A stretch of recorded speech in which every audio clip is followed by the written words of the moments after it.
Chapter 1351. A few days ago, Li Er had come to Yanhuang College to urge Li Zishuan to speed up the popularization of the telegraph in the Great Tang Army. At that time, Li Zishuan had already deeply felt the urgency in Li Er's heart. As for why Li Er was so anxious, anyone could guess it. Old Li was anxious to fight the Turks. Now that the internal factors of unrest in the Great Tang had basically been eliminated and there was a stable environment in the rear, Li Er's next goal was as clear as day: to attack the Turks and wash away the humiliation of the Wei River alliance. It was precisely for this reason that Li Er impatiently urged Li Zishuan to equip the army with the telegraph as soon as possible after seeing the huge role it played in quelling the rebellion in Guancheng. After all, in the vast grasslands, the communication between the various armies was also a considerable problem. However, the current reality was that the telegraph was still immature. The transmission power of the telegraph needed to be increased to increase the transmission distance of the telegraph. In this era where the foundation of electronic circuits was basically zero, this was undoubtedly a rather difficult project.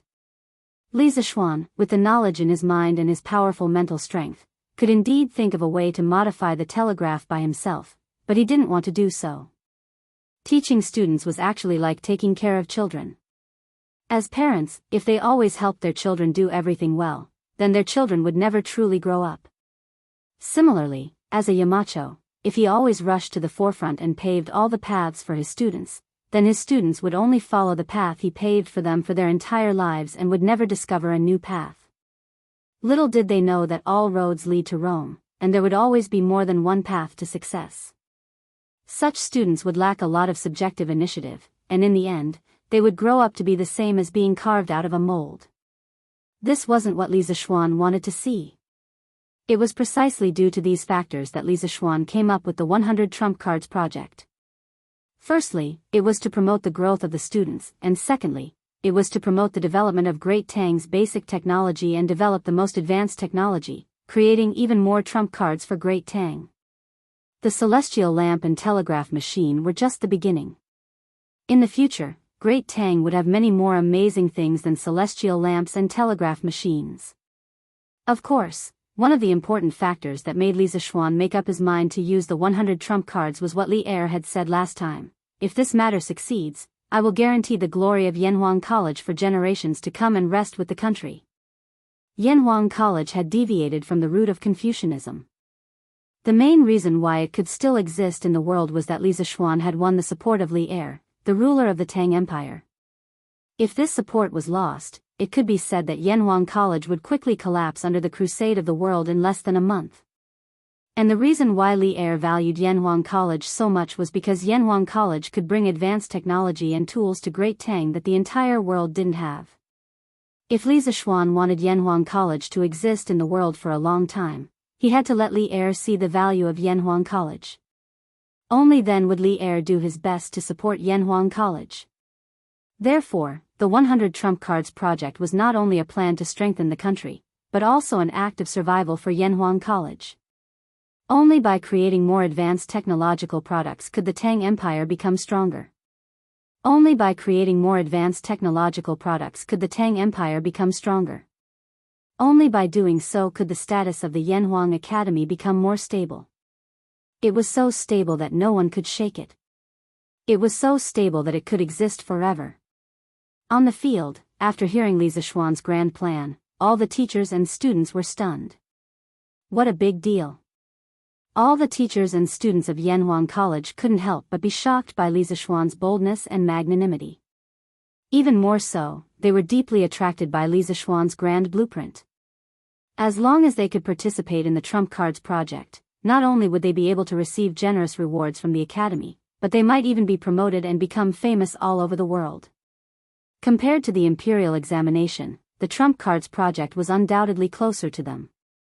And once it was successful, the rewards would be even greater than the Imperial examination. Most of the students couldn't help but be tempted at this moment. On the rostrum, Li Zishuan looked at the students' reactions and was very satisfied. He pondered for a moment, then continued, "A sharp blade can hurt the enemy, but it can also hurt oneself. The Trump Cards project is a divine weapon that will benefit the country. However, if this divine weapon falls into the hands of people with evil intentions, or into the hands of other countries, it will bring great trouble to Great Tang. Therefore, today, in the name of Yamacho, I announce that the Trump Cards project is Yanhuang College's top secret plan. All participants are not allowed to tell their relatives or friends about it, and they are also not allowed to disclose it to foreigners. Anyone who leaks this secret will be charged with treason and handed over to the Supreme Court for capital punishment. Moreover, those who leak this secret will become the common enemy of all the teachers and students of Yanhuang College, and everyone has the right to punish them. In order to cultivate the awareness of confidentiality among all the teachers and students of the Academy, I have formulated a book called Yanhuang College's Confidentiality Regulations. Later, the teachers of each class will distribute the regulations to each class. All students must study it seriously and implement it in their future lives and studies. From next week onwards, every Friday afternoon, the Academy will hold a secret exam for all students. The contents of the exam are all from the Yanhuang College's confidentiality regulations. The full score is 100. If you score less than 90, you will be disqualified. The secret exam will be held once every Friday, and it will be held 4 times in a row. All students must participate.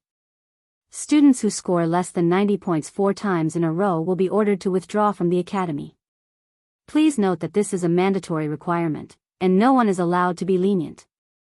Not only will the students have to take the secret exam, but all the teachers of the Academy will also have to take the secret exam.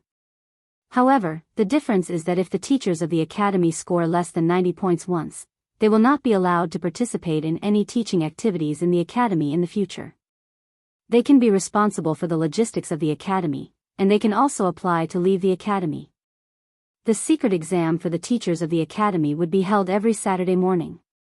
Therefore, if you want to continue to stay in Yanhuang College, you must take the secret exam seriously.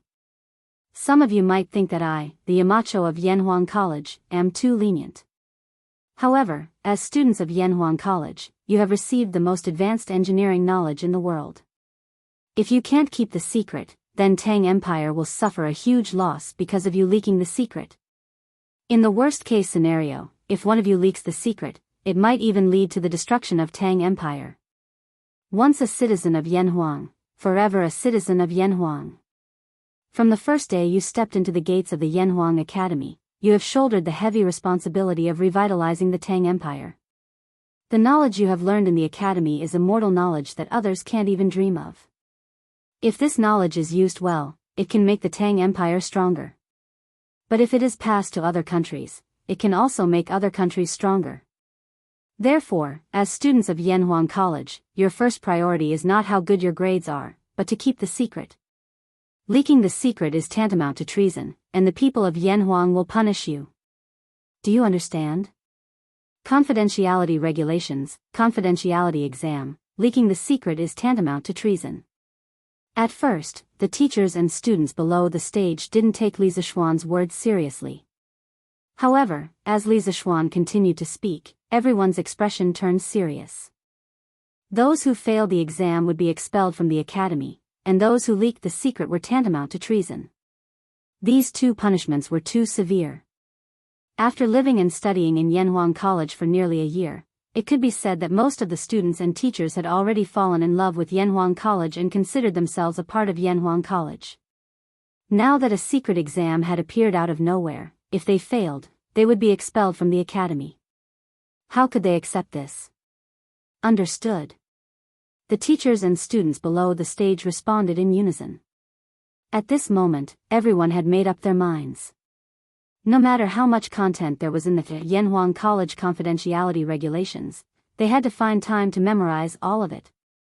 Otherwise, if they were expelled from the Academy because of this, how wronged would that be?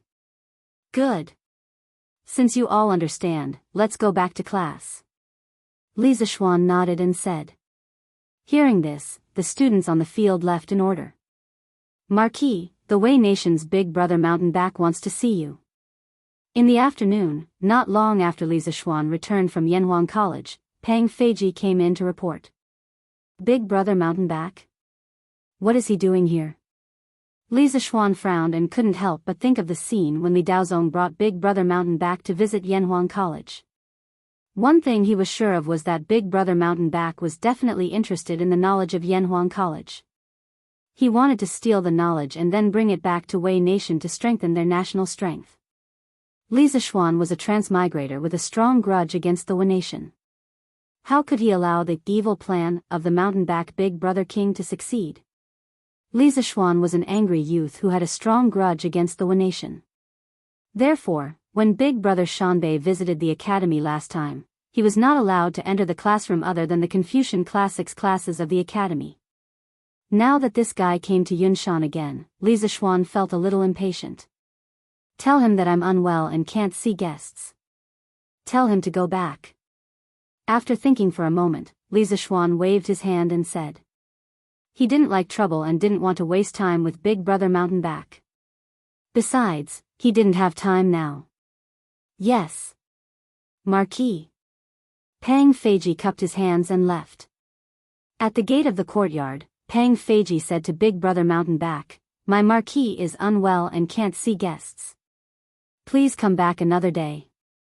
Big Brother Mountain back was disappointed. He came here today to send the beauty. How could he be willing to go back like this? In fact, according to the plan, he should have come earlier. However, the ship that Wei Nation escorted the beauty encountered a storm at sea. Many people died, including the beauties that Emperor Tugu helped him choose. Most of them died at sea. But fortunately, there were still some beauties who survived. Moreover, this beauty who survived had the noblest status and the most outstanding beauty. However, his plan to send beauties to curry favor with Li Zixuan had been delayed for a long time because of this. It wasn't until today that he finally sent the beauties over, but he didn't expect to be met with a closed door. The big brother on the mountain back hesitated for a moment, then cupped his hands and said, "Dare I ask what illness the Marquis is suffering from? I know a few famous Wei Nation doctors. If Marquis needs." Pang Feiji secretly thought that this person did not know what was good for him. Normally, when a host said something like, "My body is unwell and it is inconvenient for me to see guests," it meant that he did not want to see guests. However, he was afraid that saying it directly would hurt people, so he used such a euphemistic way of saying it. However, the big brother on the mountain actually thought that Li Zixuan was sick and even wanted to help find a doctor. In Pang Feiji's eyes, wasn't this cursing Li Zixuan to be sick? This was outrageous. It had to be said that the Tang people were arrogant. Once people became arrogant, they would be unreasonable. If Big Brother Mountain Back could read Pang Feiji's mind, he would definitely cry out that he was wronged. Although he knew some Chinese, he didn't know much about the profound language and culture of the Chinese people. At this time, Pang Feiji's face turned cold and he said coldly, "Your Excellency, there are many famous doctors in Tang. You don't have to worry about Marquis' health. My Marquis needs to rest now. Please go back." Hey! But Big Brother Mountain Back still wanted to say something, but he was pulled back by Yoko Ono behind him. He quickly shut his mouth. "Your Highness, it seems like the Marquis of Yong and doesn't want to see us now. Why don't we go back first, but leave the gifts? When the Marquis of Yong and sees the gifts we prepared for him, he will definitely be willing to see us. We just need to go back and wait for the news. If we stay here in a stalemate, we will only annoy the Marquis of Yong and..." Yoko Ono whispered into the ear of her big brother, who was at the back of the mountain. Big Brother Mountain Back nodded to himself. He then clasped his hands at Pang Feiji and said politely, "Since the Marquis of Yong and is not seeing guests today, I will come another day. If the Marquis of Yong and needs anything, just let me know. Whatever the Wei Nation can offer, I will give it to the Marquis of Yong and goodbye." After saying that, the mountain back Big Brother King waved his hand and led his subordinates away without hesitation. His straightforward attitude made Pang Feiji have a good impression of him. "Hey! Stop!" Pang Feiji suddenly felt that something was wrong. He hurriedly shouted at the back of Big Brother Mountain Back and said, "You forgot to take your carriage." Unexpectedly, Big Brother Mountain Back and his men did not stop. Instead, they walked faster and faster. They only left a sentence in the air: "In the carriage is the gift I prepared for the Marquis of Yong'an." Although the Marquis of Yong'an is not seeing guests today, according to the rules of the Tang Empire, there is no way to take back a gift that has been given out. So, please accept the gift in the carriage. After saying that, Big Brother Mountainback and his men had already disappeared from sight. Hey! Stop! Pang Feiji was so angry that he almost cursed.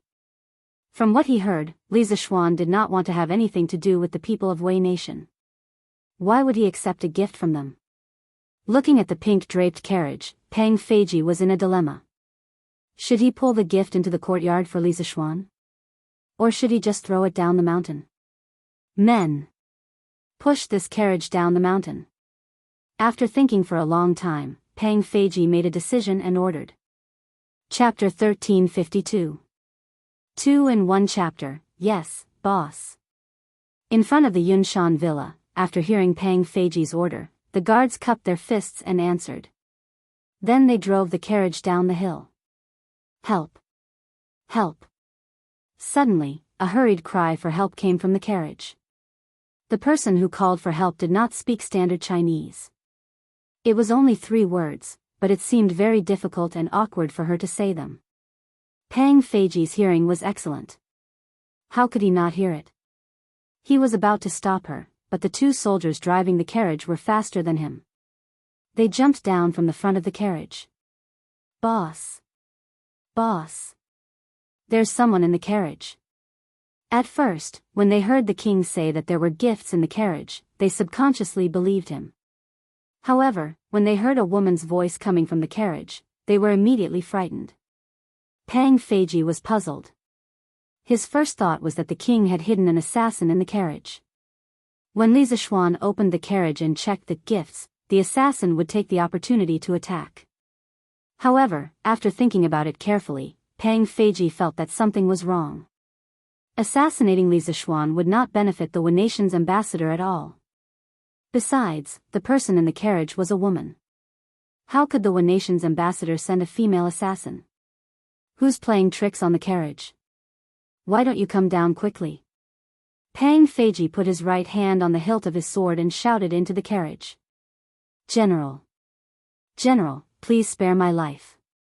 I am the Wei Nation's princess sent by Her Majesty to marry Marquis Yong'an. The curtain of the carriage was lifted. A petite, bright-eyed woman wearing a bright red robe with a row of butterfly buttons in the middle and an orange-red pleated skirt walked out of the carriage. Looking at her attire, her style was very similar to that of women in the Central Plains. However, this kind of pleated upper robe style was quite rare. In fact, this was related to the time when Prince Shunda sent the Sui dynasty's ambassador to the Sui dynasty to learn Han culture and introduced it to the country. At that time, not only was there the Sui dynasty's Confucianism, Buddhism, an official system, there was also the Han people's style of dress. In the middle of the Tang dynasty, after the Wei rulers sent a large number of envoys to the Tang dynasty, Japan actively introduced the Tang dynasty Han-style clothing. The so-called Tang-style clothing also became popular among the Japanese people. In modern Japan, the kimono was formed on the basis of the Tang dynasty clothing. The kimono was an imitation or remake of traditional Han clothing. It completely inherited the main characteristics of traditional Han clothing with wide sleeves and no buttons. Judging from the woman's face alone, she was very beautiful. All the guards were dumbfounded at first, but Pang Feiji reacted quickly. His expression changed and he said sternly, "Did you just say that you are the princess sent by the Japanese empress to marry Marquis?" Pang Feiji's words woke everyone up. These soldiers reacted one after another and quickly shifted their gazes elsewhere. The woman who came out of the carriage frowned when she heard Pang Feiji's words. It seemed that she was trying her best to understand the meaning of Pang Feiji's words. After a while, she said in her non-standard Han accent, "I am Princess Mingda of the Wei Nation. I am here to marry the Marquis of Yong'an. General, please go in and help me pass the message. Let me see the Marquis of Yong'an. Princess of the Wei Nation." Pang Feiji's expression changed greatly. This matter was not going to end well. Since the other party was the princess of the Wanation, she represented the royal family of the Wanation. Even if Li Zishuan did not want to see the Wanation's people, he could not directly refuse to see the Wanation's princess. After all, this involved the diplomatic relations between the two countries. You guys look after her. I will go and inform Marquis. Pang Feiji glanced at the woman in front of the carriage and ordered, then turned and walked into the courtyard.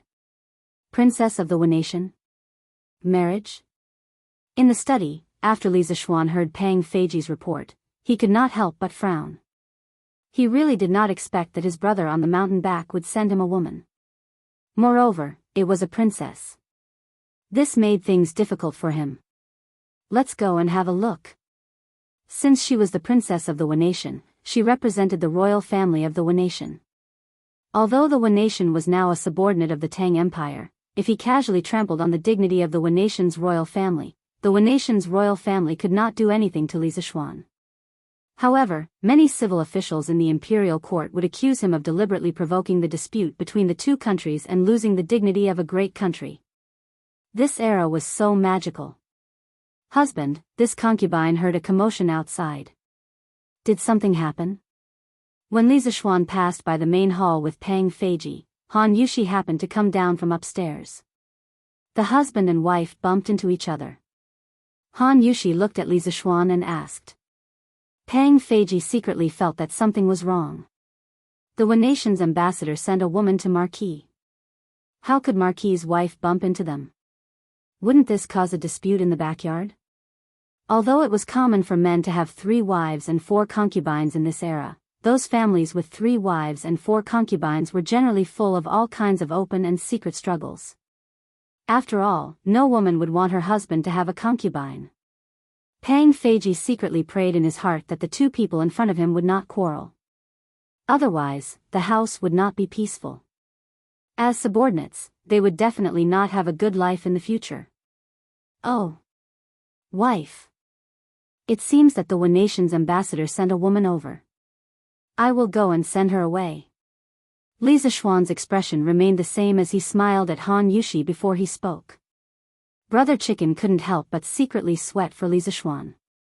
Shouldn't this kind of thing be done secretly? Who would be like Li Zishuan to say it directly in front of his wife? This guy didn't know that Li Zishuan was not interested in the so-called Wanation's princess at all. After all, in Li Zishuan's plan, destroying Wanation was something that would happen sooner or later. So, he didn't want to have anything to do with Wanation at this time. Besides, in his impression, weren't the ancient Wanation's women very ugly? When Han Yushi heard this, she suddenly felt a little flustered in her heart. However, after seeing Li Zishuan's face with a clear conscience, her anxious heart immediately calmed down. Husband, I will go with you. Han Yushi mustered up her courage and said to Li Zishuan. Hee. Why? Wife, are you worried about your husband? Li Zishuan couldn't help but laugh. No, of course not. Husband, don't misunderstand, Han Yushi quickly explained, but was interrupted by Li Zishuan. Hee. Wife, you don't have to explain. Let's go out and have a look. After saying that, he took Han Yushi's hand and walked out of the house. Pang Feiji, who was behind them, saw this and breathed a sigh of relief. Then, he quickly followed them out. When they arrived outside the courtyard, Li Zishuan and Han Yushi finally saw the Wanation's princess that Pang Feiji had mentioned. They saw that the woman's beautiful hair was tied up high on both sides, revealing her white and delicate neck. Her eyelashes fluttered outwards, like a young girl slowly opening an umbrella in Jiangnan's rain town, arching into a moving arc. Her face was lightly powdered, maintaining her natural beauty, but adding a touch of charm to it. She wore a red robe and an orange pleated skirt, which added a bit of charm to the woman. Li Zishuan couldn't help but frown because the woman in front of him was dressed differently from what he had seen in Japanese period dramas in his previous life. Didn't they say that the ancient Wanation's women liked to use a thick layer of powder to make their faces look like ghosts? But the Wanation's woman in front of him was clearly dressed like the Tang Empire's women. In fact, Li Zishuan's impression of the pale white clothing did exist in Wanation's history, but it didn't exist in the current era of flying birds. It only began to appear in the later Heian era. Our people had developed all kinds of powders as early as the Shang dynasty. In ancient times, there were mainly two types of powders used by women. One was the natural powder that was made by soaking rice and repeatedly grinding it, precipitating and filtering it. The other was the poisonous and harmful metal lead powder. However, it was said that lead powder was clearer than natural white powder. So, in order to be beautiful, the ancient women walked the path of self-destruction without hesitation. The production of lead powder was very complicated. It needed to be placed in a wooden bucket and placed on a magnetic pot filled with diluted acetic acid. Then, it needed to be slowly heated with charcoal so that the lead would be affected by the acetic acid vapor and undergo various chemical changes to become lead powder. Therefore, Japan, which was technologically backward at that time, had never been able to develop lead powder for makeup and could only rely on imports. It wasn't until 692 AD that Dorai monk Guanxing successfully produced lead powder in Japan. This scientific research achievement was greatly praised by the empress and the emperor. As a result, Wenatian's women gradually became popular with a new kind of clothing.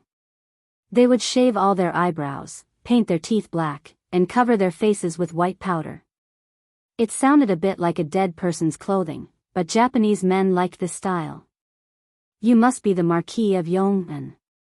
Wenatian's Princess Mingda Suo, Shemu, greets the Marquis of Yong'an. From now on, you are Shemu's husband.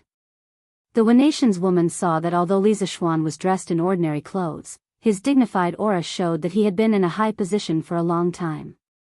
So, she quickly walked over and bowed. Han Yushi's expression changed. Li Zixuan squeezed his wife's hand, then looked at Su Wuxiamu and asked, "You are Su Wuxiamu? Or the Wenatian's royal princess? What does Su Wuxi have to do with you?" When Li Shaogong was fighting with Wenatian, Li Zixuan also took the opportunity to learn about the current situation in Wenatian. He knew that the Suwa family was the top family in Wenatian, and now only the top families in Wenatian had surnames. Ordinary people generally only had names, not surnames. So, when he heard the woman in front of him called Su Wuxiamu, Li Zixuan thought of Su Wuxi, who had been killed by Li Shaogong. A trace of fear flashed in Su Wuxiamu's eyes. After a while, she replied, "Su Wuxi is my brother. Marquis Yong'an, do you know him?" Sure enough. The Suwa family's people could be said to have the blood of the Wenatian's royal family flowing in their veins. With the power of Su Wuxi in the Wenatian's imperial court, wouldn't it be easy for the empress to make her daughter a princess? Li Zixuan nodded and said, "Your brother died in the hands of the Tang Empire's army. Don't you hate the Tangs?" No, no, no. I, Shemu, quickly shook my head and said, "My elder brother is a devil. He deserved to die. Shemu will not hate anyone." When everyone heard this, a wave of doubt arose in their hearts. Li Zixuan didn't bother to pay attention to the complicated relationship within the Suwa family. He looked at Su Wuxiamu and asked, "Your Highness, since the Wenatian's empress wants to marry you, please submit a letter of credence to the Tang Empire first. Only with His Majesty's permission can the marriage be arranged. Besides, I'm not a member of the royal family. Even if the Wenatian's empress wants to marry the Tang Empire, she shouldn't look for me. So, Princess Mingda, please go back. I'll send someone to send you back to the post house." Su Wuxiamu was not ugly. On the contrary, she was very beautiful. This really surprised Li Zixuan, but he wasn't the kind of hothead who would be hot-blooded and reckless when he saw a beautiful woman. There was no free lunch in the world. The mountain-back elder brother sent the Wenatian's princess to him, so he must have a request.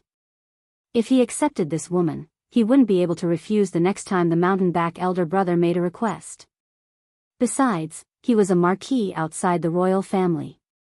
If he married a foreign princess without permission, wouldn't he be tired of living? As long as he dared to accept Su Wuxiamu, there would be a lot of memorials to impeach him in the imperial court in a few days. Hearing this, Su Wuxiamu's face turned as pale as paper. She knelt in front of Li Zixuan and said with tears in her eyes, "Your Excellency Duke Yong'an, please accept me. Actually, Shemu is a princess who has just been deposed. This time, she was ordered by our country's crown prince to wander thousands of miles on the sea and narrowly escape death to come to the Tang Empire. If I can't marry you, after returning to Wanation, Xiamu will be sent to the army by the Empress. Xiamu will live a life worse than death. Your Excellency Duke Yong, please accept Xiamu. It turned out that she was a has-been Wanation's princess. Needless to say, her weeping and pitiful appearance really moved many people. Even though Li Zixuan had a firm mind, he couldn't help but feel a little touched in his heart. However, he didn't intend to change his decision.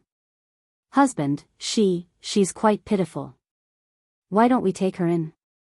Just as Li Zixuan was about to refuse, Han Yushi begged for mercy. This girl was kind by nature. After hearing Su Xiamu's complaints, her heart immediately softened. Because if she was sent to the army, she would basically be a military prostitute. Li Zixuan heard this and looked at his wife speechlessly. He thought to himself, "Wife, are you mistaken? This girl in front of you is trying to snatch your husband.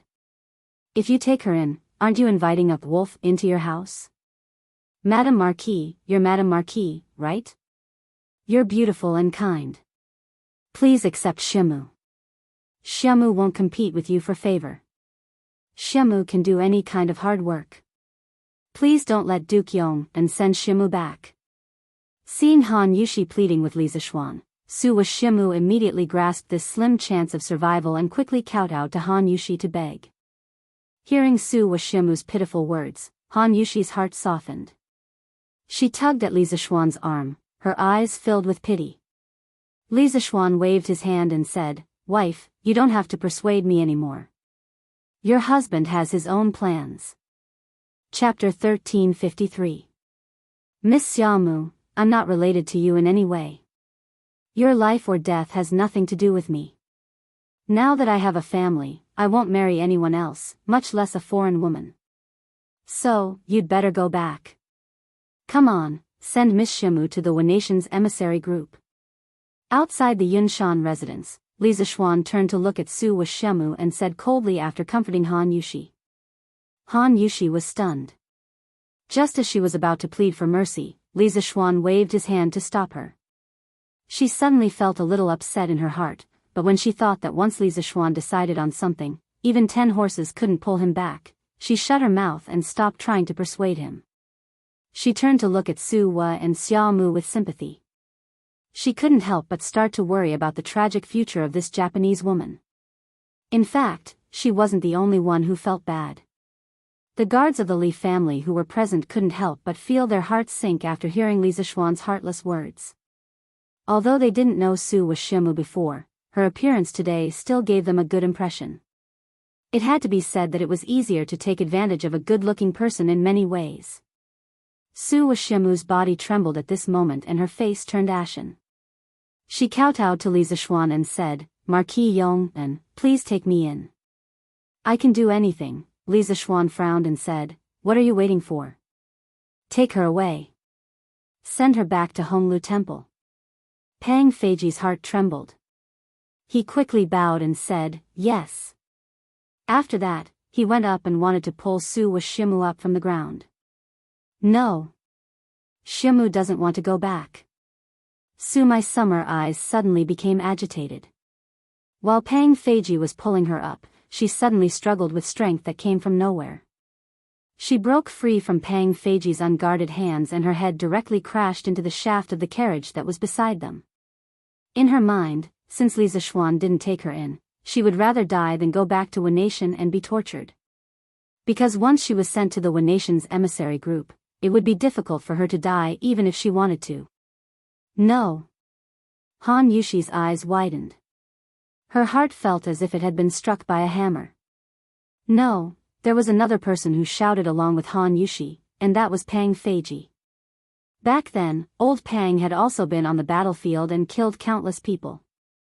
At this moment, when he saw that Su Meimu was about to die in front of him, his iron heart suddenly felt an inexplicable pain. Su Wuxia's actions were too sudden. Almost no one had time to react. Of course, the main reason was that no one had expected this woman to be so unyielding. Whoosh! Seeing that Su Xiaomu was about to crash into the shaft of the carriage, with her speed, she would definitely lose her life on the spot. At this critical moment, Li Zixuan used the orchid butterfly steps and suddenly disappeared from his original position. In the next moment, he had already appeared beside the carriage. He lightly slapped the carriage with his palm and with a pang sound, the carriage actually moved 10 steps away, leaving behind a large wool mark on the ground. Without the carriage, Sumo Summer naturally relied on her body's inertia and fell heavily to the ground. Although the fall wasn't fatal, the sharp pain from her body made her unable to help but frown deeply. She couldn't get up from the ground for a long time. Miss Xiaomu, what is the meaning of this? Li Zixuan looked at Su Xia on the ground and said coldly. Although this woman's life and death had nothing to do with him, he didn't want to see this woman die in front of his own house. Since the Marquis of Yong and doesn't want to take me in, I will live a life worse than death when I go back. Why don't I just die now? At least it will be easier. Su Xia raised her head and looked at Li Zixuan as she said this. Although her voice was weak, it was incomparably firm. Everyone could feel the will to die in her heart at this moment. Li Zixuan's expression didn't change. He coldly snorted and said, "Humph. You can die if you want, but you can't die in Yunshan. Feiji, go knock her out and send her back to the Wei Nation's diplomatic corps." Pang Feiji's eyes revealed a trace of reluctance. He gritted his teeth and went forward with cupped fists and said, "Marquis, your subordinate boldly hopes that Marquis can take Miss Xiaomu in. Since she is a Wei Nation's princess who has been deposed, you can." "Shut up!" Li Zixuan shouted loudly, interrupting Pang Feiji's pleading. Then, he took a big step forward and came in front of Su Xiaomu. Before the latter could react, he chopped Su Xiaomu's neck with his hand. Su Xiaomu instantly fainted in despair and unwillingness. Li Zixuan turned around and looked at Pang Feiji. He said coldly, "You are getting bolder and bolder. You dare to disobey my orders?" Seeing that Li Zixuan was angry, Pang Feiji's face was instantly covered in sweat. He quickly knelt on one knee and cupped his fists. "Your subordinate doesn't dare. Please forgive me, Marquis." "Humph. Then why are you still standing there? Hurry up and send her back to Honglu Temple." Li Zixuan glared at Pang Feiji and said, "Yes." Pang Feiji felt helpless and could only accept the order with cupped fists. Getting up from the ground, Pang Feiji ordered people to carry the unconscious Su Xiaomu to the carriage. Then, he jumped on the carriage and prepared to drive the carriage down the mountain. "Wait!" Li Zixuan suddenly said. Pang Feiji was overjoyed. He thought that Li Zixuan had changed his mind. He quickly jumped off the carriage and walked quickly to Li Zixuan's side. He bowed and said, "Marquis, do you have any other orders?" Unexpectedly, Li Zixuan waved his hand coldly and said, "Follow me." Under the puzzled gaze of Han Yushi and the others, Li Zixuan led Pang Feiji to an old locust tree that was dozens of feet away. Li Zixuan was silent for a moment and said, "Feiji, today is the first time you have disobeyed my orders. Moreover, it is because of a Japanese woman." Pang Feiji thought that Li Zixuan was going to chase him away because of this matter. He quickly bowed and said, "Marquis, I know my mistake. Please give me another chance, Marquis." Li Zixuan shook his head and said, "This Su Xiaomu is indeed a pitiful person. This Marquis doesn't blame you for having a compassionate heart. This Marquis isn't an unreasonable person. In a moment, send her to the Honglu Temple and hand her over to my brother on the mountain. As for what happens afterwards, if you are interested in this girl and are really willing to save her, then don't come back tonight. Act according to the circumstances. If you are not interested in this girl, then directly come back after sending her off." Pang Feiji was shocked. He was about to explain when Li Zixuan waved his hand and said, "You don't have to explain. You decide what to do. The most important thing in life is not to regret. Go." After that, Li Zixuan directly left with his hands behind his back and brought Han Yushi back to the courtyard. Pang Feiji was stunned and his expression kept changing. After a long time, he knelt down in the direction of the courtyard and kowtowed. He said in a low voice, "Thank you, Marquis. For the rest of my life, Feiji will go through water and tread on fire for Marquis. I will not hesitate to die 1,000 times." A horse carriage came down from the cloud mountain. Behind the horse carriage were more than 10 soldiers. The group of people faced the setting sun and rushed in the direction of Chang'an. In the courtyard of the cloud mountain, Han Yushi came to the study and saw Li Zixuan reading in the study. She wanted to say something but stopped. In the end, she could not hold back and said, "Husband, why did you?" Li Zixuan smiled and looked up. He said, "My wife wants to ask why your husband is so heartless and cold-blooded." "Husband, that's not what I meant." Han Yushi quickly shook her head. Li Zixuan pulled his wife to sit on his lap. He hugged Han Yushi's waist from behind and said, "My wife, I'm not interested in other women. I'm even less interested in women from Japan. It's enough for me to have you in my life." Han Yushi was very touched. She turned her head and looked at Li Zixuan with great affection. She said, "My husband, Yushi can die without regrets if you treat me like this. But now that you're a marquis, it's normal for you to have multiple wives. I don't want to be a jealous woman and make you a laughing stock." Today's incident made her realize a very serious problem. Li Zixuan's identity was not just a rich young master. He was the new noble of the Tang Empire and the founder of the country, Marquis. His identity was prominent. Which person with such a prominent identity did not have multiple wives and concubines? So in the end, she helped Suai, Xiaomu, to plead with Li Zixuan. Wasn't that a kind of compromise? Li Zixuan heard this and pinched Han Yushi's beautiful face. He was both angry and amused. Then, he said, "Having multiple wives is just to seek temporary physical pleasure. What your husband values more is to have a heart-to-heart.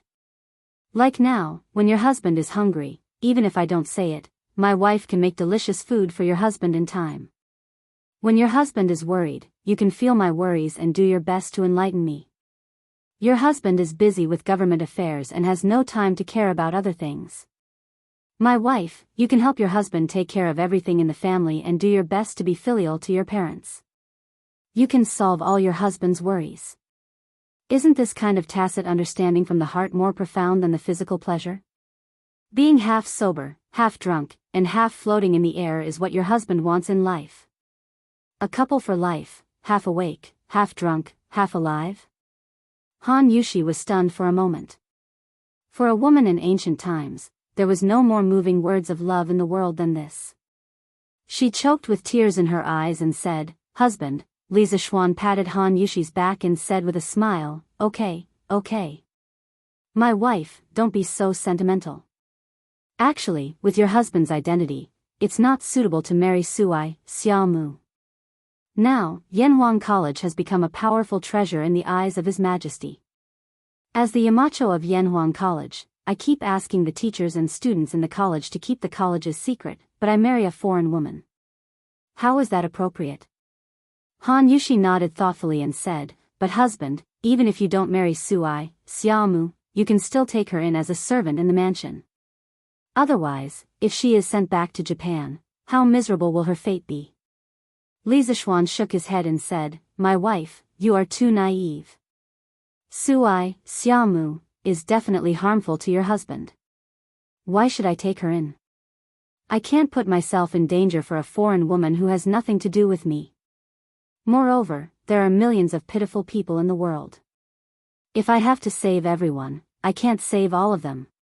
However, Suai, Xiaomu, is not completely useless. If the person who thinks she is useful is willing to save her, she may still have a chance to live." Chang'an City, in a courtyard of Honglu Temple. Pang Feiji came to the courtyard where the Japanese emissaries were staying with Suai, Xiaomu, who was in a coma. "General Pang? Why are you here? Didn't we just meet? Did Marquis Yong'an change his mind?" The big brother Wang on the back of the mountain heard the news and came out to welcome them. When he saw Pang Feiji, he immediately smiled. He thought that Li Zixuan was very satisfied with the gift he gave, so he changed his attitude. Pang Feiji said expressionlessly, "It was Marquis who sent me to bring back the woman you left behind on Yunshan Mountain. Now that woman is in the carriage behind. Marquis also asked me to pass a message to you." The big brother Wang on the back of the mountain changed his expression and said in a low voice, "Please speak." Pang Feiji moved his lips and said, "Marquis said that he has no love for foreign women. Please don't waste your time in the future." Being refuted like this, the big brother Wang on the back of the mountain was a little embarrassed. However, when he thought of the huge gap between Japan and the Tang Empire, even if he was angry, he still suppressed it. He cupped his hands and said, "Thank you for your reminder, General Pang. This time, I thought I was smart. Please pass on my apology to Marquis Yong'an." Pang Feiji nodded. At this time, the two Japanese warriors under the big brother Wang's command had already boarded the carriage and carried Su Wamu down. The big brother Wang on the back of the mountain looked at the unconscious Su Wamu and suddenly asked in confusion, "General Pang, what is the meaning of this?" Pang Feiji replied coldly, "After your princess found out that Marquis was unwilling to take her in, she would rather die than return to Japan. In order to prevent any accidents on the way, we had to knock her out and send her to you." The big brother Wang on the back of the mountain couldn't help but secretly feel angry that Su Wamu didn't know how to appreciate kindness. She was a disgrace to the Japanese. After sorting out his feelings, he cupped his hands and said to Pang Feiji, "Thank you, General Pang. Our princess was rude and made a fool of herself in front of Marquis Yong'an." Hearing this, Pang Feiji said meaningfully, "My Marquis didn't make a fool of you. He just felt that the way you treated the princess was very bad." The big brother Wang on the back of the mountain couldn't help but say, "Thank you for your kind reminder, Marquis Yong'an. However, this is a matter of Japan. Her Majesty will take care of it." "Humph. I hope so." Pang Feiji could hear the anger in the big brother Wang's words. He didn't give the other party any face. He snorted and left with his men. "Your Highness, what should we do with Su Wamu? Should I send someone to dress her up and send her to your room tonight?" Yoko Ono stood behind the big brother Wang on the back of the mountain and bowed carefully. In his opinion, since Li Zishuan didn't want Su Washimu, there was only one outcome for Su Washimu. Instead of that, it was better to let his brother enjoy him before he was sent back to Neon. "Humph. Lock her up and send her back to Japan tomorrow for Her Majesty to deal with." The big brother Wang on the back of the mountain said angrily and went straight into the room. He only had the advanced knowledge and technology of Yanhuang College in his mind. He didn't have time to think about these things.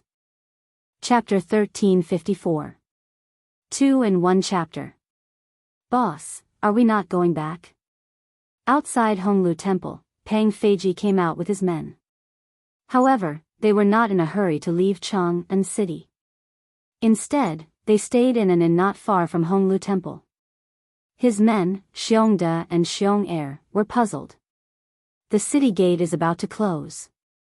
It's too late for us to go back now. Let's stay here tonight. Before Marquis left, he told me that if we can't make it back in time, we'll stay in the city for the night." Pang Feiji said with an unnatural expression. The last words he said to the mountain-back big brother king at the Honglu Temple were actually said under Li Zishuan's name. His goal was to make the mountain-back big brother king spare Su Waxiamu.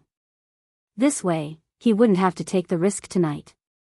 However, from the mountain-back big brother's merciless reply, Pang Feiji knew that this matter could not be settled peacefully. When he thought of how Xiamu would be treated when he returned to Neon, his heart ached. Therefore, he decided to stay. Oh. Xiongda and Xiong'er did not doubt him. They nodded and followed Pang Feiji into the inn. As night fell, the people in Chang'an City returned to their homes. There was no one on the streets except for the Marquis patrolling the streets. Creak.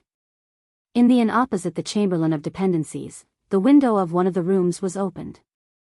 A black shadow flew down from the window and then sneakily made its way to the Chamberlain of Dependencies across the street.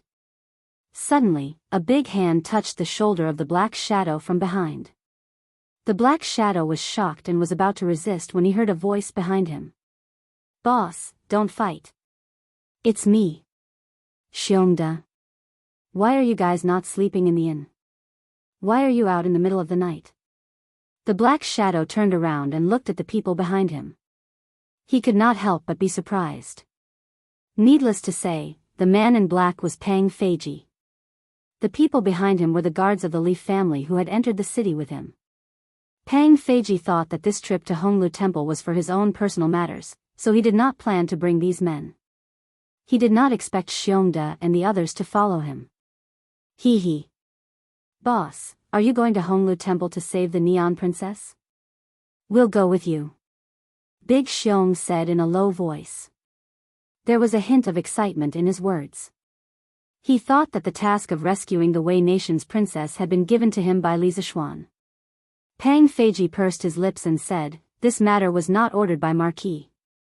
I wanted to do it myself. It has nothing to do with you. Xiongda, you should go back quickly. Pretend that you didn't see me tonight." Big Xiong was stunned. Obviously, he didn't expect this. After a moment of silence, Big Xiong said, "Boss, your business is our business. Besides, that Wei Nation's princess is quite pitiful. If you want to save her, how can we just stand by and watch? Let's go together. When Marquis blames us, we'll be punished together." "Yes. Let's go together." As soon as Big Xiong finished speaking, the dozen sergeants around him quickly lowered their voices and echoed. When they were in the right Marquis mansion, they had all followed Pang Feiji. Now, even though they had been assigned to the Li family by Li Heir, Pang Feiji had always taken good care of them. Usually, he would treat his subordinates the same way he treated himself. He would never give them any special treatment. This made Big Xiong and the others respect him very much. Therefore, at this moment, although everyone knew that rescuing Su and Shemu was Pang Feiji's personal action, they all wanted to join in without hesitation. Pang Feiji patted Big Xiong's shoulder and looked at the crowd. For a long time, he was speechless. In the end, he only said 3 words, "Good brothers." "Hey. Boss, listen to what you're saying. We all know how you treat us. Now that you're in trouble, how can we just stand by and watch? Boss, just tell us, what are you going to do tonight? Although there are no guards in Honglu Temple, I think there are a few masters in the Wei Nation's envoy group." Big Xiong chuckled and said. Pang Feiji pondered for a moment and said, "I was going to sneak in alone and act according to the situation. Now that you're willing to follow me, it's even easier. Juanheng, give me some sleeping gas." A skinny middle-aged man behind Big Xiong opened his mouth and said, "Boss, what sleeping gas? Why would I have sleeping gas?" This person was called Lu Juanheng. In his early years, he was a gangster in the Jianghu. When the world was in chaos and bandits were everywhere, he had done all kinds of things. However, he was not a bad person and was very loyal. He had joined the army with Pang Feiji. However, because of the Jianghu aura on him, he had not been promoted. However, this guy was happy and content. Pang Feiji laughed and said with a face of disbelief, "Ah. Don't try to hide it from me. If you don't give me the sleeping gas, be careful that I'll find all the golden gun uncollapsing pill and celestial desire powder on you and throw them away." After saying that, he made a move to capture Lu Juanheng. Lu Juanheng quickly waved his hand and said, Don't. Boss, please be merciful. Don't throw them away, don't throw them away. These are all treasures. Sleeping gas, oh, right. Don't you have sleeping gas? I'll give it to you." After saying that, Lu Juanheng took out a package from his chest and took out 2 sleeping gas from some bottles and jars in the package. He handed them to Pang Feiji and said, "Boss, this is strong. Boss, this thing is very strong. After you light it up, you must stand in the lee of the wind. Otherwise, you will faint." "Humph. Do I need you to teach me this?" Pang Feiji took the sleeping gas and glared at Lu Juanheng. He then said, "Later, Big Xiong, and Big Xiong will sneak into the courtyard where the Wei Nation's ambassadors are staying. After we find the location where Su Wuxia is being held, I'll light the sleeping gas to knock out the Wei Nation's guards and rescue him. The rest of you will support from the outside. If there's an accident, immediately set the place on fire to attract the attention of the Wei Nation's ambassadors. Yes, boss. Everyone replied in a low voice. Pang Feiji thought for a moment and added, try not to kill anyone and not to make a big deal out of this. After we rescue him, we'll leave. Everyone, cover your faces with black cloth so that no one can recognize us. If we're caught, blame it on me and not Marquis. Remember, this is the Tang Empire. Even if the Wei Nation catches us, they won't dare to do anything to us. However, we can't smear Marquis's name and let the other officials use this to attack Marquis. Yes. Where is Su Wuxia being held? At night, Yoko Ono walked out of her room and asked a guard. My lord, Princess Mingda is being held in the woodshed. I'll go take a look at this bitch to prevent her from committing suicide. You stay here and guard. If His Highness comes, send someone to inform me immediately. Yoko Ono nodded and ordered the guard. Then, with her hands behind her back, she calmly walked towards the woodshed. Isn't he just trying to take over Princess Mingda? What a pity, our Wei Nation's most beautiful woman is being taken advantage of by this old pervert. The guard looked at Yoko Ono's back as he curled his lips and muttered softly. What he didn't notice was that on the roof behind him, there was a black shadow that witnessed everything. Cough cough.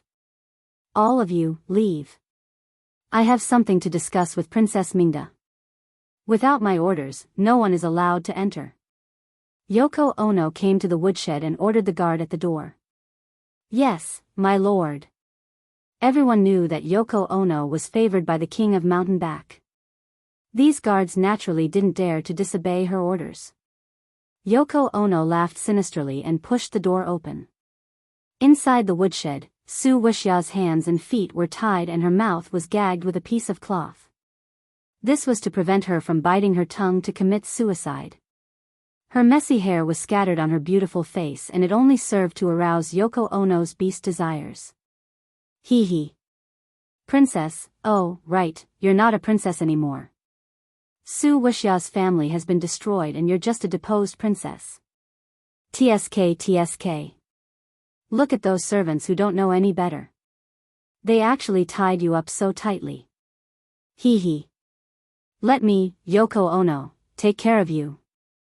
Yoko Ono took off her clothes and looked at Su Wuxia who was tied up on the floor with a lewd smile. Before Li Shaogong attacked Wei Nation last year, Su Wuxia's family was one of the top wealthy families in Wei Nation. At that time, Su Wuxia's eldest daughter was known as Wei Nation's most beautiful woman. She attracted thousands of men to chase after her. Although Su Wuxia's second daughter was also very beautiful, she didn't seem that outstanding when compared to her elder sister. However, Su Wuxia couldn't stand the humiliation of Su Wuxia and committed suicide. Su Wuxia naturally became Wei Nation's most beautiful woman. After that, Li Shaogong led the army and destroyed all the men in Su Wuxia's family. Su Wuxia lost the support of her family and could only become the plaything of the rich and powerful in Fanyo City. After all, she was the young miss of Su Wuxia's family and there were still many rich and powerful people who wanted to take her into their palace. Yoko Ono had always been drooling over Su Wuxia's beauty. However, he knew that his status wasn't high enough and could only fantasize about it in private. Just when the rich and powerful in Fanyo City were preparing to fight for Su Wuxia, Queen Gu remembered Su Wuxia's help in ascending the throne and summoned Su Wuxia into the palace. However, Big Brother Shanbei was the archenemy of Su Wuxia's family. Although Su Wuxia's family was destroyed, he still didn't want the women in Su Wuxia's family to have a good life. Thus, under his suggestion, Su Wuxia was sent to Tang Dynasty and took on this mission that was worse than death. Woo! Woo woo woo. Su Wuxia saw Yoko Ono taking off her clothes and revealing her ugly body. She was so frightened that she quickly moved her body back and cried for help. However, her mouth was gagged with a piece of cloth and she could only make woo woo woo sounds. The light from the lanterns and torches shone through the window into the woodshed.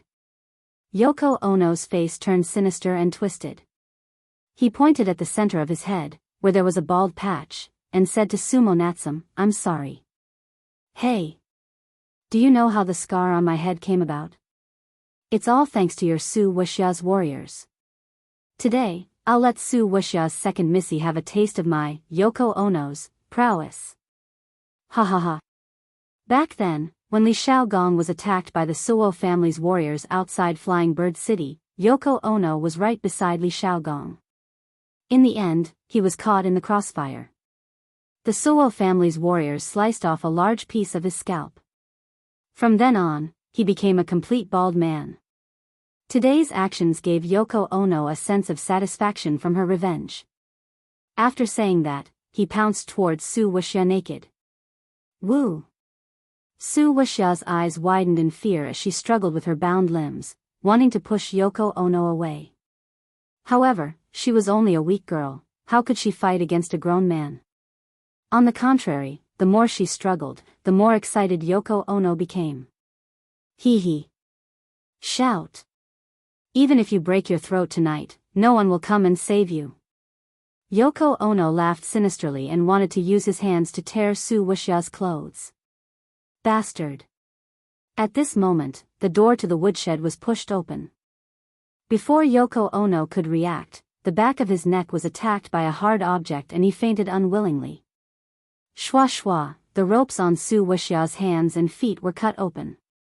The black shadow that knocked Yoko Ono out pulled her up from the ground and said, "Miss Su Wuxia, don't make a sound. I'll bring you away." Mandarin. He actually spoke Mandarin. Su Wuxia's eyes widened. Although there were still tears in her eyes, one could still see the surprise in her eyes. "Did Marquis Yong and send you to save me?" The black shadow said in a low voice, "No. Cut the crap and come with me." After saying that, the black shadow sealed one of Su Wuxia's acupoints so that she could not make a sound or move. Then, he carried Su Wuxia and walked out of the woodshed. The strange thing was that the guards outside the woodshed were all lying on the ground, as if they had fallen asleep. "Burn it." The black shadow looked back at the woodshed and ordered. Yes. After a while, the woodshed in the courtyard where the neon ambassadors were staying suddenly burst into flames. The black shadow and Su Wuxia were long gone. "It's on fire. It's on fire. Put out the fire. Wake up and put out the fire." In the courtyard where the neon ambassadors were staying, there was suddenly a commotion of people putting out the fire. "Boss, where are we going?" On the streets of Chang and City, a group of men in black was running wildly while avoiding the patrolling marquis. Who else could it be other than Pang Feiji and his men? To Yongla Lane, back to the marquis mansion.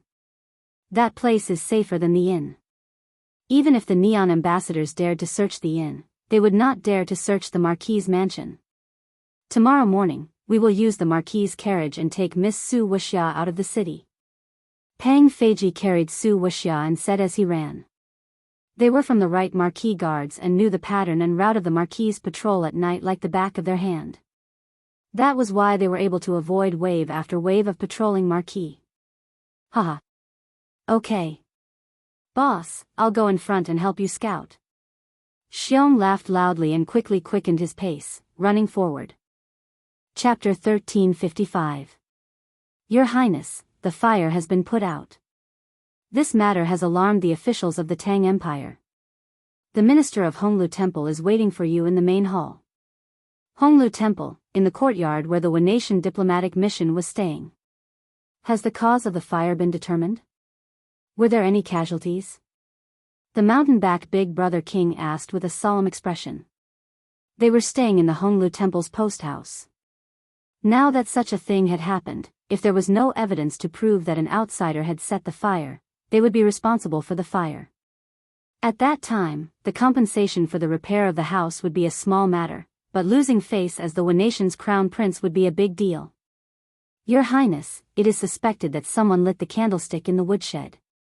After that, the candlestick collapsed and ignited the firewood in the woodshed, causing the fire. Candlestick? Why would there be a candlestick in the woodshed? And who would light the candlestick in the woodshed at this time? The mountain-back big brother king asked curiously. The soldier bowed and said, "We found a charred corpse in the woodshed. The face of the corpse could no longer be seen, but we can be sure that the person who was burned to death was a man. And the person who was imprisoned in the woodshed was Princess Mingda." According to the confession of the guards outside the woodshed, Lady Yoko went to the woodshed at around 7:00 and sent all the guards away.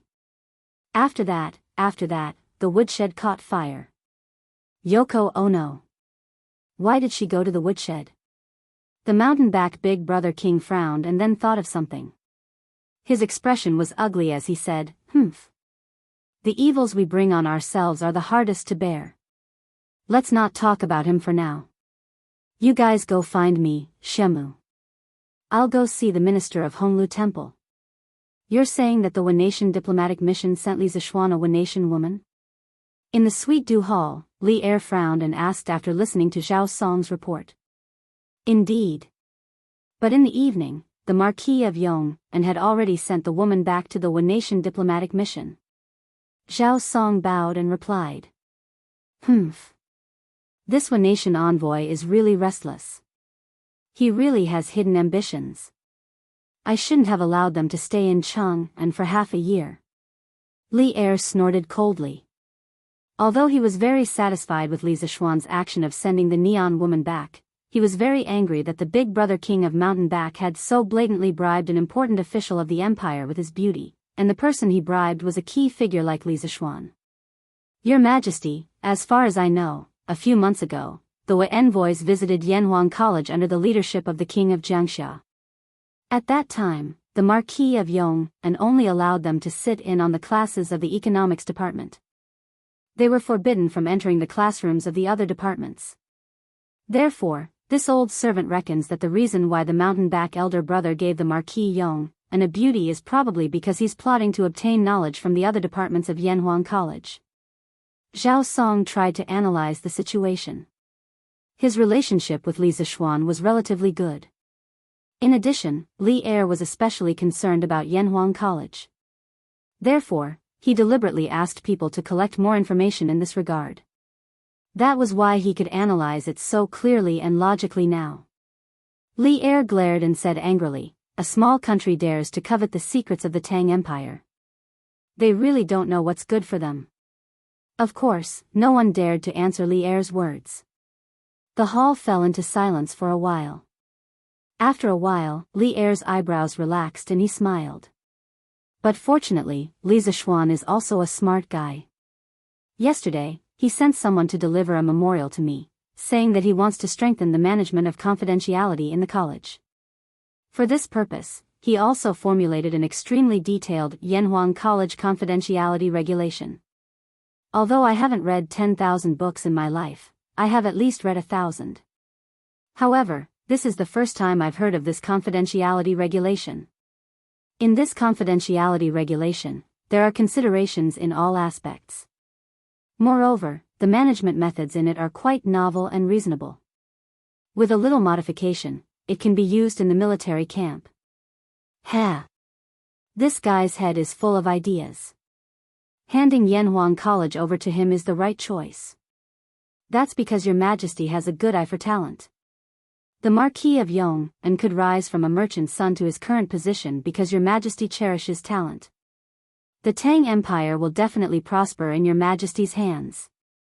Zhao Song was all smiles as he flattered Li Erii, which made Li Erii very happy.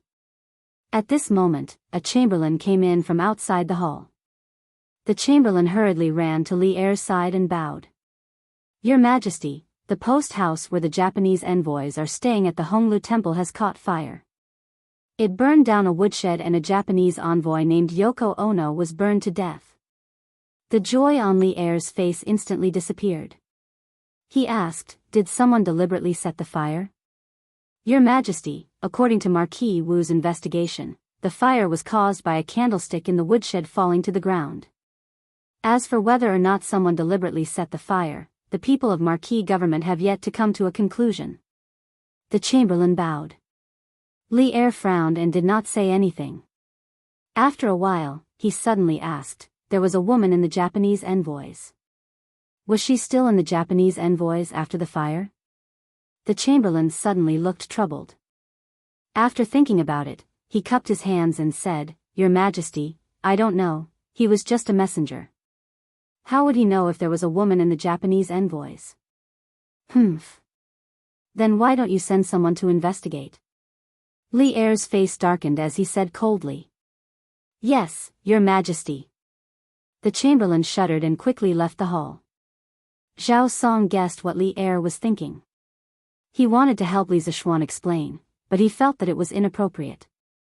After hesitating for a long time, he did not say anything in the end. Half an hour later, the chamberlain ran back and bowed to Li Er. Your Majesty, there is no woman in the Japanese envoys. That's enough. You can leave now. Li Er's face changed. He waved his hand and dismissed the chamberlain. Then, Li Er looked at Zhao Song and said, After tomorrow morning's court, tell Li Zixuan to come to Ganla Hall to see me. After saying this, Li Er waved his sleeves and left. Yes, Your Majesty. Zhao Song cupped his hands and answered. He smiled bitterly in his heart. Marquis Yong, how can you be so muddle-headed in this matter? Sure enough, lust is accompanied by a knife.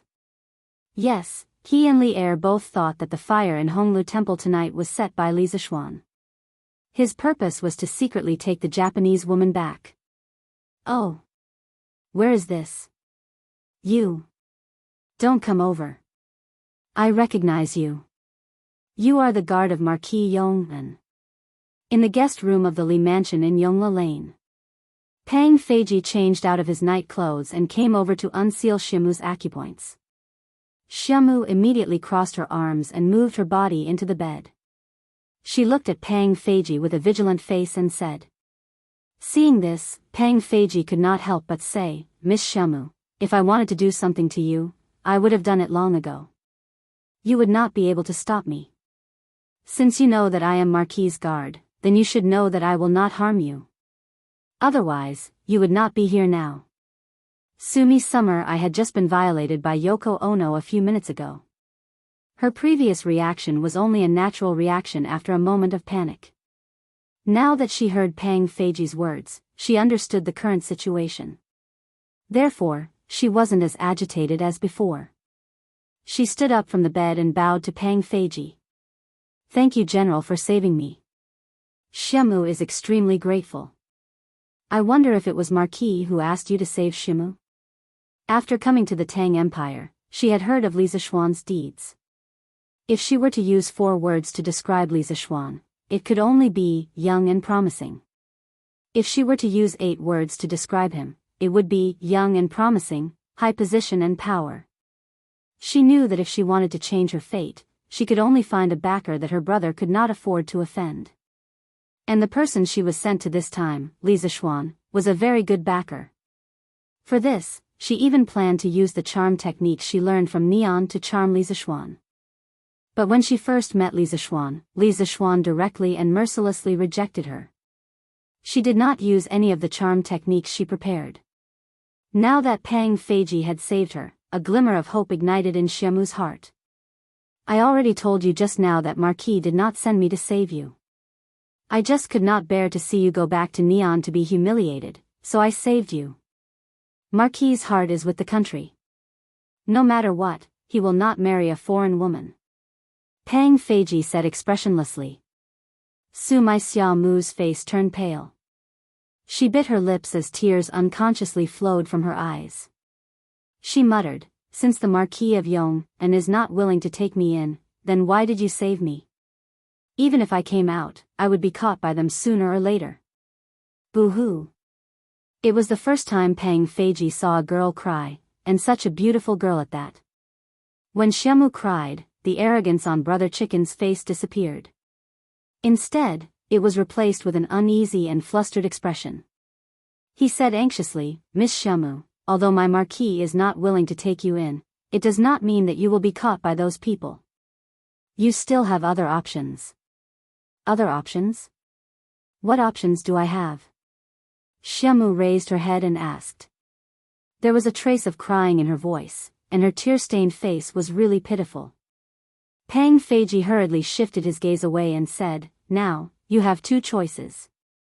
The first is that I will take you out of the city after daybreak, and you will go to another place and find another way to survive. The second choice is to follow me, Pang Feiji, back home and live a good life. From today onwards, you are my woman and also a citizen of the Great Tang. Those people will not dare to touch you again. Ah. You. Xiaomu's eyes widened. She never thought that Pang Feiji would want to marry her. She was just about to refuse, but then she remembered that she had no skills. Even if she went to a place where the Neon delegation could not find her, what would she do to make a living? Moreover, she was a beautiful and helpless woman. It was inevitable that she would meet a beast like Yoko Ono in a strange place. Therefore, the first option was definitely not feasible. However, when she thought of the second option, Pang Feiji stood up at the critical moment and saved her from the clutches of the devil. Her heart wavered a little. But I will become a criminal wanted by the Neon. With your status, I will only bring you trouble. You can't protect me. After hesitating for a long time, Xiaomu said. After all, in her eyes, Pang Feiji was just a guard. Hey! Miss Xiaomu, don't underestimate me. As long as you become my woman, I, Pang Feiji, swear to God that I will never be bullied like today. If your Japanese envoys want to capture you, they'll have to ask for my permission first. Moreover, I have not married yet. If you become my woman, I promise to treat you well for the rest of your life. Pang Feiji patted his chest and promised. Xiaomu looked at Pang Feiji's face, which was not handsome but full of determination. After a long time, she said softly, Okay. Xiaomu is willing to serve you for the rest of my life. Chapter 1356. 2 in 1 chapter, Your Highness, we can now confirm that all the guards in the courtyard were knocked out by the sleeping gas. Because of this, they didn't notice Princess Mingda's disappearance. But when Princess Mingda was sent back, she didn't have anything on her, let alone sleeping gas. So, I guess that someone must have used the sleeping gas to steal Princess Mingda. But that group of people was very efficient and didn't leave any traces that could prove their identity. Your Highness, should we report this to the Tang Imperial Court and ask them to help us find Princess Mingda? Honglu Temple, Wei Country Embassy. The mountain-back big brother had just returned from the interrogation of the Honglu Temple when his guard came to report. No. The mountain-back big brother immediately shook his head and said, We can't let the Tang Imperial Court know about the existence of Su Xiaomu. Otherwise, they will definitely find out that we sent a woman to Duke Yong'an. By then, we might be driven back to Wei Country. We don't have to look for Su Xiaomu. Let's just pretend that she's dead. As for this fire, let's just pretend that Yoko Ono set it herself. He wasn't stupid. Once the matter of bribing an important official of Tang was exposed, they wouldn't be able to get away with it. If the bribe was successful, it would be better because Li Zishuan would help them cover it up. But now that the bribe wasn't successful, Li Zishuan had a clear conscience. It was already good enough that he didn't take the initiative to report them. How could he help them cover up their crime? So if he still wanted to stay in Tang Empire safely, he could only swallow this loss in silence. As for Su Xiaomu who ran away, it didn't matter to him. She was just a woman. Wei Country never lacked women. Of course, he also suspected that Li Zishuan sent someone to steal Su Xiaomu. But that was only a suspicion. He didn't have any proof. Moreover, this was Tang Empire, not Wei Country. He didn't have any authority to investigate Li Zishuan. Yes. Your Highness. Although the guard didn't know what the mountain-back big brother was thinking, he still obeyed the order. Early the next morning, at the first glimmer of dawn, a carriage drove out of the Marquis Mansion in Yongless City and headed straight for the Yenching Gate. When they arrived at the city gates, the gates had just opened. Pang Feiji rode his horse in front to clear the way. Because the carriage had the symbol of the Marquis' mansion, and because the guards at the city gates all recognized Pang Feiji, they didn't check or question him, and directly let him pass. In fact, even if the city guards checked the carriage, they would not find anything. This was because the person in the carriage had already changed into the attire of a Tang woman. There was nothing unusual about her. When the time came, Pang Feiji could just make up an identity for her and she could get away with it. After leaving Chang'an City, Pang Feiji deliberately increased his speed. He brought Su Mo, Xiaomu, and his subordinates and rushed towards Cloud Mountain. Huff! Stop! When they were about to reach the Han Manor, Pang Feiji saw two familiar faces in front of him. He quickly reined in his horse and gestured for the people behind him to stop. Then, he jumped off the carriage and walked towards the two people. Brother Lu Feng, Brother Lu Yun, does Marquis have something to tell me? That's right, the two people were Lu Feng and Lu Yun. Although their appearance made Pang Feiji feel that he had fallen out of favor, Pang Feiji definitely did not have the intention to hate them. After all, they were all working under Li Zixuan. There was no need to treat them like enemies all the time. Moreover, Li Zixuan had already been very lenient towards him regarding Su Mo, Xiaomu. Pang Feiji felt that he owed Li Zixuan a lot.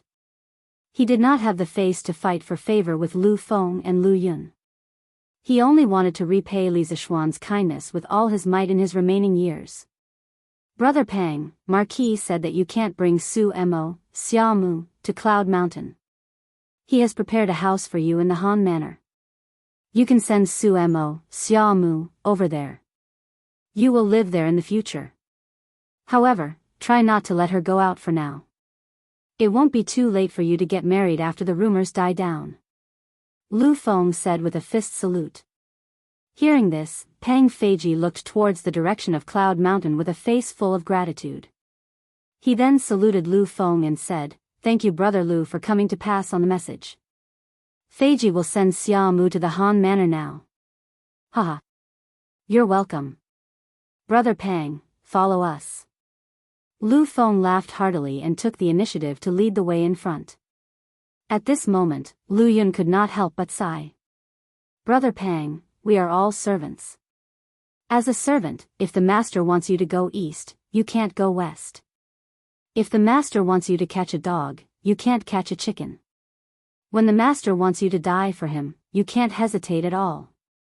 However, this is the first time in my life that I, Lu Yun, have seen a master who is willing to take the risk for the sake of a servant. Such a master, not to mention that I have never seen one before, I have never even heard of one before. Therefore, both of us are very envious of you. We are envious that you can meet such a good master so early. Haha. However, you don't have to be envious. Now that we are all working under Marquis, I wonder if His Majesty will transfer us away again in a few days. Lu Yun's sigh seemed to be a little unreasonable and inexplicable. However, as the person involved, Pang Feiji was deeply moved. He was silent for a moment and said with a determined face. Marquis is indeed an extraordinary person. In the future, my life will belong to Marquis. In this life, as long as I, Pang Feiji, am still breathing, I will not allow anyone to harm Marquis. Haha. Brother Pang is so bold. However, when Brother Pang gets married, the two of us will have to attend the wedding banquet. Lu Feng laughed and said. Pang Feiji shook his head and said, right now, I am not in the mood for a happy occasion. Although I have taken away the Wei Nation's princess this time, I have also caused a lot of trouble for Marquis. This is all because of me. I will take responsibility for what I have done. If I am found out and get blamed by His Majesty, I will definitely not let this matter involve Marquis. At worst, I will go to the Supreme Court and admit my guilt. Marquis. After Pang Feiji settled Su Wei and Xiaomu down, he came to the Yunshan villa. Li Zixuan had just finished practicing his swordsmanship. Pang Feiji knelt behind Li Zixuan and cupped his fists. Li Zixuan took the handkerchief from Xiao He and wiped the sweat on his forehead. Then, he said lightly, "Get up. A man has gold under his knees. If you are really grateful to me, then do your job well in the future." Pang Feiji was silent for a moment. He stood up and said solemnly, "From now on, Marquis is my second parent. If Marquis orders me, even if I have to give my life, I will do my best to complete it." Pang Feiji was born in the right Marquis household. It could be said that in the past, Li Zixuan was the most important person in his heart. However, after this incident, Li Zixuan's position in his heart had directly surpassed Li Er's. Now, if Li Zixuan were to raise the flag of rebellion, Pang Feiji would definitely follow him without hesitation. Yes. Li Zixuan nodded. This time, in order to help Pang Feiji and Su Xiaomu, he would definitely bear a certain amount of risk. If it were other superiors, they would definitely not do this for their subordinates. However, Li Zixuan's soul was that of a modern person. The concept of superior and inferior was not deeply engraved in his bones. Pang Feiji had been with him for so long. He treated Pang Feiji as a friend, not a servant who could be ordered around by others.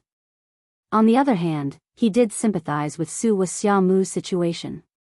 However, even if he sympathized, because of his identity, he could not personally help her. Since Pang Feiji had taken a fancy to Su Xiaomu, he might as well help them. He could use the former princess of the Wei nation to be his subordinate's wife. This was also something that would give him face, wasn't it? "Have you settled everything on your side?" Reporting to the Marquis, "Everything has been settled." Pang Feiji quickly replied.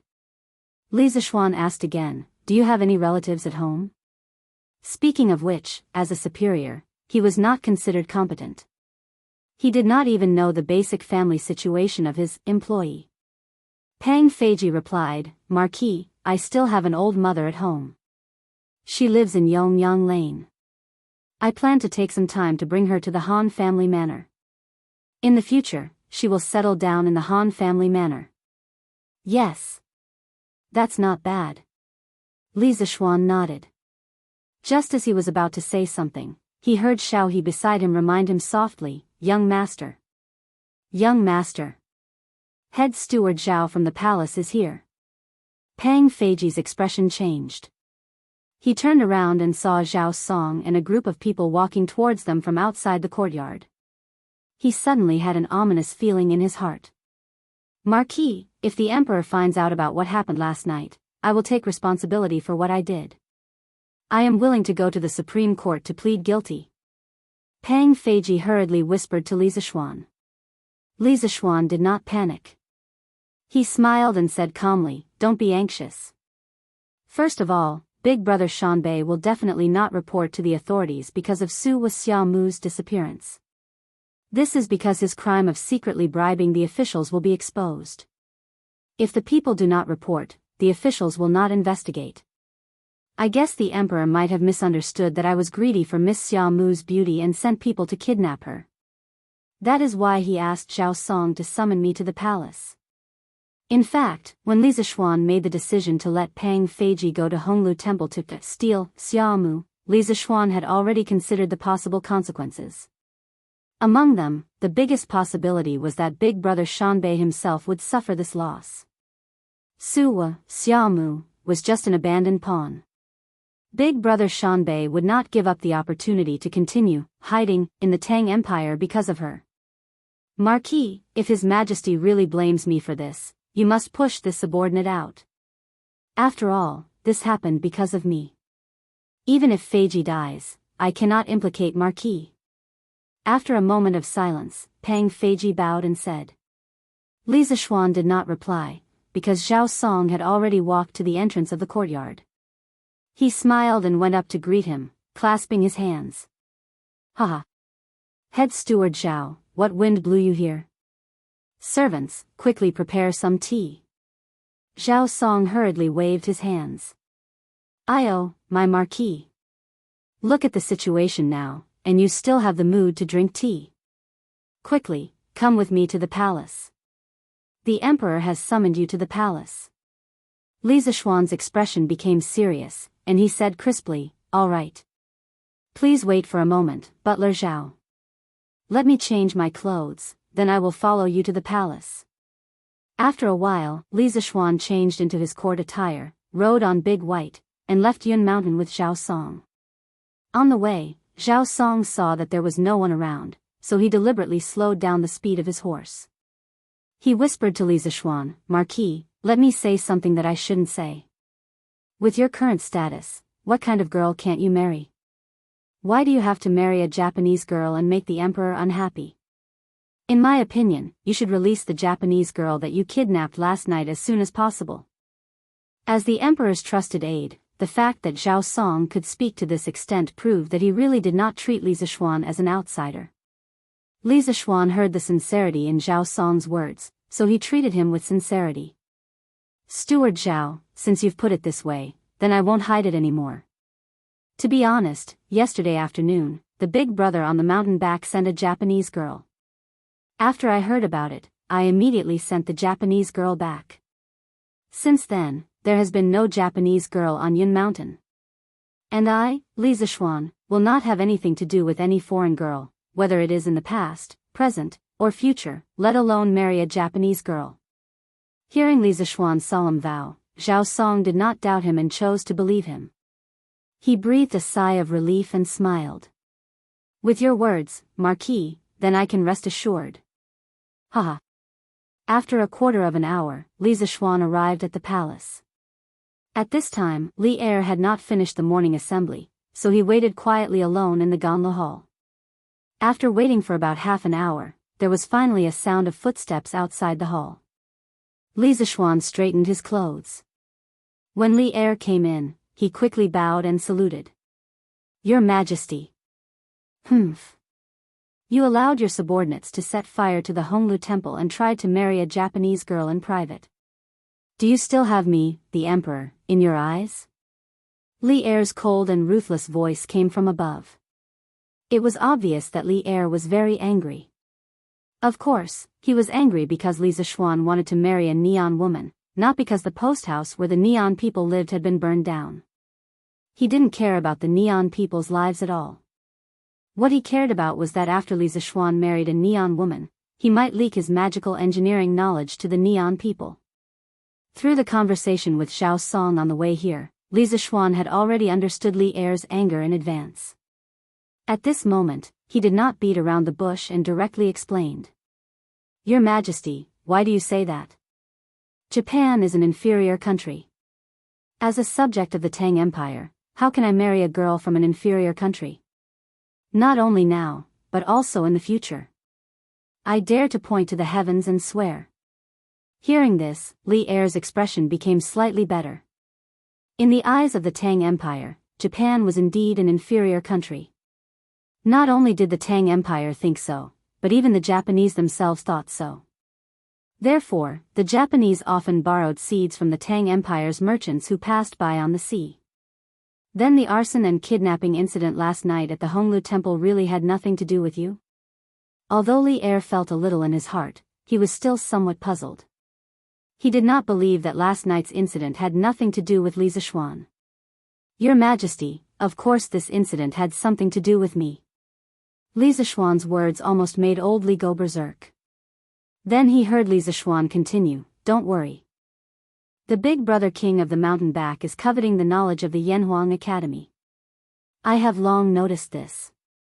This time, this bastard is even more outrageous. He wants to use his beauty to bribe me. If I don't teach him a lesson, won't he forget himself? So, after I sent someone to send the woman back yesterday, I asked someone to snatch her back. Then, I directly rewarded the Wanatian woman to a servant. The Wanatians' diplomatic mission suffered a double loss. It can be considered a lesson to them." Chapter 1357. In the Ganlu Palace. When Li Er saw Li Zishuan say these words so confidently, he was really angry. His face was as cold as frost as he said, "Humph. You burned down the Honglu post house, and you still dare to talk to me like this? Do you still have any respect for the law?" However, although he looked very angry, there was only anger in his words, not coldness. Li Zishuan had made it very clear that the kidnapping of the Neon woman was just to teach the Neon delegation a lesson and to reward the woman to his subordinates. As long as Li Zishuan didn't marry the Neon woman, it was enough. According to the previous plan, once Li Zishuan wanted to marry the Neon woman, Even if Li Er was reluctant, he would imprison Li Zishuan or kill him directly. After all, the engineering knowledge in Li Zishuan's head was too terrifying. Once it spread to other countries, it would bring immeasurable losses to the Tang Empire. As the supreme ruler of the Tang Empire, Li Er would never allow this to happen. There were some things that he couldn't have, and he couldn't let other countries have either. Now that the truth was out, Li Er naturally didn't have to worry about whether to kill Li Zishuan or not. Li Zishuan smiled bitterly and said, "Your Majesty, I only asked my subordinates to steal the woman, but I didn't ask them to set the house on fire. I think the fire was accidentally set by the Neon people, and it has nothing to do with me." Since Big Brother Shanbei did not report the disappearance of Shimu to the authorities, then he would definitely take responsibility for the fire at the post house. Therefore, Li Zishuan simply pushed the boat with the current and threw the blame to Big Brother Shanbei. When Li Er heard this, he was instantly speechless. During the morning court session, the current minister of the Honglu Temple reported to him the investigation of the burning of the Neon delegation's post house last night. The Neon people admitted that they had accidentally burned down the woodshed and were willing to pay for the loss of the post house. Of course, Li Er was skeptical about the Japanese's statement, so he just asked Li Zishuan to see if he could get a different answer from Li Zishuan. He didn't expect the result to be the same. Li Er said crossly, "Humph. Even if the fire was not set by your people, as a marquis, you actually sent people to sneak into the Honglu Temple to kidnap people. You are breaking the law unknowingly. I see that you are getting bolder and bolder." Li Zishuan knew that he was in the wrong, and he also understood that Li Er was not really angry, so he said, "Your Majesty, I was indeed thoughtless this time. At that time, I only wanted to teach the Neon delegation a lesson, but I forgot my identity and acted a little extreme. Please punish me, Your Majesty." This was retreating in order to advance. Anyway, Old Li didn't care about the lives of the Neon people at all. Even if he admitted his mistake, he wouldn't be punished much. Li Er raised his eyebrows and asked, "Did you really give that Neon woman to a servant?" It turned out that Old Li was still worried. He was afraid that Li Zishuan would have something to do with the Neon people. Li Zishuan hurriedly promised, "Your Majesty, this is absolutely true. I plan to let that Neon woman marry my subordinate as soon as this matter is over. And Your Majesty, you may not know that the Neon woman has a special identity. She is the daughter of the Suo family, a top family in Neon. However, the Suo family was destroyed last year, and the Neon crown prince suppressed the old, weak, women, and children of the Suo family. Therefore, that Neon woman was sent to the Tang Empire as a pawn to bribe officials. Now that woman has a deep hatred for the Neon Empress and the Neon Crown Prince. When the Tang Empire's army attacks Neon in the future, she can lead the way for us." Li Er nodded thoughtfully, and then felt that something was wrong. He frowned and said, "Neon is a barren land overseas. I have nothing to do. Why would I send troops to attack it?"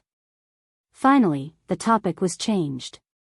Li Zishuan breathed a sigh of relief and said with a smile, "Your Majesty, you are wrong. Neon is rich in copper and silver mines. If we can conquer Neon, the Tang Empire will not lack silver and copper in the future." Hearing this, Li Er couldn't help but be moved. He frowned and asked, "How do you know that Neon is rich in copper and silver mines?" Li Zishuan's face froze. After a moment, he hurriedly said, "Your Majesty, my master went to Neon before he died and said that Neon was full of copper and silver. Last year, Commandery Prince Hejin also went to Neon, so he must know about this. On the other hand, Neon sent so much silver and copper to the Tang Empire last year and this year, which is enough to prove that the land is rich in silver and copper." Duping Li Er into becoming interested in Neon. After the Turks in Tufan were destroyed, the Tang Empire would be able to attack Neon. This way, Li Er wouldn't turn his attention to Goguryeo too early. To be honest, Goguryeo was a tough nut to crack. The four emperors of the Sui and Tang dynasties had all sent troops to attack Goguryeo, and countless Han Chinese soldiers had died in Goguryeo. Many historians believe that Li Shimon's 3 campaigns against Goguryeo was a big failure in his life. He had made the same mistake as Emperor Yang of the Sui dynasty. Therefore, using Neon as a training ground for Li Er was a very good choice. If the mountain-back Big Brother knew about Li Zishuan's sinister intentions, he would probably send out all the ninjas and assassins in Neon to kill Li Zishuan. Sure enough, old Li's expression changed. He pondered for a moment and said, "But now, the Tang Empire has started to promote the use of paper Tang Yuan. The demand for copper is not as big as before." Li Zishuan hurriedly said, "Your Majesty, copper is not only used for coins. There are many things that require copper in engineering. For example, the telegraph machine requires a lot of copper because copper conducts electricity better than iron. In the future, there will be more and more places that require copper." The corner of Li Er's mouth twitched. Only now did he know that Li Zishuan's telegraph machine required a lot of copper. It was really extravagant. This was mainly because in the eyes of the ancient people, copper basically meant money. However, for something like the telegraph machine, no matter how expensive it was, the more the better. Therefore, Li Er thought for a moment and said, forget it. We will remember this matter for now. You brat, go back and reflect on yourself. The next time you do something like this, we will teach you a lesson." Li Zishuan knew that he had already planted a seed in Li Er's heart. He hurriedly cupped his hands and replied, "Yes. Your Majesty. I will reflect on myself in the coming days." After a moment of silence, Li Er said, "Since the Wei envoys are so restless and dare to blatantly bribe the courtiers, we will order all of them to go back in a few days." Li Zishuan hesitated and said, "Your Majesty, now that the woman has been taken away by my men, there is no evidence for the bribery. Wei is now a vassal state of the Tang Empire. Your Majesty previously agreed to let them stay in Chang and city for half a year. If you change your mind this time, I think the courtiers will not agree." Li Er pondered for a moment and nodded. "What you said is not without reason. In that case, let them stay for a few more days. However, you have to prevent the Wei people from going to Yanhuang College to steal the technology related to the telegraph machine, the fairy lamp, and the telescope. The Yanhuang College confidentiality regulations you formulated this time is very good. In the future, Yanhuang College will implement a comprehensive confidentiality management according to the regulations you listed in it." Through the previous rebellion, Li Er saw the role of the telegraph machine, the fairy lamp, and the telescope in war. At the same time, he also realized that these technologies should be kept strictly confidential. Otherwise, it would be the Tang Empire's turn to have a headache if other countries also had them. Li Zishuan was naturally very happy that Li Er could realize this. He cupped his hands and said, "Your Majesty, Your Majesty. Your Majesty, please rest assured that I will not let the small foreign countries covet the magical weapons of the Tang Empire." "Good. With your words, I am relieved." Li Er nodded. Suddenly, he turned his gaze to Li Zishuan and asked, "I also heard that you have a 100 trump cards project in the college. What is the meaning of this? Come and tell me." It had to be said that Li Er was quite concerned about Yanhuang College. At this moment, he had probably forgotten that he had called Li Zishuan over to denounce him. "Your Majesty, this trump cards project is a project that I specially set up to encourage the students to create some magical weapons that will benefit the world." Hearing Li Er mention the trump cards project, Li Zishuan explained in detail the contents of the project that he had introduced to the students and teachers of the college. "Your Majesty intends to start the first trump cards project, which is the Ba River hydropower station. Currently, the Ba River Dam is only the first step. After the dam is completed, Your Majesty will use the dam as the foundation to build a hydropower station and usher in the era of electricity for the Tang Empire." At the end, Li Zishuan revealed his first trump cards project. Li Er had heard Li Zishuan talk about the Ba River Dam before, so he was not very surprised. However, he was very interested in the concept of the trump cards project that Li Zishuan proposed. After thinking for a moment, Li Er opened his mouth and said, "This 100 trump cards project can't only be funded by the college alone. The imperial court will also transfer a portion of money to support it every year. In addition, as long as the participants make outstanding contributions, I will not be stingy with money and official rewards. This basically raised the trump cards project to the level of a country. Li Zishuan was naturally very happy. He cupped his hands and said, "Your Majesty, I thank you in advance on behalf of those students for your reward." Li Er said happily, "Kid, you are getting more and more glib-tongued. When the college has really made some great achievements, it won't be too late for you to thank me." All right. Since you have asked what you wanted to ask, you can leave." "Yes. Your Majesty, I will leave." Li Zishuan cupped his hands in acknowledgement and slowly left the Sweet Dew Hall. After leaving the palace, he couldn't help but heave a sigh of relief and said, "Phew. This can be considered a blessing in disguise, right?" He had been angrily called into the palace by Li Er, but not only had he not been punished, but the trump cards project had also received old Li's full support. Wasn't this a blessing in disguise? Chapter 1358. Bastard, I summoned him to the palace to punish him, but why did I let him leave the palace safely? After Li Zishuan left, Li Er came back to his senses after a long while. He was a little angry and helpless. Zhao Song, who was beside him, almost laughed out loud.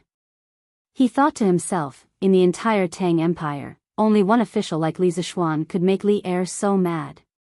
"Marquis, are you okay?" Pang Feiji asked worriedly as he came back to Yunshan. Li Zishuan had been in the palace for so long that he was even prepared to go to the Supreme Court to plead guilty. Fortunately, Li Zishuan had finally returned.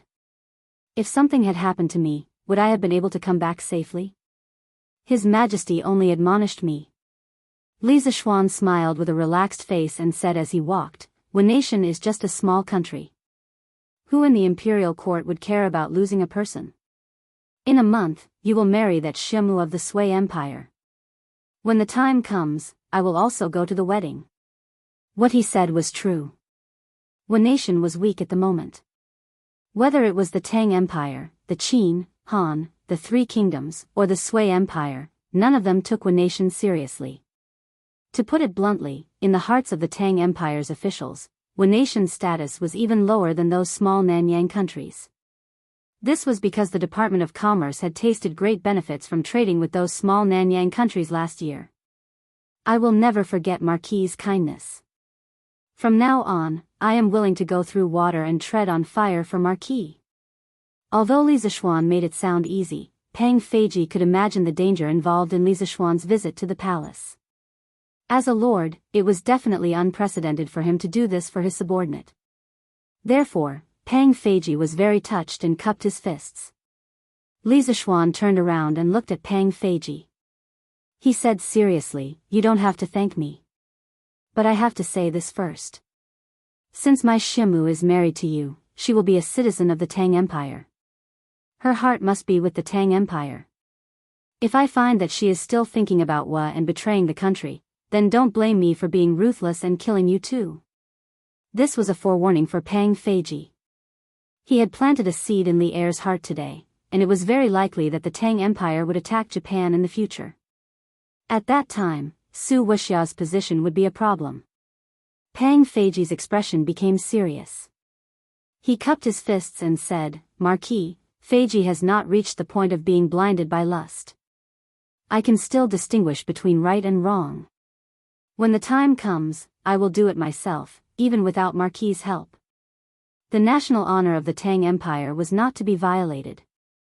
Moreover, in Pang Feiji's mind, when it came to marriage, a woman should follow the chicken or dog.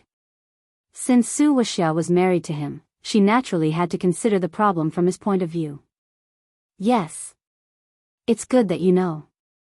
But I hope that that kind of thing will never happen. She now has a deep hatred for Wa. You'd better let her acknowledge the Tang Empire from the bottom of her heart and think that she is a citizen of the Tang Empire." This depends on your ability," Li Zishuan said with a smile. "Yes. Marquis." Pang Feiji cupped his fists and said yes. Li Zishuan waved his hand and motioned for him to leave.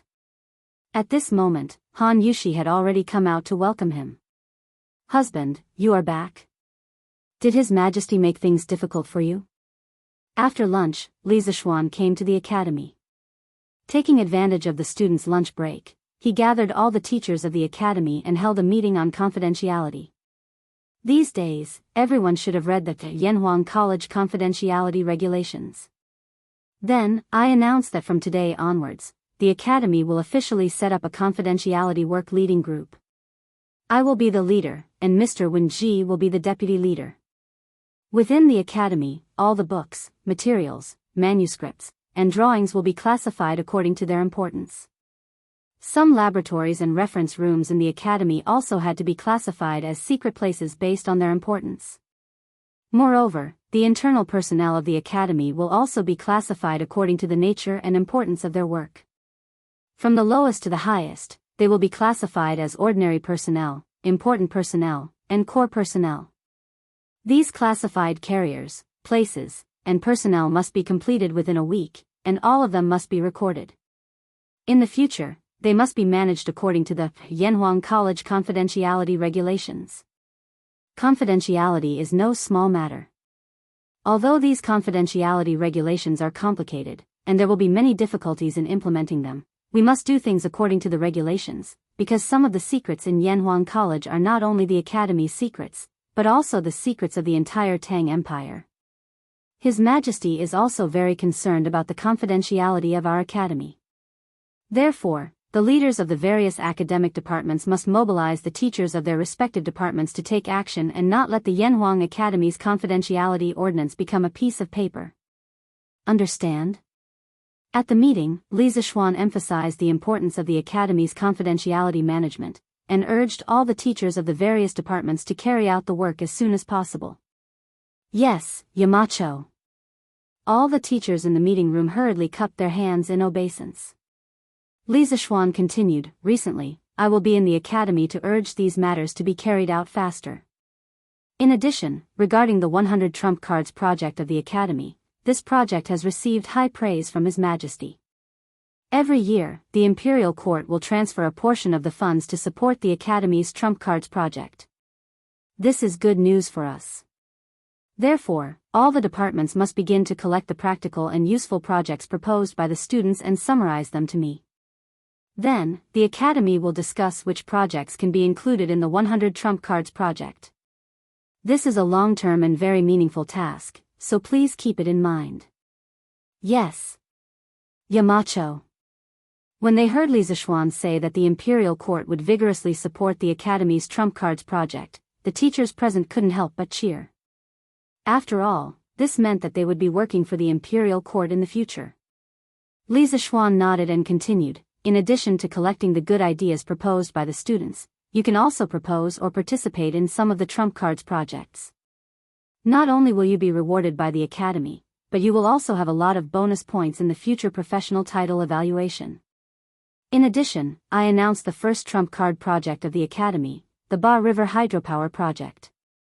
At present, the dam of the Ba River is steadily being built. After the dam is completed, a generator will be installed on the dam. This is a very good opportunity for the teachers of the physics department of Yanhuang College to gain experience. After all, you have all learned about electricity from textbooks and have never used it in practice. Therefore, this time, the Ba River Hydropower project, the students and teachers of the physics department of the Academy must try their best to participate in it. Yamacho is right. The teachers and students of the Academy must seize this opportunity to practice it. Mo Hui nodded in agreement. The other teachers of the Academy also nodded thoughtfully. To put it bluntly, among the 5 departments of Yanhuang College, except for the economics department, the knowledge taught in the other 4 departments was forcibly instilled by Li Zixuan.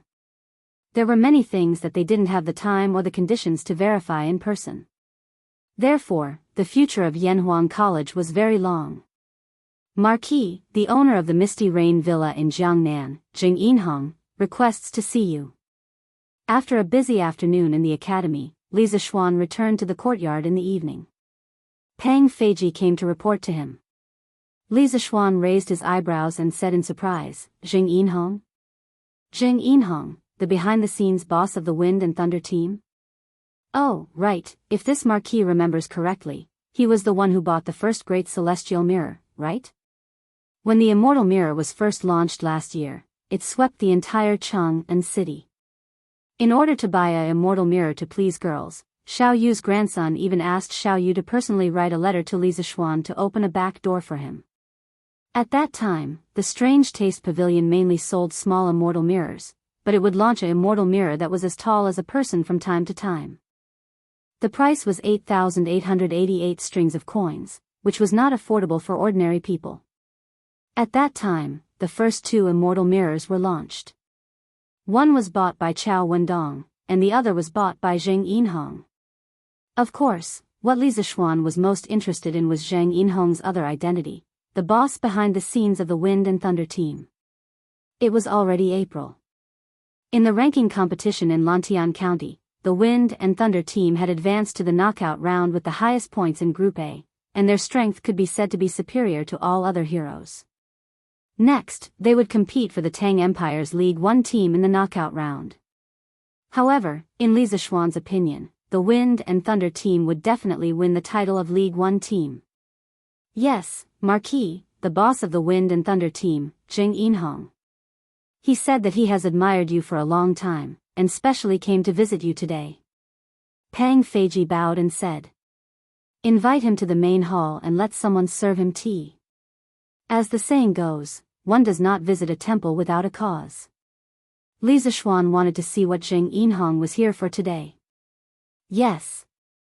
Pang Feiji took the order and left. After a while, Zheng Yinhong was brought to the main hall. Pang Feiji asked him to sit there for a while. As soon as Zheng Yinhong entered the house, he was shocked by the luxurious, bright, and modern decor of the house. Hee. It's just a humble house, please don't laugh at it. At this moment, Li Zishuan came out of the study and saw Zheng Yinhong looking at the decor in the house in shock. He laughed and said. Zheng Yinhong came back to his senses and quickly said, "Marquis, you must be joking. If this is still a humble house, there won't be any luxurious houses in the world." In the past, this Zheng's Misty Rain Villa prided itself on its grandeur and grandeur. But compared to the Marquis's Villa and the Yanhuang Academy on the Cloud Mountain, it's just a rural farm. Li Zishuan laughed and said, "You're exaggerating, Villa Master Zheng. This Cloud Mountain Villa is just a little new in style, but it's not grand and magnificent. You're too modest, Marquis." Zheng Yinhong cupped his hands and suddenly got up and said, "I've admired Marquis for a long time. I hope Marquis won't blame me for my sudden visit." Li Zishuan waved his hand and said, "It's okay. I've heard of Villa Master Zheng's reputation. Misty Rain Villa has monopolized the grain, porcelain, and silk business in the entire Jiangnan circuit. Villa Master Zheng is really good at making money." Zheng Yinhong quickly said, "Marquis, you flatter me. Compared to Marquis, my ability is like a firefly competing with the sun and moon." "Oh, right, I've brought some specialties from Jiangnan circuit for Marquis. I hope Marquis will kindly accept it. Qianjun, quickly take it out." At this point, Zheng Yinhong instructed the young man behind him. Seeing Li Zishuan looking at the young man behind him, Zheng Yinhong quickly introduced him. "Oh, Marquis, this is my son. He's been ignorant since he was young, but his character is not bad. This time, I brought the Wind and Thunder team to Chang and to participate in the competition, so I brought him with me to let him broaden his horizons. Qianjun, why don't you quickly greet Marquis?" Zheng Qianjun, who was holding a delicate wooden box, quickly bowed to Li Zishuan and said, "Greetings, Marquis." Li Zishuan, who was the son of a rich businessman, became a marquis within a year. He was Zheng Qianjun's idol. Zheng Qianjun, who was also the son of a rich businessman, dreamed more than once that he could be like Li Zishuan and become a marquis and prime minister one day. Zheng Qianjun? There's no need to be so polite. When Li Zishuan heard the young man's name, he suddenly remembered that a person named Zheng Qianjun had tipped Celestial Bane 5,000 Tang Yuan a while ago. In that case, the father and son in front of him were Li Zishuan's regular customers. Li Zishuan felt that it was quite interesting. "Thank you, Marquis." Zheng Qianjun straightened his body, then raised the wooden box in his hand and said to Li Zishuan, "Marquis, This is the fresh spring tea that my father sent from Jiangnan 800 miles away from Hangzhou to deliver for you. This spring tea was personally picked from the back mountain of Lingyin Temple. It's fresh and tender and is my father's favorite. Please accept it, Marquis. Tea leaves. The father and son of the Zheng family were here to deliver tea leaves. When Pang Feiji saw this, he could not help but mourn for the father and son of the Zheng family. That was because almost everyone around Li Zishuan knew that Li Zishuan did not like to drink tea. Usually, even if there were guests, Li Zishuan would rather drink plain water than tea. Therefore, Pang Feiji felt that the father and son of the Zheng family had failed in their gift delivery this time. Zheng Yinhong continued Zheng Qianjuan's words, I've heard people say that Marquis does not like to drink tea. He usually only drinks water. However, I feel that it's not that Marquis doesn't like to drink tea. It's just that he hasn't come across tea leaves that suit his taste. In the past, my situation was similar to that of Marquis. However, ever since I tasted the tea leaves from the back mountain of the Lingyin Temple, I can't live without them. Therefore, I specially brought a batch of tea leaves to give to Marquis. Oh, because I don't like to drink tea leaves that have been dried and crushed. I like to drink tea leaves that have just been picked. Therefore, the tea leaves that I brought to Marquis this time are also freshly picked. If Marquis thinks that it's inappropriate, he can ask the servants to dry them. Pang Feiji was a little confused. Since Zheng Yinhong knew that Li Zishuan did not like to drink tea, why did he still bring tea to him? Wasn't he looking for trouble? Unexpectedly, Li Zishuan took the wooden box from Zheng Qianjuan's hand with a happy face and said with a smile, Thank you for coming here. Haha. Hangzhou spring tea. That's great. The water quality in Hangzhou is excellent. The spring tea produced by the spring rain must be of the highest quality. Heights Lord Zheng is right. The reason why I don't like to drink tea is that I haven't come across tea leaves that suit my taste. I must taste the spring tea that Heights Lord Zheng has brought to me. I just don't know if Heights Lord Zheng has any more Hangzhou spring tea leaves. Freshly picked Hangzhou spring tea leaves. Li Zishuan was so happy that he couldn't close his mouth. Finally, he didn't have to drink tasteless water anymore. It was just that the tea leaves that old Zheng gave him were a little too little. Yes. If Marquis likes it, I'll send a few more boxes to Marquis later. Zheng Yinhong was a little confused at first, but then he replied excitedly. Chapter 1359. 2 in 1 chapter. How did the people of the Tang dynasty drink tea? First, the tea leaves were ground into powder, then the water was boiled. After the first boiling, salt was added. After the second boiling, the ground tea could be poured in and boiled. After the third boiling, the tea was divided into teacups. That was not enough. According to personal taste, scallions, ginger, dates, orange peel, dogwood, mint, and other things could be added. Spices and other things could also be added. The taste was simply too sour. In any case, after Li Zishuan tasted it once, he could not wait to avoid all the teas of this era. Because how could this be tea?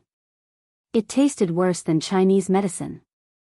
In fact, China's ancient tea ceremony probably started in the Tang dynasty and flourished in the Song dynasty. After the invasion of the grassland tribes in the Yuan dynasty, China's tea ceremony gradually declined. In the Ming dynasty, it showed a different scene. Generally speaking, the Tang dynasty boiled tea, the Song dynasty boiled tea, and the Song dynasty boiled tea. Whether it was boiling tea or boiling tea, people used crushed tea leaves as the raw material. However, this method was completely changed in the Ming dynasty. According to legend, Zhu Yuanzhang, the founder of the Ming dynasty, once visited the common people and saw that they were laboriously making dragon phoenix tea as a tribute to the palace. It was very difficult. If there was a slight flaw, they had to make it again. It wasted a lot of time and a lot of good materials.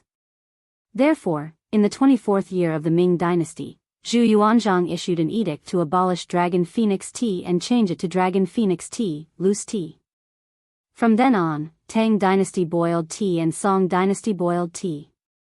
When Li Zishuan first transmigrated, he regretted that he did not transmigrate to the Ming dynasty. However, after thinking about it, he felt relieved. Since the Tang dynasty was popular to boil tea leaves and not stir-fry tea, then he would lead the trend. However, since the beginning of spring this year, too many things had happened. Li Zishuan did not have time to search for good spring tea leaves to stir-fry. In the end, Zheng Yinhong took the initiative to send a batch of good, fresh, and uncrushed spring tea leaves from Hangzhou. How could he waste it? Moreover, this was spring tea from the Lingyin Temple.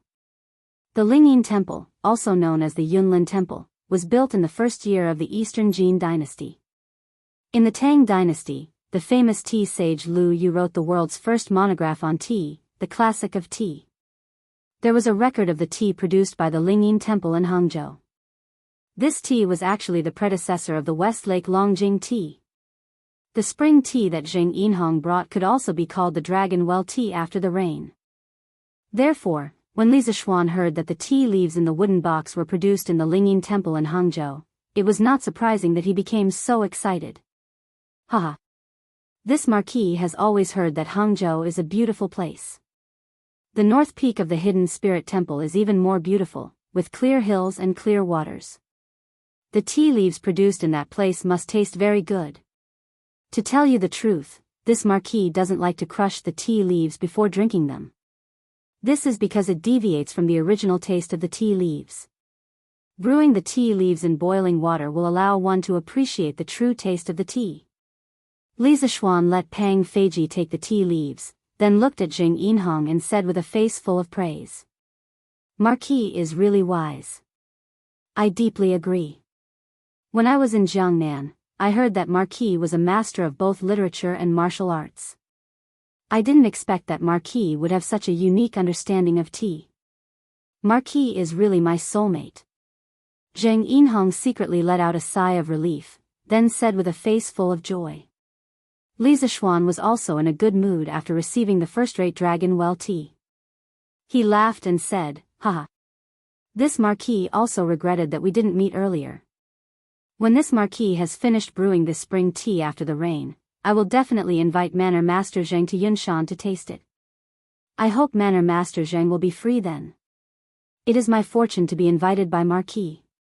When the time comes, I will definitely be there on time. What's more, although this Marquis was far away in Jiangnan, I know that Marquis is a master of fine food and wine. This Hangzhou spring tea after the rain will definitely be even more fragrant after going through Marquis' hands. When the time comes, I will be in for a treat. Zheng Yinhong laughed and cupped his hands, then looked at the sky outside the window.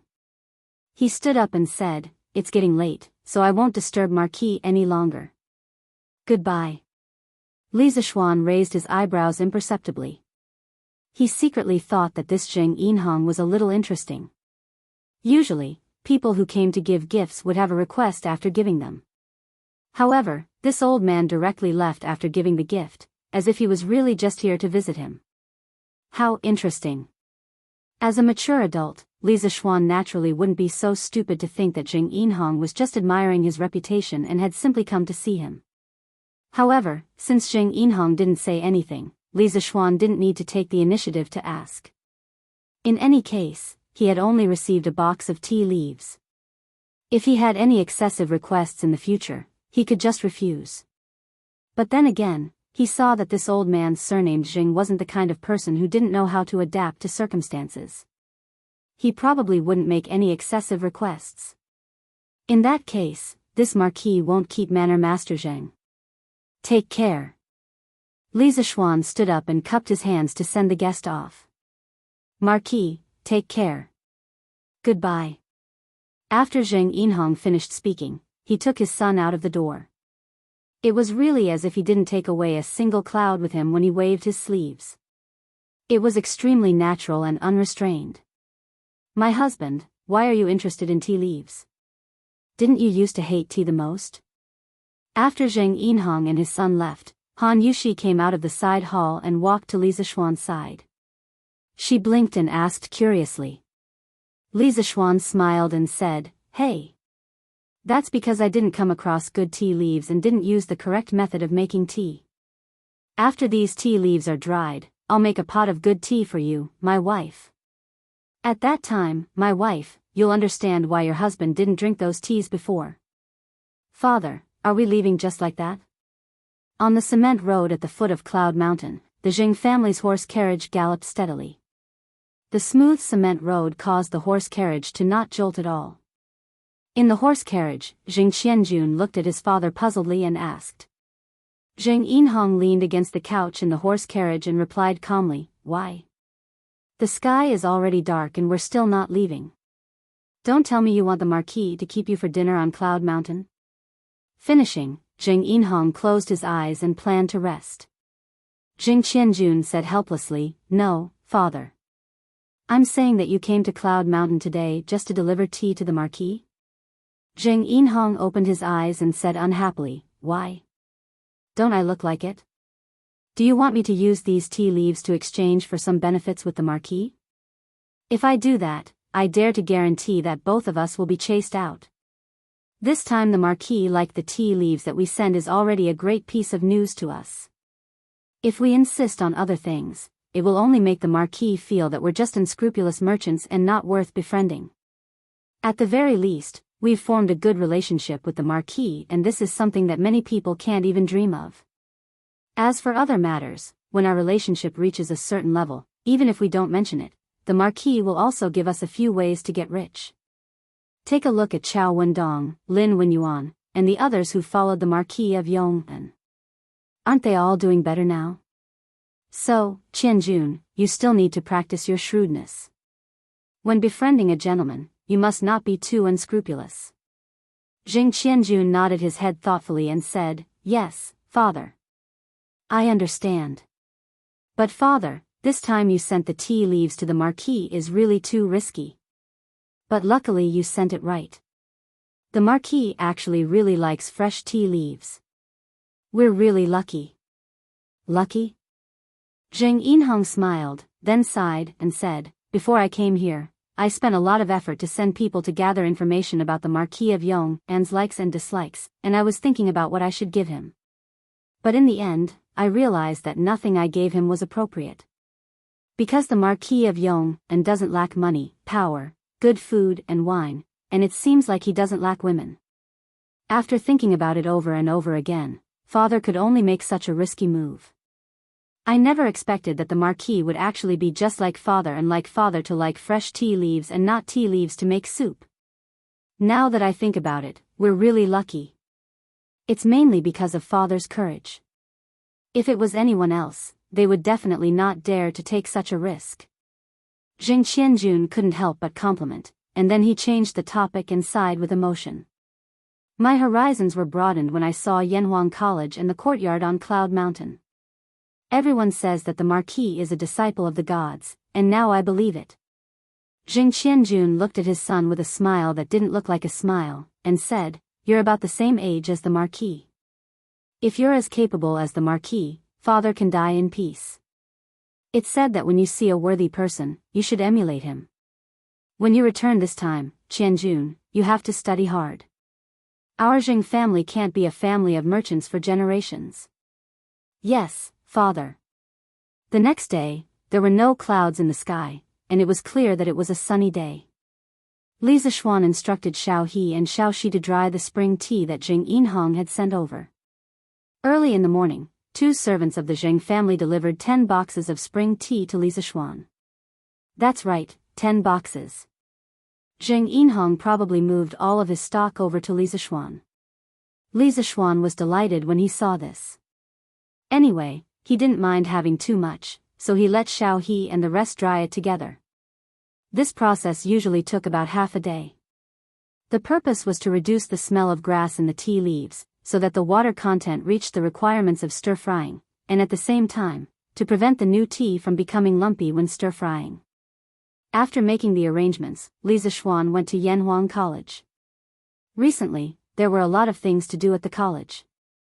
As the head of the Yamacho, he naturally couldn't get away. In the afternoon, Li Zishuan had just finished his lunch. When he saw that the tea leaves in the backyard were almost dried, he was excited and asked someone to bring the tea leaves to the kitchen. He wanted to personally cook the tea leaves. Husband, how can these tea leaves be stir-fried? Are you sure you didn't remember wrongly? When Han Yushi heard that Li Zixuan wanted to stir-fry the tea leaves, she immediately followed him into the kitchen and asked.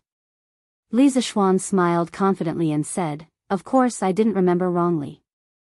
Back then, my master drank stir-fried tea leaves, not tea powder." "What's so good about tea powder?" "Hey, wife, you came at the right time.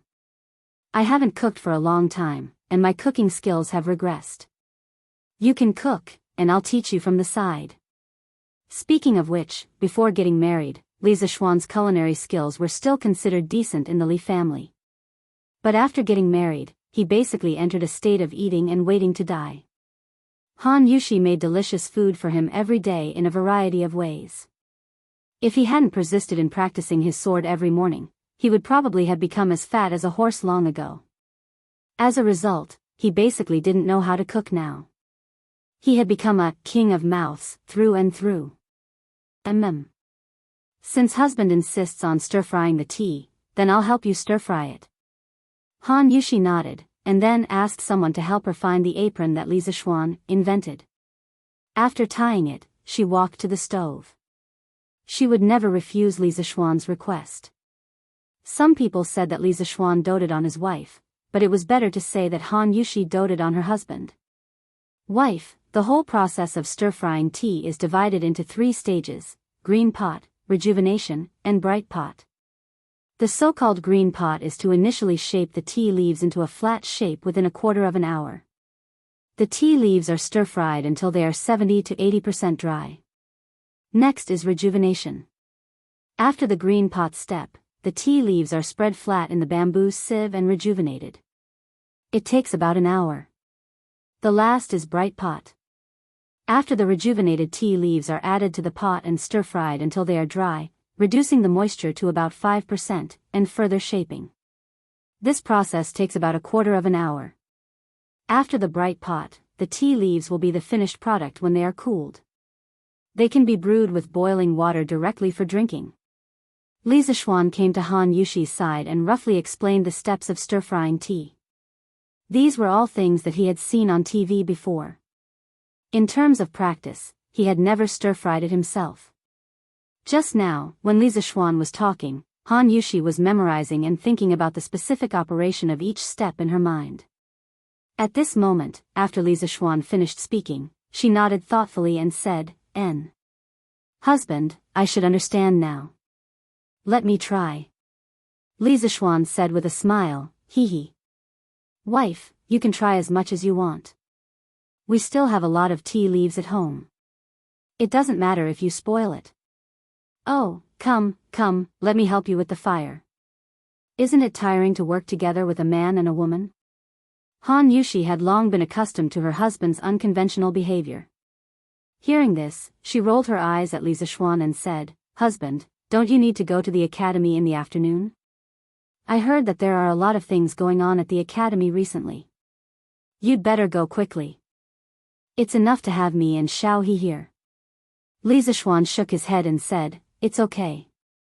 I'll go after I'm done. At most, I'll stay at the academy for a while at night." Seeing that she couldn't persuade him, Han Yushi could only let Li Zixuan be. On the other side, Li Zixuan had already started burning firewood. Speaking of which, in this era, there was no gas, no natural gas, and no induction cooker. For stir-frying, they could only rely on firewood. Xiao He had already helped Han Yushi clean the pot. When Han Yushi saw that the fire was almost ready, she poured the tea leaves that Xiao Shi handed over into the pot and began to stir-fry tea for the first time in her life. Chapter 1360. Yunshan Residence, Back Kitchen. All right. Husband, what do you think of the color? Can we get it out of the pot?" After working for nearly 2 hours, Han Yushi estimated the time, looked at the color of the tea leaves in the pot, and asked Li Zixuan. Li Zixuan stood up and looked into the pot. What he saw were pieces of flat, smooth, sharp, and tender green tea leaves. He looked at his wife in surprise and praised her. These stir-fried tea leaves are straight and sharp. They are flat and handsome. They are smooth and even. The color of the tea leaves is yellow and green. It is very tempting. It is really the best. Wife, you are really good at cooking. The control of the fire is just right. I am impressed. He was not bragging. The tea leaves that Han Yushi stir-fried were comparable to the top-grade Longjing tea that was sold in the tea shops in his previous life. Li Zixuan felt that marrying this wife was really a treasure. She could stir-fry tea to such a high standard for her first time. Han Yushi was happy in her heart, but she said embarrassedly, "Husband, you are talking nonsense again. I was just lucky. How can it be as good as you say?" Although she said that, the two little dimples on her cheeks betrayed her. Li Zixuan laughed and could not help but touch Han Yushi's white jade-like cheeks. He said, "Haha. Wife, don't be so modest. Let me make a cup of tea for you. Xiao He, you help me with the fire. Xiao Shi, have you boiled the water that I asked you to boil?" "Yes." "Young master." "Yes, yes." "Young master, it is boiling." Xiao He and Xiao Shi replied. "Good. Today, I will make a cup of tea for each of you. The best Hangzhou spring tea." After Li Zixuan finished speaking, he went out of the kitchen and personally went to get the teacups. Half an hour later, the 4 cups of tea were brewed. The green and clear tea was steaming, bringing the unique fragrance of the tea leaves into the air. Han Yushi, Xiao He, and Xiao Shi could not help but sniff. Their faces were filled with intoxication. "Husband, after the tea leaves are brewed like this, it does seem to be 100 times more fragrant than the tea we brewed before." After Han Yushi looked at the tender green and clear tea in front of her, she couldn't help but say with joy. Not to mention the taste, just by looking at the color and the aroma, the freshly brewed tea in front of him was 100 times better than the tea powder soup in the past. The tea brewed by young master looks good just by looking at it. It will definitely taste good when drunk. Xiao He blinked her eyes and said excitedly. Li Zixuan laughed and said, "Haha. Whether it tastes good or not, we will only know after we drink it. Wife, Xiao He, Xiao Shi, quickly try it. Oh, be careful, don't burn yourself." "Yes. Thank you, husband." "Thank you, young master." Xiao He and Xiao Shi were flattered. After all, this was tea brewed by Li Zixuan himself. At this time, Li Zixuan also picked up the teacup. He first put it in front of his nose and took a light sniff, then closed his eyes with a face full of enjoyment. Speaking of which, he hadn't smelled such a pure tea fragrance for more than a year, right? After sighing with emotion, Li Zixuan gently blew on the hot tea in the cup. After a moment, he took a shallow sip. There was a faint bitter taste in the mouth, and then a burst of rich tea aroma exploded in the mouth, leaving a rich aftertaste. On the other side, Han Yushi also took a sip. Then her eyes widened and she exclaimed, "Husband, this tea tastes very special. The texture is smooth, and it leaves a fragrance in the mouth after drinking it. It's simply amazing." "Yes, yes. Although Xiao He can't tell how it tastes good, I just feel that it is 10,000 times better than the tea we brewed in the past." Young master, this tea is slightly bitter, but after savoring it carefully, it is full of fragrance. This feeling is just like life." Listening to the praise of the 3 beauties in the room, Li Zixuan smiled and said, "Haha. Xiao Shi is right. Sometimes, drinking tea is like tasting life. There is contemplation in the tea, enlightenment in the contemplation, reminiscence, and life. Wife, take your time to enjoy it. I will bring some tea leaves to the academy to reward the teachers. Drinking tea is like tasting life?" Han Yushi couldn't help but be startled. Then she smiled and said, Husband, you can go now. As for the remaining tea leaves, I will help you with Xiao He and the rest." "Thank you for your hard work, my wife." Li Zixuan nodded, then took a small box of freshly brewed tea leaves and went out in the direction of Yanhuang College. Mo Zhong asked the canteen to boil 2 pots of water and bring them to the meeting room. Also, bring some teacups. When he arrived at the academy, Li Zishuan directly called Mo Zhong and ordered. Yes. Yamacho. Mo Zhong was a little confused, but he still followed the order. Hey. Yamacho, you came at the right time. This is the list of secret carriers and secret places listed by our physics department. Please take a look. After Mo Zhong left, Li Zishuan had just walked into Guanghua building when he met Mo Chui. Mo Chui was holding a pile of files. When he saw Li Zishuan coming to the academy, he quickly walked over and said. Li Zishuan glanced at the files in Mo Chui's hands, but he didn't take them. Instead, he said, I'll look at this later. Everyone has been working hard these past 2 days. Rest for a while. I brought you something good. Li Zishuan said as he led Mo Chui to the big meeting room on the first floor. It was Saturday, and the students had gone home for the holidays. Only the teachers were still busy, working overtime, in the meeting room. Arriving at the conference room, Li Zishuan cleared his throat and said to the busy teachers of the academy, Thank you for your hard work, gentlemen. Put down the things at hand and rest for a while. Today, I brought you something good that can lift your spirits and reduce fatigue. Everyone, have a good taste. The teachers in the meeting room immediately looked at Li Zishuan. Li Gang stroked his beard and asked curiously, Yamacho, what is it that can be so magical? Could it be some kind of medicine? No, Yamacho, you let us taste it, which means it's not medicine. Yes. Brother Wenji's analysis is correct. It seems that the thing Yamacho is talking about is a new kind of delicacy. Then this old man wants to have a good taste. Yen Silu followed Li Gang and echoed. Hearing him say this, everyone in the room couldn't help but swallow. Delicacy, and it was brought by Li Zishuan himself. How could the taste be bad? Who in the Tang Empire didn't know that Li Zishuan was a veritable food king?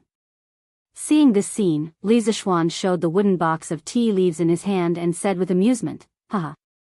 You don't have to guess anymore. Here, it's tea. Today, I've brought you a new way to drink tea. Yamacho, here's the boiled water you asked for. At this moment, Mo Zhong and Mo Yun came in with 2 pots of steaming boiled water. Behind them were 10 or so waiters from the canteen, each carrying a tray of teacups. Give each gentleman a teacup. Mo Zhong, Mo Yun, you 2 carry the kettles and come with me. Li Zishuan gave a simple order, and the waiters in the canteen took the lead and got to work. Li Zishuan led Mo Zhong and Mo Yun to stand behind Li Gang. The old gentleman cooperatively stepped aside. Li Zishuan opened the tea box, and immediately, a fragrant smell wafted out. Li Gang raised his eyebrows in surprise and couldn't help but close his eyes, greedily breathing in the tea fragrance coming from the tea box. Li Zishuan added a small pinch of tea leaves into the old gentleman's teacup, and then had Mo Zhong pour boiling water into it. The tea leaves first floated on the surface of the water, but they quickly sank. The clear water in the teacup had already turned a tender green color, and it was extremely tempting. Moreover, the rich tea fragrance coming from the teacup made the people nearby salivate. Gulp. What tea leaves are these? Why are whole leaves used instead of tea powder? Also, why are these tea leaves giving off such a rich tea fragrance just by soaking them in boiling water? Yen Silu said with a shocked expression. The Yen family had a long history of learning. What kind of tea had Yen Silu not tasted in his life? However, he had never seen a tea drinking method like Li Zishuan, where the tea leaves were directly soaked in boiling water. Moreover, the tea made with this method had a clear color and a rich aroma, which made him even more puzzled. That's right. Yamacho, why is your tea drinking method completely different from the way we used to drink tea? Ma Zhou also said with a puzzled expression. Li Zishuan added tea leaves into Yen Silu's cup next to him and said with a smile, I said at the very beginning that today I'm bringing a brand new tea drinking method to all of you. Don't worry, everyone, there's a share for everyone. After that, he personally placed the tea leaves in the cups of the leaders of the 5 academic departments. At this time, Mo Zhong said very perceptively, "Yamacho, let me do it. I remember the amount of tea leaves you put in each cup just now." There were more than 70 teachers in this room. Li Zishuan naturally couldn't put tea leaves in every one of them. Hearing that, he went with the flow and said, That's fine. But be careful, don't burn others, and don't burn yourselves." "Okay. Yamacho, don't worry." Mo Zhong responded, then took the tea box and began to pour tea for the teachers in the room.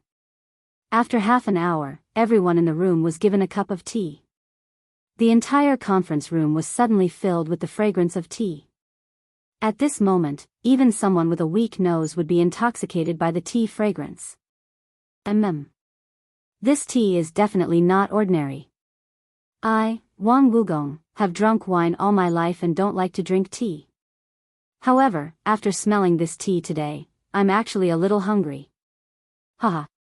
Everyone, please, I'll first taste this fragrant tea and see how it tastes. Wang Ji picked up the teacup and sniffed it hard. Then, he eagerly put it to his mouth and blew on it fiercely.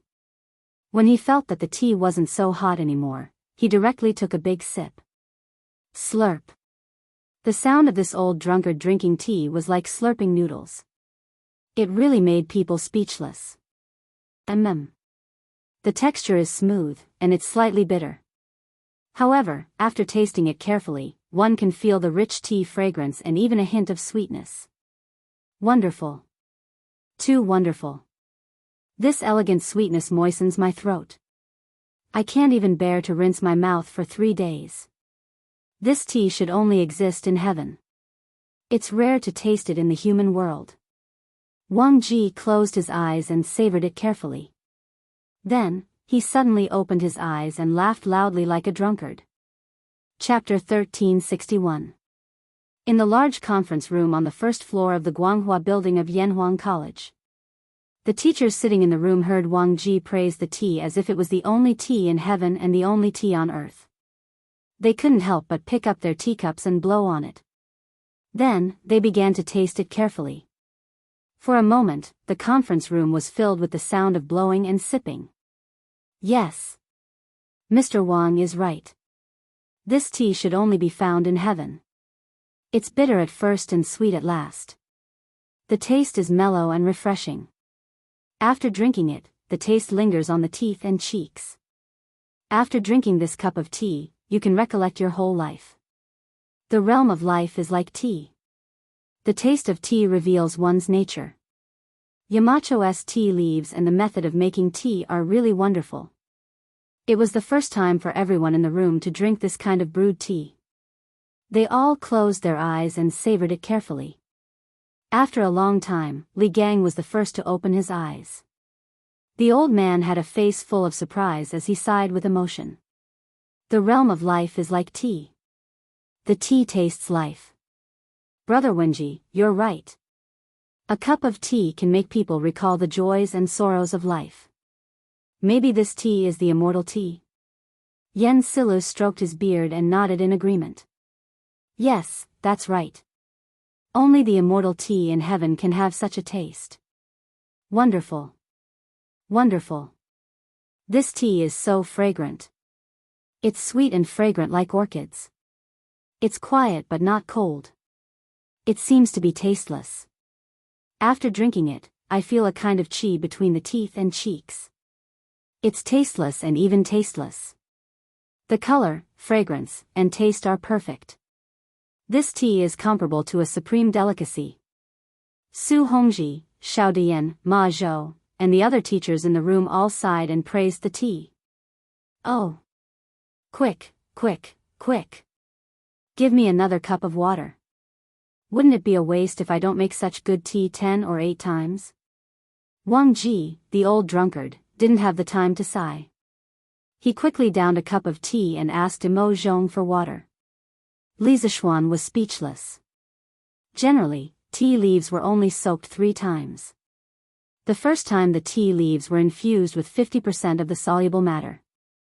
The second to fourth soaking was 30%, 10%, and 1% to 3% respectively. 80% of the vitamins and amino acids in the tea leaves could be extracted in the first soak, and more than 95% of the vitamins and amino acids in the tea leaves would be extracted in the second soak. Therefore, if Wang Ji wanted to use the same cup of tea to brew it for 10 or 8 times, it was completely nonsense. If that really happened, he probably wouldn't be able to drink it himself. Oh. This old man does seem a little more spirited. It seems like this tea really has the miraculous effect of boosting one's spirit. At this time, Li Gang suddenly felt his mind become clearer. He didn't know if it was an illusion, so he hesitantly said. As soon as this was said, it immediately received the approval of many people. Yen Silu was pleasantly surprised. It seemed to be the case. Yamacho, not only can your tea taste life, but it can also boost one's spirit. It's really amazing. Ma Zhou said, whether it's color, taste, or effect, this tea is far from comparable to the tea I've drunk before. Wang Ji nodded repeatedly and said, yes, yes. That's right. Yamacho, where did you get this tea? Where can I buy it? After drinking this kind of tea, how can other teas still taste good? That's right.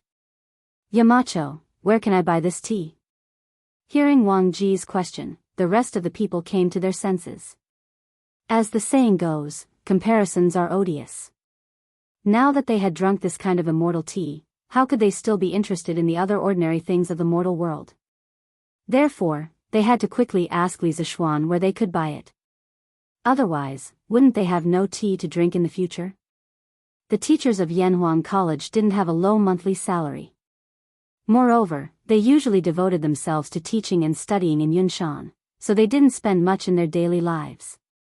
Therefore, most people felt that as long as there was a place to buy this tea, they could more or less afford it. But it was a pity, hee. I obtained this tea by chance from a friend. Then, I used 18 processing techniques, such as shaking, putting, pressing, spreading, swinging, sticking, grasping, pressing, grinding, and so on. Currently, in the entire Tang dynasty, or even the entire world, there are no other places that sell this tea except for the tea in my hands. Li Zishuan replied proudly. Wang Ji was speechless. He only wanted to know where to buy these magical tea leaves. He didn't care how the tea leaves were processed. At this moment, seeing Li Zishuan's smug face showing off, to be honest, although Wang Ji was usually very respectful of Li Zishuan, he suddenly wanted to punch Li Zishuan's smug face. Yamacho, aren't you tricking us? You let us taste such good tea once, but then you tell us that there's no place to sell it. You're leaving us with no water to drink in the future. The old drunkard looked at Li Zishuan with a bitter face and said. He had planned to buy some of this tea to replace alcohol. After all, Li Zishuan had told him before that excessive drinking was harmful to the body, especially for an old man like him. Yes. Yamacho, you gave us such good tea. How can we drink other tea in the future? Aren't you torturing us? Yes. Yes. Yamacho, can you get Wonderful Taste Pavilion or Drunken Immortal House to find a way to sell this tea? After Wang Ji's voice fell, the other teachers in the room began to complain, ask. Li Zishuan's face was full of helplessness. He didn't even have much of this high-quality Hangzhou spring tea. If he had known, he wouldn't have taken it out to show off. What a sin. He thought for a moment, then suddenly rolled his eyes and said loudly, ahem. Everyone. Although this tea is not sold elsewhere, I'll leave a box with Mr. Wenji. Whenever you want to drink it, you can ask Mr. Wenji for it. Okay, the tea has been tasted. Everyone, let's do your work. Mo Chui, didn't you have something to show me earlier? Bring it to my office. After giving his instructions, Li Zishuan hurriedly slipped away as if there was oil under his feet. The main thing was that more than 70 men were looking at you with bitter eyes. No one could stand it. Mo Chui hurriedly held the file and chased after Li Zishuan. Oh, this guy also took away his unfinished tea. He was probably afraid that someone would steal it after he left. Everyone in the room turned their gazes to Li Gang at this moment. In their eyes, some were eager to try, some were timid and hesitant, and some were drooling. Li Gang, who was innocently implicated, twitched the corner of his mouth at this moment. Yamacho, you're tricking me. Aren't you passing on your hatred? But when he thought of the wonderful taste of the tea, Li Gang instantly felt that if he was tricked, then so be it. This was a trap worth jumping into. Ahem. Continue with your work. As for the tea given by Yamacho, I won't keep it to myself. Li Gang straightened his face and said to everyone with a serious face. Hearing this, many of the new teachers couldn't help but feel bitter in their hearts. They thought to themselves, you are so respected. When the time comes, even if we want to drink some immortal tea, how would we dare to frequently ask you for it? Li Zishuan left a box of tea leaves for Li Gang and then sent someone to deliver a small box to Sun Simiao. This could be considered a small benefit for the medical school. After some thought, he also sent someone to deliver a large box of tea leaves to the palace. He even included the brewing method and effects of the tea leaves. This was considered a public bribe to Li Er. Logically speaking, the reason why he could live so well in the Tang Empire was inseparable from Li Er's appreciation and tolerance. Take the incident with the Japanese princess as an example. What he had done could be big or small. If it was a big matter, he would be demoted and stripped of his title. If it was a small matter, he would be reduced to a small matter. In the end, Li Zishuan forgave him because of his outstanding contributions to Yanhuang College and the Tang Empire. This made Li Zishuan feel grateful from the bottom of his heart. Therefore, he decided that from now on, he would be a bootlicker. Once there was something good like tea leaves, he would send a portion to Old Li and Empress Zhongsun. This way, when he made a mistake in the future, Li Er might be lenient on account of their old friendship. Even if Old Li couldn't do it, Empress Zhongsun would definitely plead for him. It was said that a bootlicker would eventually have nothing, but a bootlicker of the emperor would eventually have everything. At the same time, Li Zishuan also sent someone to inform Jing Yinhong, Jing Qianjun, Chao Wendong, Lin Wenyuan, and the other members of the Yanhuang Chamber of Commerce to come to Yun Mountain tomorrow afternoon to participate in the tea tasting conference. He guessed that the reason why Jing Yinhong came to visit him yesterday was probably because he was interested in the business of the Yanhuang Chamber of Commerce. It just so happened that the land of Jiangnan was an undeveloped land for Li Zishuan. Li Zishuan also had the intention to expand his business to Jiangnan. At night, in the palace. He. Servant Guanyin, you came at the right time. Li Zishuan sent someone to deliver a box of tea leaves. Come and have a taste. In the Sweet Dew Palace, Li Er saw Empress Zhongsun walk in with a bowl of white fungus soup. He immediately smiled. Tea leaves? If I remember correctly, didn't that child always dislike tea leaves? Why did he send a box to the emperor? Empress Zhongsun put the white fungus soup on the dragon table and then said with a strange expression. He. I am also wondering what this kid is up to. But his tea leaves are definitely not as good as Servant Guanyin's white fungus soup. Let me finish this white fungus soup first. Li Er smiled and inwardly flattered Empress Zhongsun.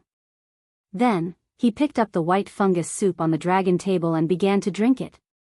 Empress Zhongsun glanced at Li Er with her beautiful eyes, then picked up the wooden box that Li Er had placed to the side. She examined it carefully for a while, then opened the lid of the wooden box. Immediately, a burst of tea fragrance rushed out. She then saw the flat, smooth, sharp and tender green tea leaves in the wooden box. She immediately opened her small mouth in surprise, saying, "What are you talking about?" "Ah, Your Majesty. These are complete tea leaves and not tea powder. Also, these tea leaves can actually emit such a strong tea fragrance. They are definitely not ordinary." There was a note on it: take a small amount of tea leaves and put it in a cup. Brew it with boiling water. When the water temperature is not too hot, you can drink it. Drinking it can raise one's spirits, reduce fatigue, help digestion, and delay aging. Could it be that these tea leaves are immortal tea? It doesn't need to be cooked and only needs to be brewed with boiling water. Moreover, it has so many effects on the human body. Is Marquis Yong and joking with us? Oh. Reduce fatigue and delay aging? These tea leaves have such effects. Hearing this, Li Er raised his eyebrows in surprise and said, "Let someone brew 2 cups. Won't we know once we taste it? If this kid is bragging, I will teach him a lesson." Empress Zhongsun covered her mouth and smiled, "Yes. Your Majesty." Then she ordered the servants to boil a pot of water in the imperial kitchen and bring it over. Nowadays, honeycomb coal and coal stoves were widely used. Of course, the imperial palace also had these. Therefore, it didn't take much time to boil a pot of water. In less than a quarter of an hour, an eunuch came in with a pot of water. Empress Zhongsun personally took it and then said with a slight smile, "Your Majesty is always busy with state affairs and has to deal with a myriad of affairs every day. Let me make a cup of tea for Your Majesty. Let's see if these tea leaves have the effect of reducing fatigue." Saying this, she took out a small handful of tea leaves from the wooden box and threw it into the jade-white teacup. Then she lifted the pot and carefully poured the boiling water into the teacup. Trickles of water flowed down from the opening of the pot and formed a small whirlpool in the teacup. The tea leaves flowed with the flow and spun on the surface of the water happily. However, they quickly sank and the color of the tea instantly turned into a tender yellow and clear color. It was extremely tempting.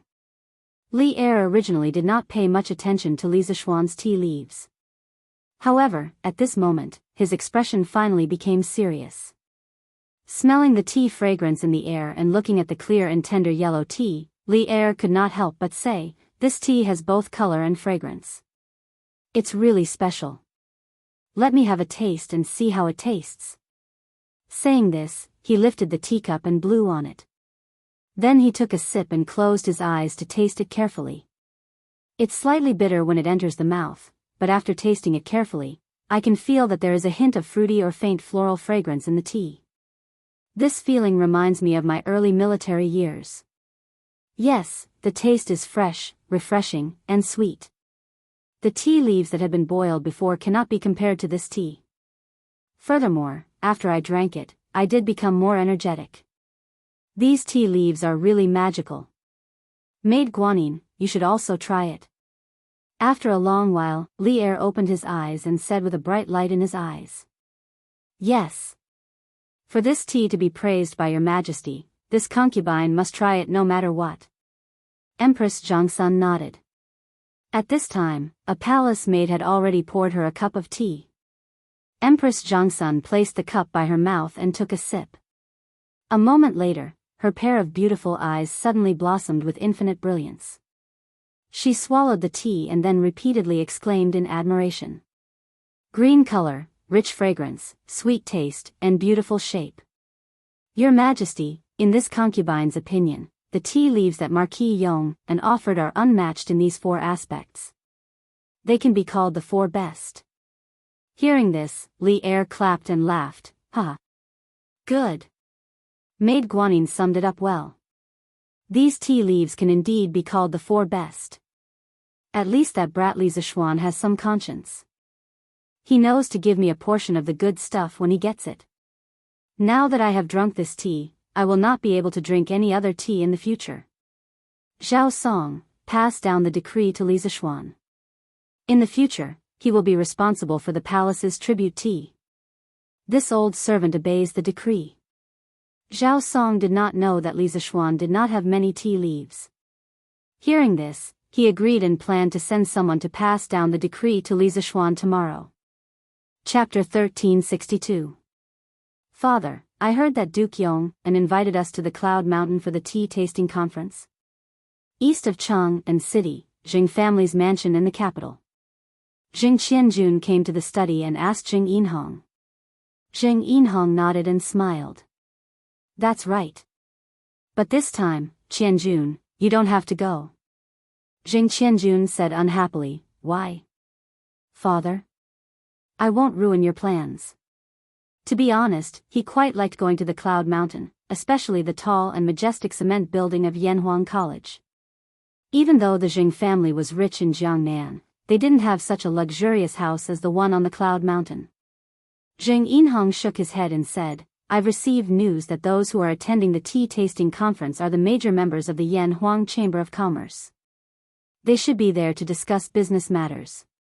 Qianjun, aren't you not interested in these things? Besides, the Wind Thunder team has a match tomorrow. Someone has to watch the field. You should go to the field tomorrow." "Yes, Father." Jing Qianjun hesitated for a moment and nodded. Then his eyes suddenly lit up and he asked, "Father, Marquis invited the members of the Yanhuang Chamber of Commerce. Does he want to take some of our business? It seems that Marquis likes the tea you gave him yesterday." Jing Yinhong chuckled as he stroked his beard and said, "Haha. No matter what, it's good for our family. Let's see what Duke Yong and will do tomorrow." The next day, in the Cloud Mountain residence, Li Zixuan had just finished his breakfast when a servant from the palace came to the Cloud Mountain and told him that Li Er had listed the tea he offered yesterday as a tribute. He would be responsible for the tea in the palace in the future. Li Zixuan was instantly dumbfounded, because he didn't have any of these tea leaves in stock. Chang'an City was located in the northwest of China. The climate was dry, but the growth of tea trees had higher requirements for sunshine, temperature, moisture, wind, and air humidity. Tea trees like diffuse light. Generally, tea trees that grew in high mountains, forests, or clouds had better quality. Therefore, since ancient times, there had been many large-scale tea production bases in the south of China, which were world-renowned and well-known. The famous tea in China was basically produced in the south, while the north was relatively unknown in comparison. Now that Li Er had asked him to be in charge of the tea supply for the palace, wasn't this a waste? Where would he get so many tea leaves? After thinking about it, he could only let Jing Yinhong do it. He was sure that the old man would be very happy. At 7 in the morning, Jing Yinhong, Chao Wendong, Lin Wenyuan, and the others arrived on time. Jing Yinhong and Chao Wendong had crossed paths before, and because of the storm team, Jing Yinhong's name was already widely known by the people of Chang'an. Therefore, when they arrived at the Cloud Mountain residence, Jing Yinhong had already gotten along well with Lin Wenyuan, Feng Zhihua, and the other members of the Flaming Yellow Chamber of Commerce. "Greetings, Marquis." After being informed by the servants, the group came to the front yard. Li Zixuan had already set up the teacups under the pavilion in the front yard. There was also a stove beside him, boiling hot water. Jing Yinhong, Chao Wendong, and the others quickly bowed to Li Zixuan. "Hee. Everyone, don't be so polite. Have a seat." Li Zixuan smiled and gestured for everyone to take a seat. At this time, he ordered, "Shao He, pour the tea." "Yes, young master." Shao He bowed and poured the water into the teacups on the stone table. Instantly, the aroma of tea filled the courtyard. Everyone was naturally amazed by this novel tea brewing technique and the color of the tea soup. Compared to the previous method of boiling tea powder and various seasonings in a pot, this kind of tea soup brewed with boiling water had a more clear and attractive color. Just from the appearance alone, it was better by a notch. However, what was even more amazing was the taste of the tea. It was bitter at first, then sweet, and left a lingering fragrance in everyone's mouth. Jing Yinhong exclaimed, "Marquis, the taste of this tea is really unique. There's sweetness in the bitterness, and there's a fragrance in the sweetness. Especially when you swallow the tea, the fragrance suddenly explodes, and you feel like your organs are filled with the tea's fragrance." In the past, I didn't like to drink tea made with crushed tea powder. I used fresh tea leaves that were picked and boiled over a small fire before drinking. The taste was very delicious, so before this, I thought that I had created an amazing method of brewing tea. However, compared to Marquis tea today, I really feel that all the tea I drank before was wasted. However, I'm a little curious. Are these tea leaves really the tea leaves that I sent to Marquis the day before yesterday?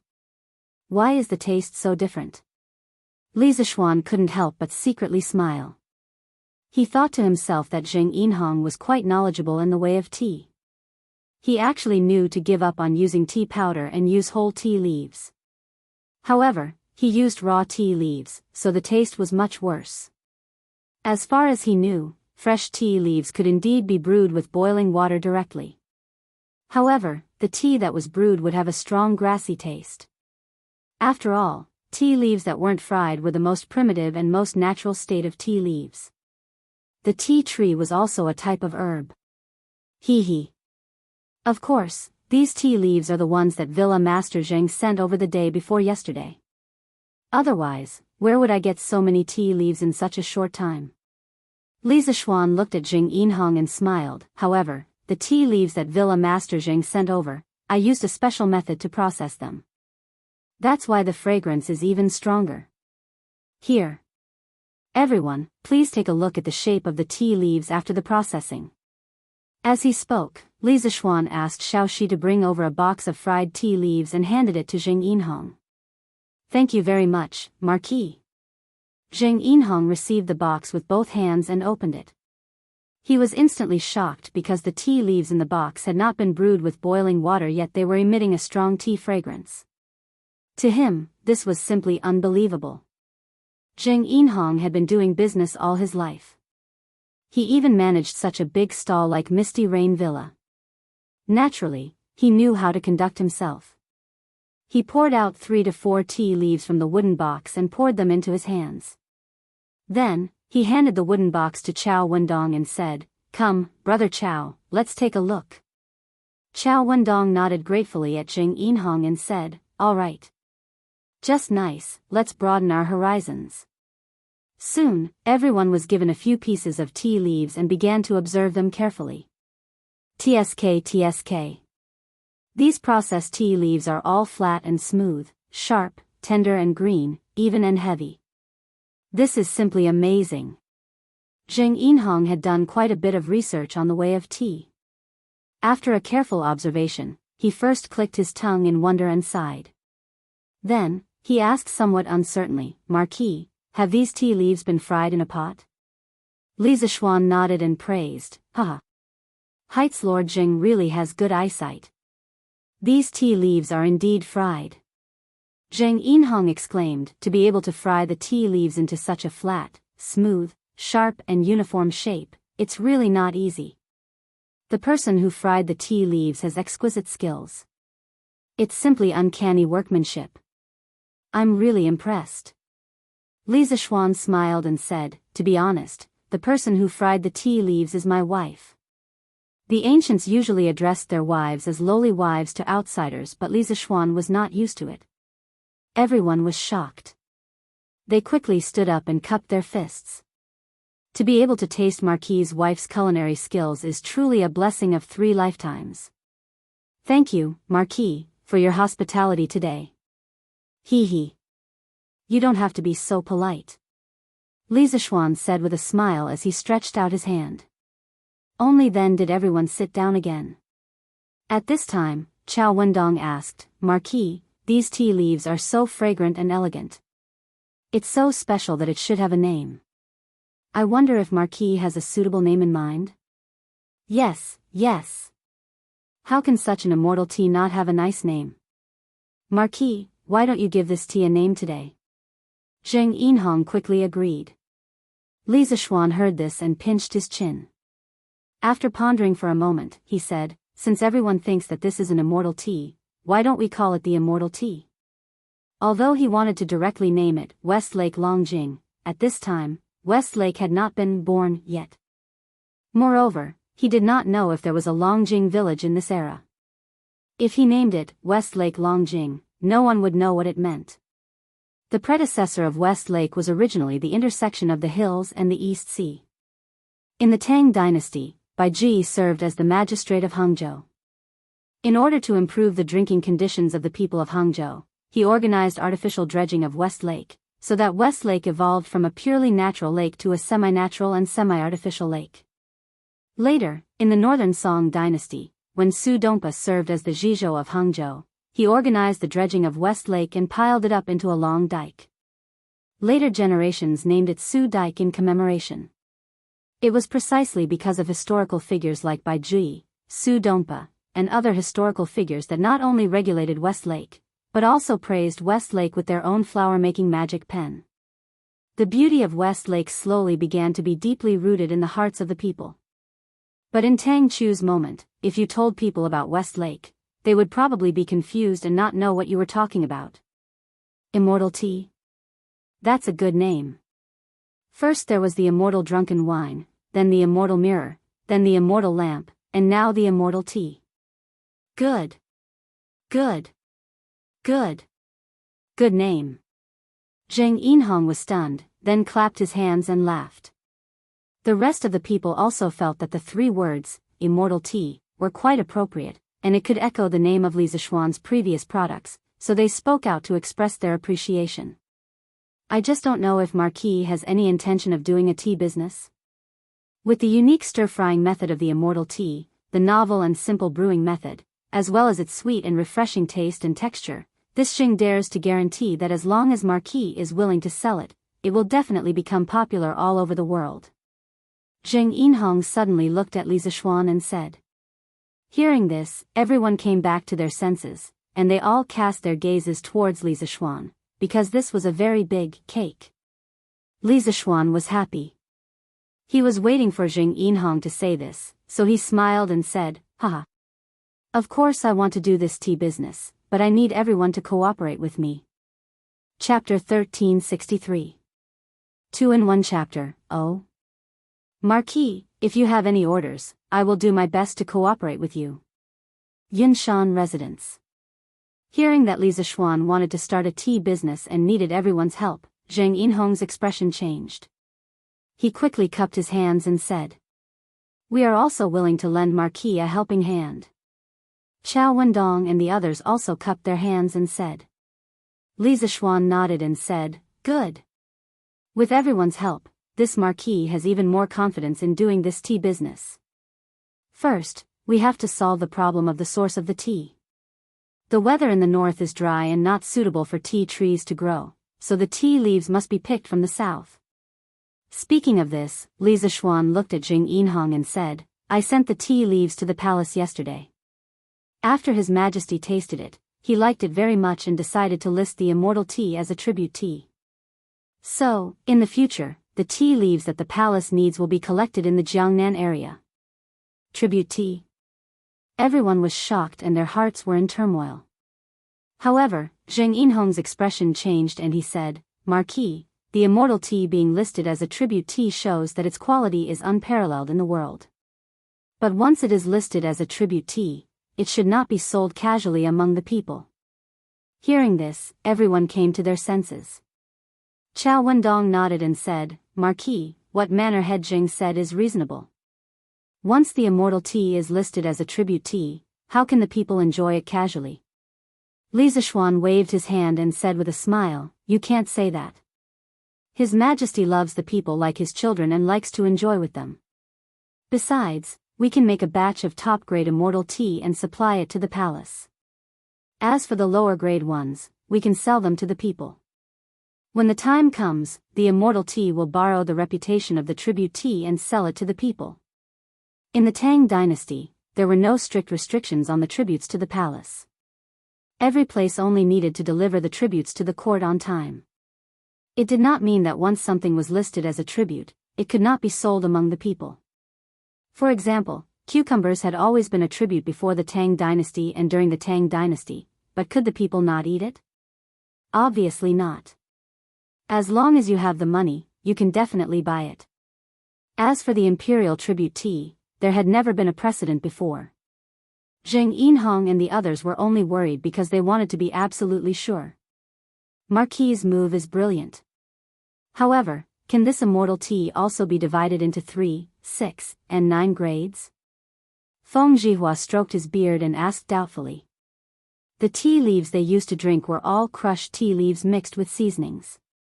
How could there be any concept of grading tea leaves? Li Zishuan smiled and said, of course, tea leaves can be divided into different grades. Generally speaking, for fresh tea leaves, the shorter the buds and leaves, the more tender they are, and the smaller the angle between the buds and leaves, the better the quality of the tea leaves. Therefore, top-grade fresh tea leaves must have a bud and a leaf that have just bloomed. The angle of the bud and leaf should be small, the bud should be longer than the leaf, the bud and leaf should be uniform and fat, and the bud and leaf should not be more than an inch long. In addition, the stir-frying method should also be particular. In my opinion, after stir-frying, the tea leaves should be flat and smooth, delicate and sharp, tender and green, uniform and heavy, and the bud peak should be visible. In this way, the top-grade fresh tea leaves, coupled with the top-grade stir-frying method, will naturally become the top-grade immortal tea. Using this top-grade immortal tea as a tribute and selling the slightly inferior ones will not only save the emperor's face, but also let the world taste the delicious immortal tea.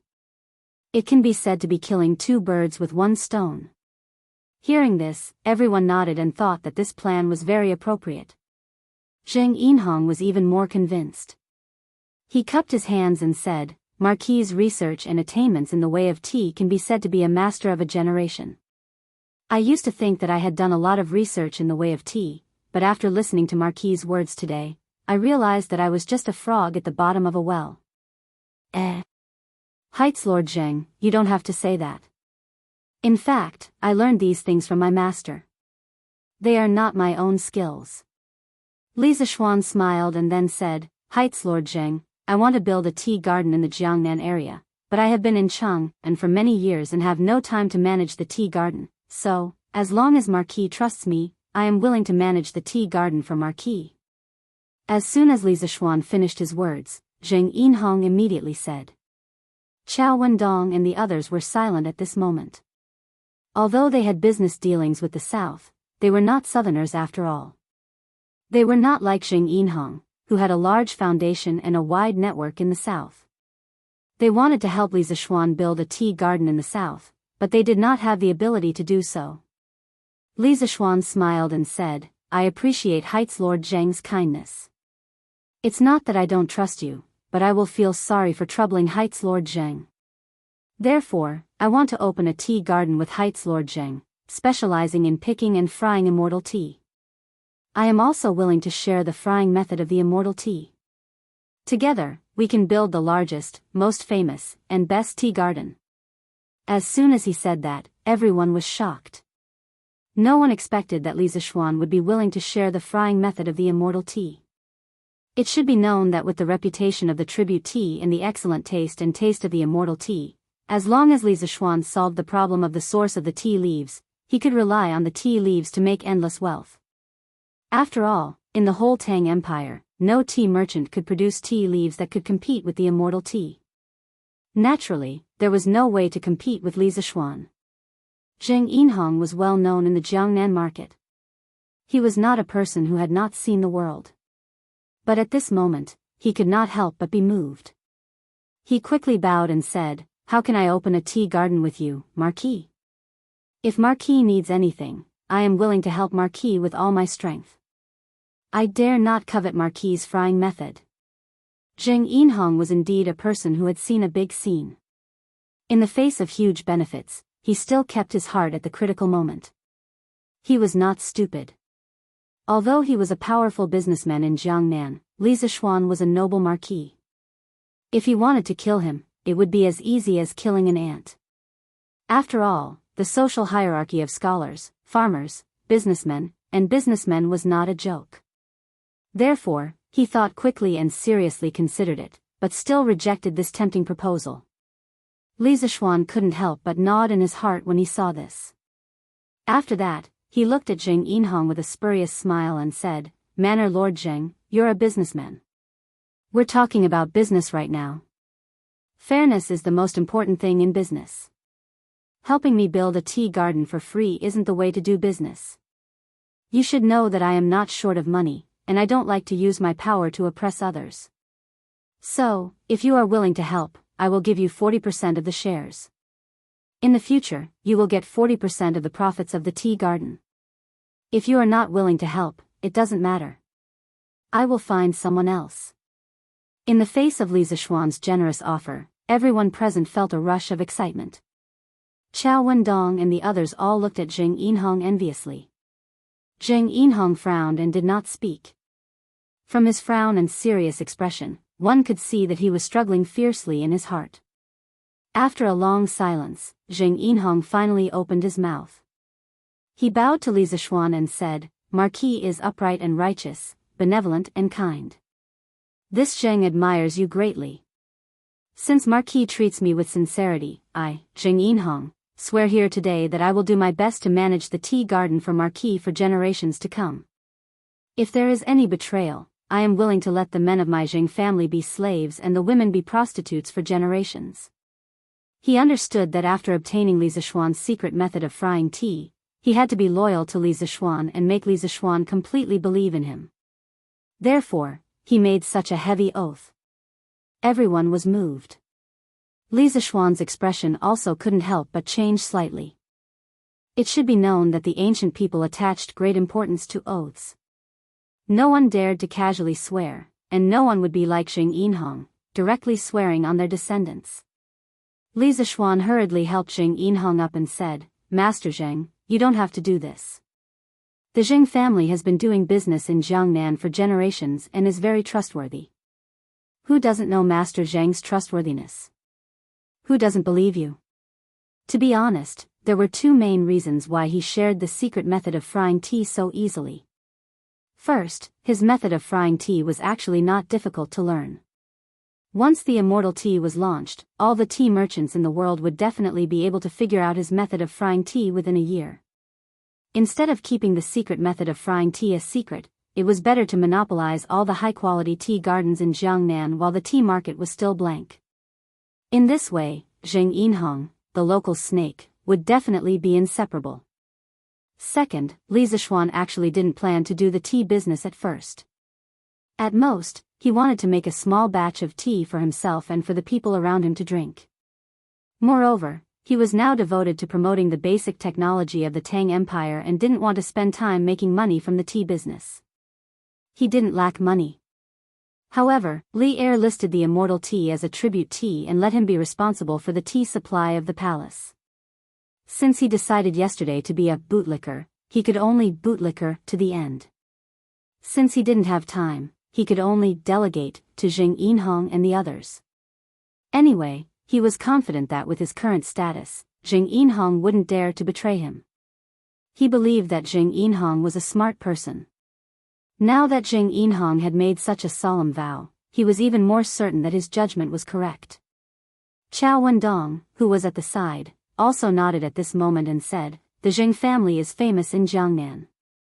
They are the most trustworthy in the business world. This is indeed known by everyone." Zheng Yinhong looked at Qiao Wendong gratefully, then clasped his hands at Li Zishuan and said, "Marquis is so sincere, but I can't refuse. I can only take 30% of the shares of the immortal tea garden.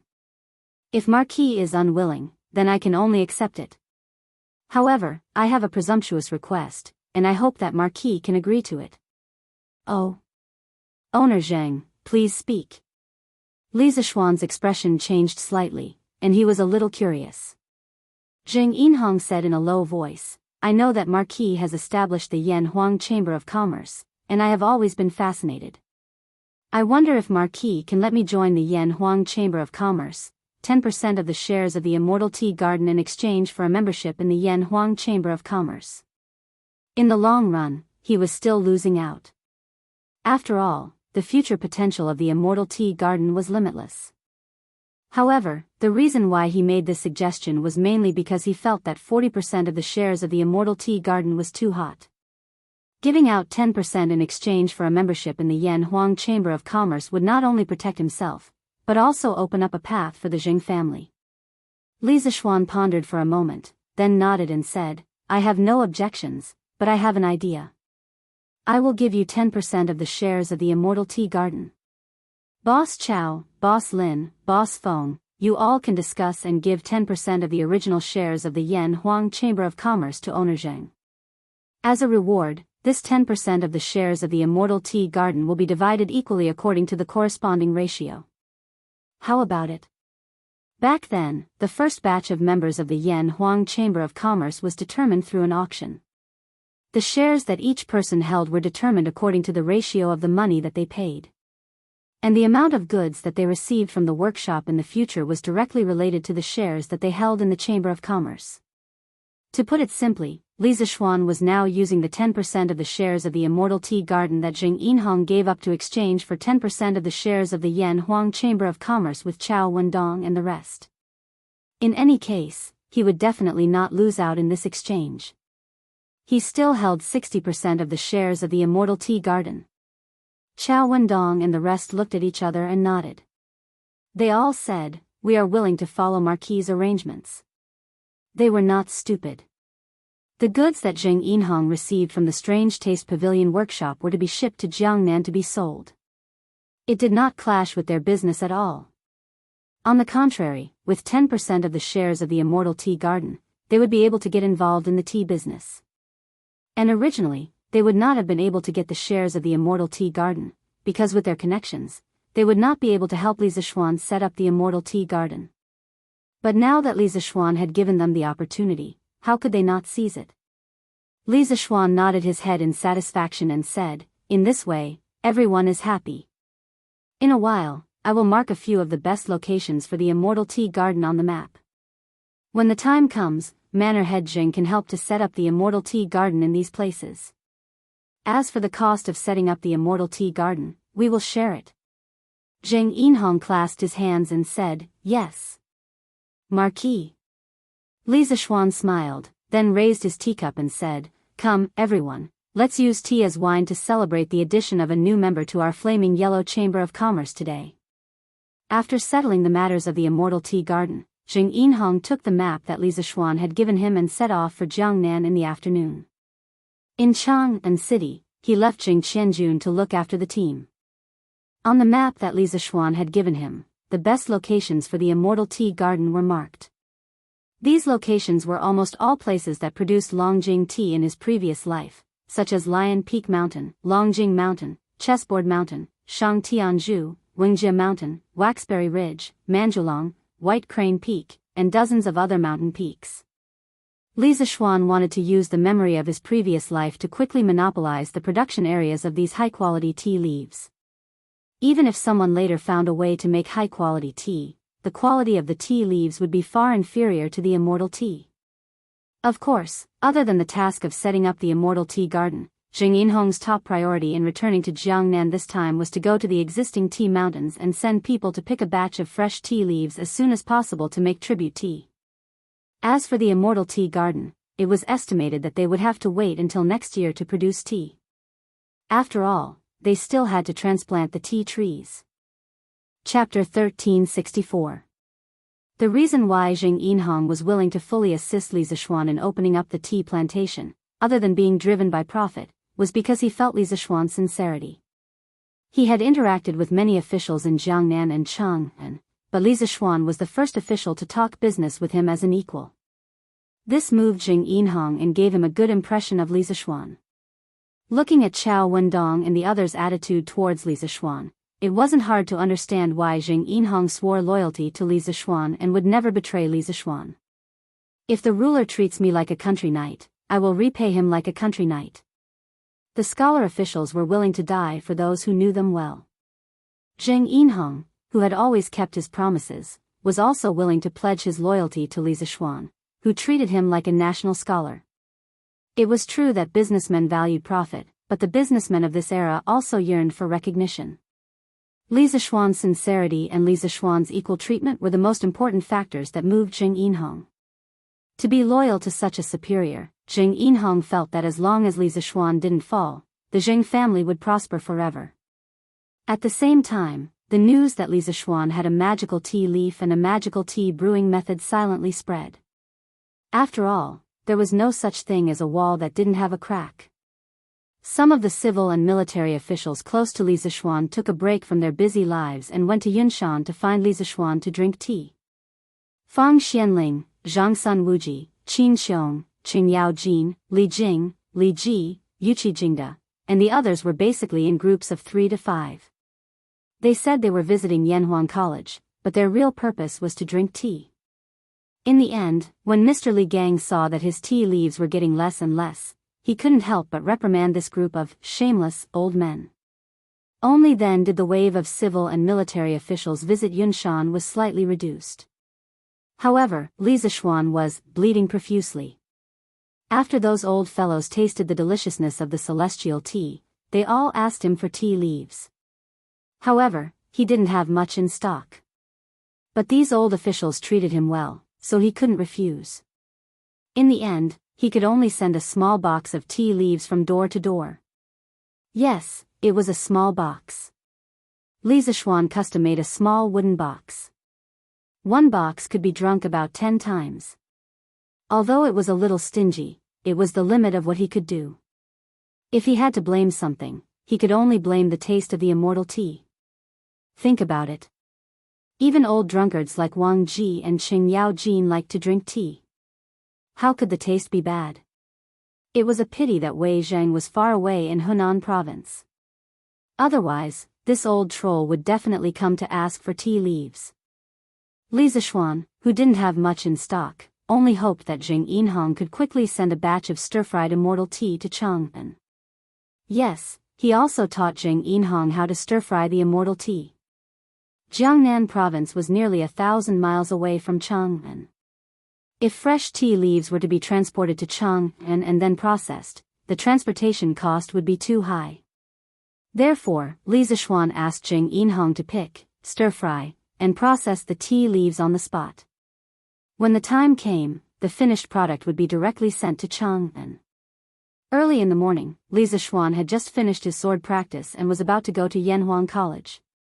However, at the gate of the college, he met someone he didn't expect to see. Sanbao.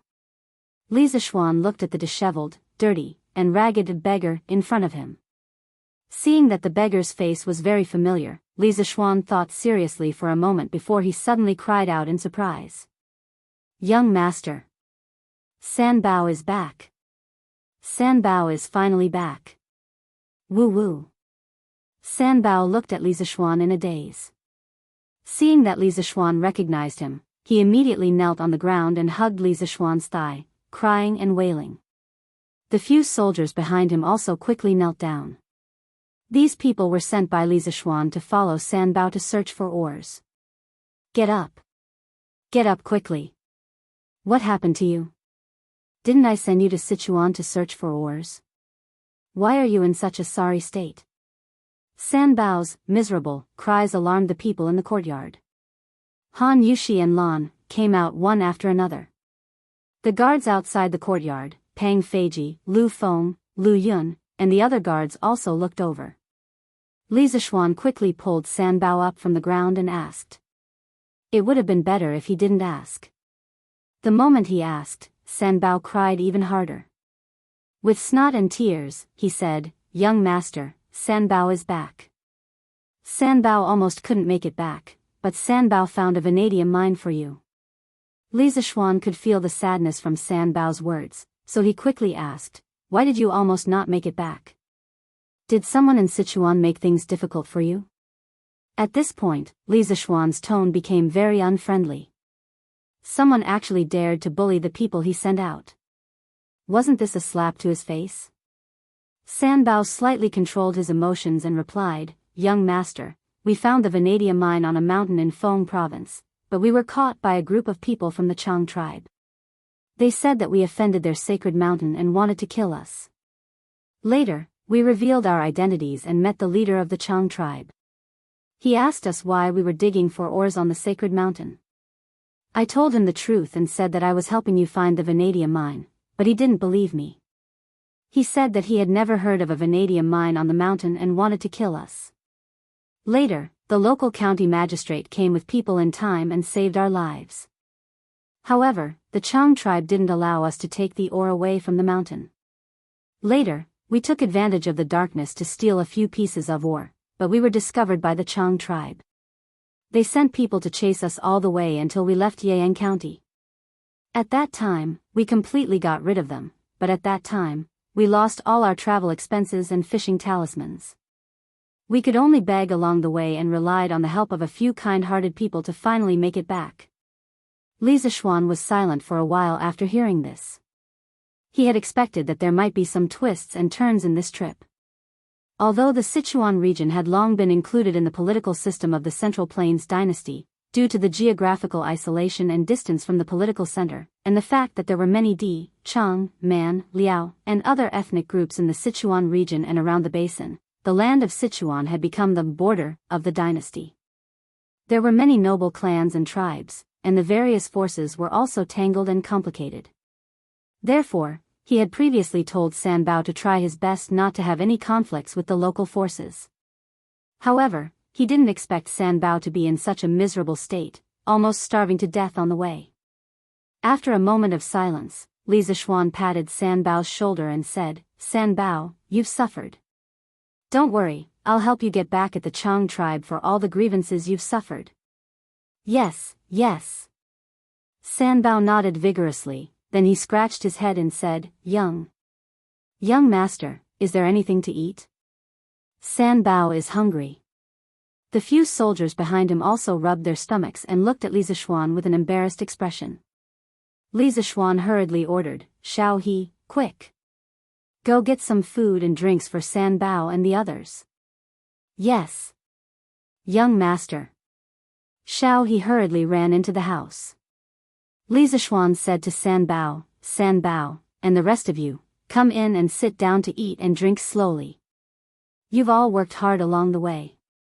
"Yes, young master." "Yes, Marquis." After a while, Xiao He and Xiao Shi brought in a bowl of freshly cooked noodles and a large bowl of chopped green onion and egg soup. This was commonly known as minced meat noodles. Each of them had a bowl of noodles and some minced meat on top. Sanbao and the rest sat on the stone table in the courtyard and wolfed down the noodles. "Ah! Sanbao, eat slowly, no one is going to snatch it from you. Don't choke."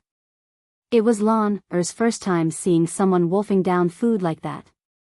She was shocked and hurriedly tried to persuade him, which was rare of her. "Oh, thank you for your concern, Sanbao won't choke." Sanbao replied to Lan Er as he ate. In his heart, he was thinking that it was better to choke to death than starve to death.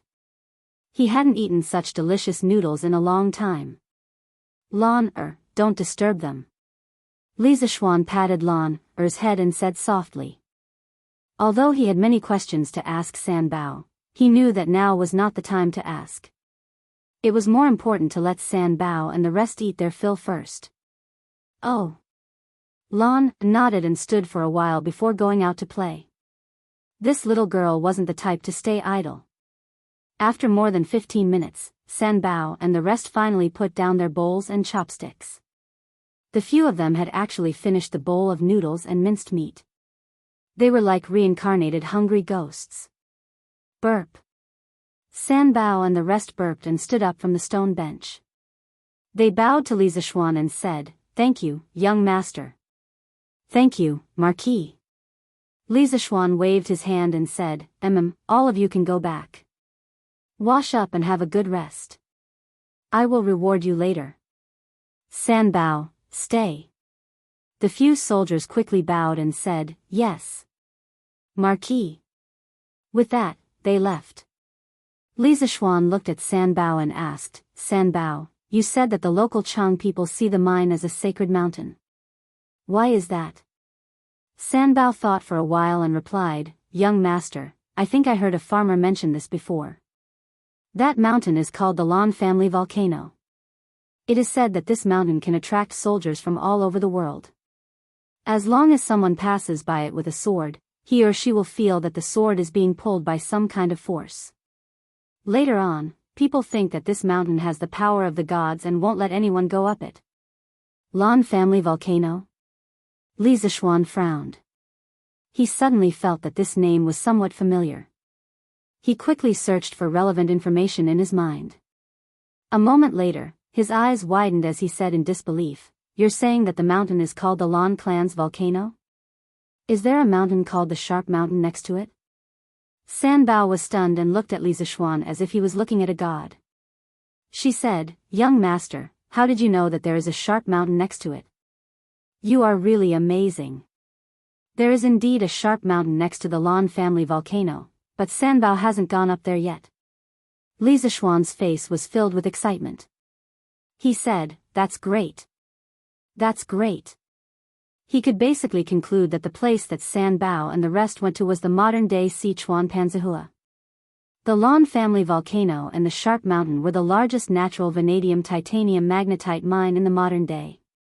In the 21st century, other than the United States, which extracted vanadium from potassium, vanadium, and uranium ore, the other major vanadium-producing countries extracted vanadium from vanadium titanium magnetite.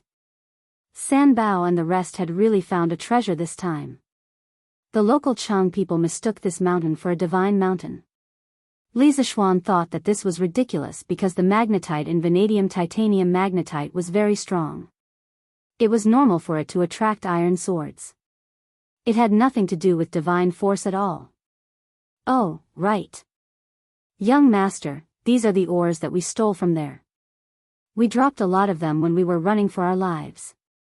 There are only 2 left." San Bao took out 2 fist-sized dark gray stones from his clothes and handed them to Li Zishuan. Li Zishuan took the stones. From their appearance, they looked like iron ores. However, upon closer inspection, the color of the stones was slightly lighter than iron ores. They were also slightly lighter than iron ores. After observing for a while, Li Zishuan looked at San Bao and said, "If I let you lead the way, can you still remember the way?" San Bao nodded and said, "Yes. Yes. Young master, don't worry. San Bao definitely knows the way." Li Zishuan nodded and said, Then you can go and rest first. You did a good job this time. I will definitely reward you handsomely." San Bao revealed his bootlicker nature and said, "Hee hee. It is San Bao's honor to be able to help young master. San Bao doesn't dare to ask for a reward." Li Zishuan smiled and said, "Oh? If that's the case, then I will fulfill your wish and not reward you." Huh. The smile on San Bao's face suddenly disappeared and was replaced with a sad face. He said pitifully, "Young master." San Bao just, haha. All right. You should go back and rest. As for the reward you deserve, this young master will definitely not give you a single copper coin less." Li Zishuan laughed and said. Han Yushi and the rest also smiled. San Bao scratched his head and realized that Li Zishuan was just teasing him. He was not angry. Instead, he smiled and bowed. "San Bao thanks young master." Li Zishuan nodded and said something to his wife before leaving with the vanadium titanium magnetite. "Mr. Wang, please come with me for a while." After arriving at the academy, Li Zishuan went to the chemistry department's office and found Wang Ji. "Oh. Yamacho. I'll be right there." Wang Ji was memorizing the Yanhuang College's confidentiality regulations. When he heard Wang Ji, he quickly put down the booklet and followed Li Zishuan out of the office. Speaking of which, whether it was the students or the teachers in the academy, they would take out the academy's confidentiality regulations and madly memorize them whenever they were free. After all, this week's confidentiality examination was of great importance to everyone, and no one would not take it lightly. "Yamacho, why are you looking for me?"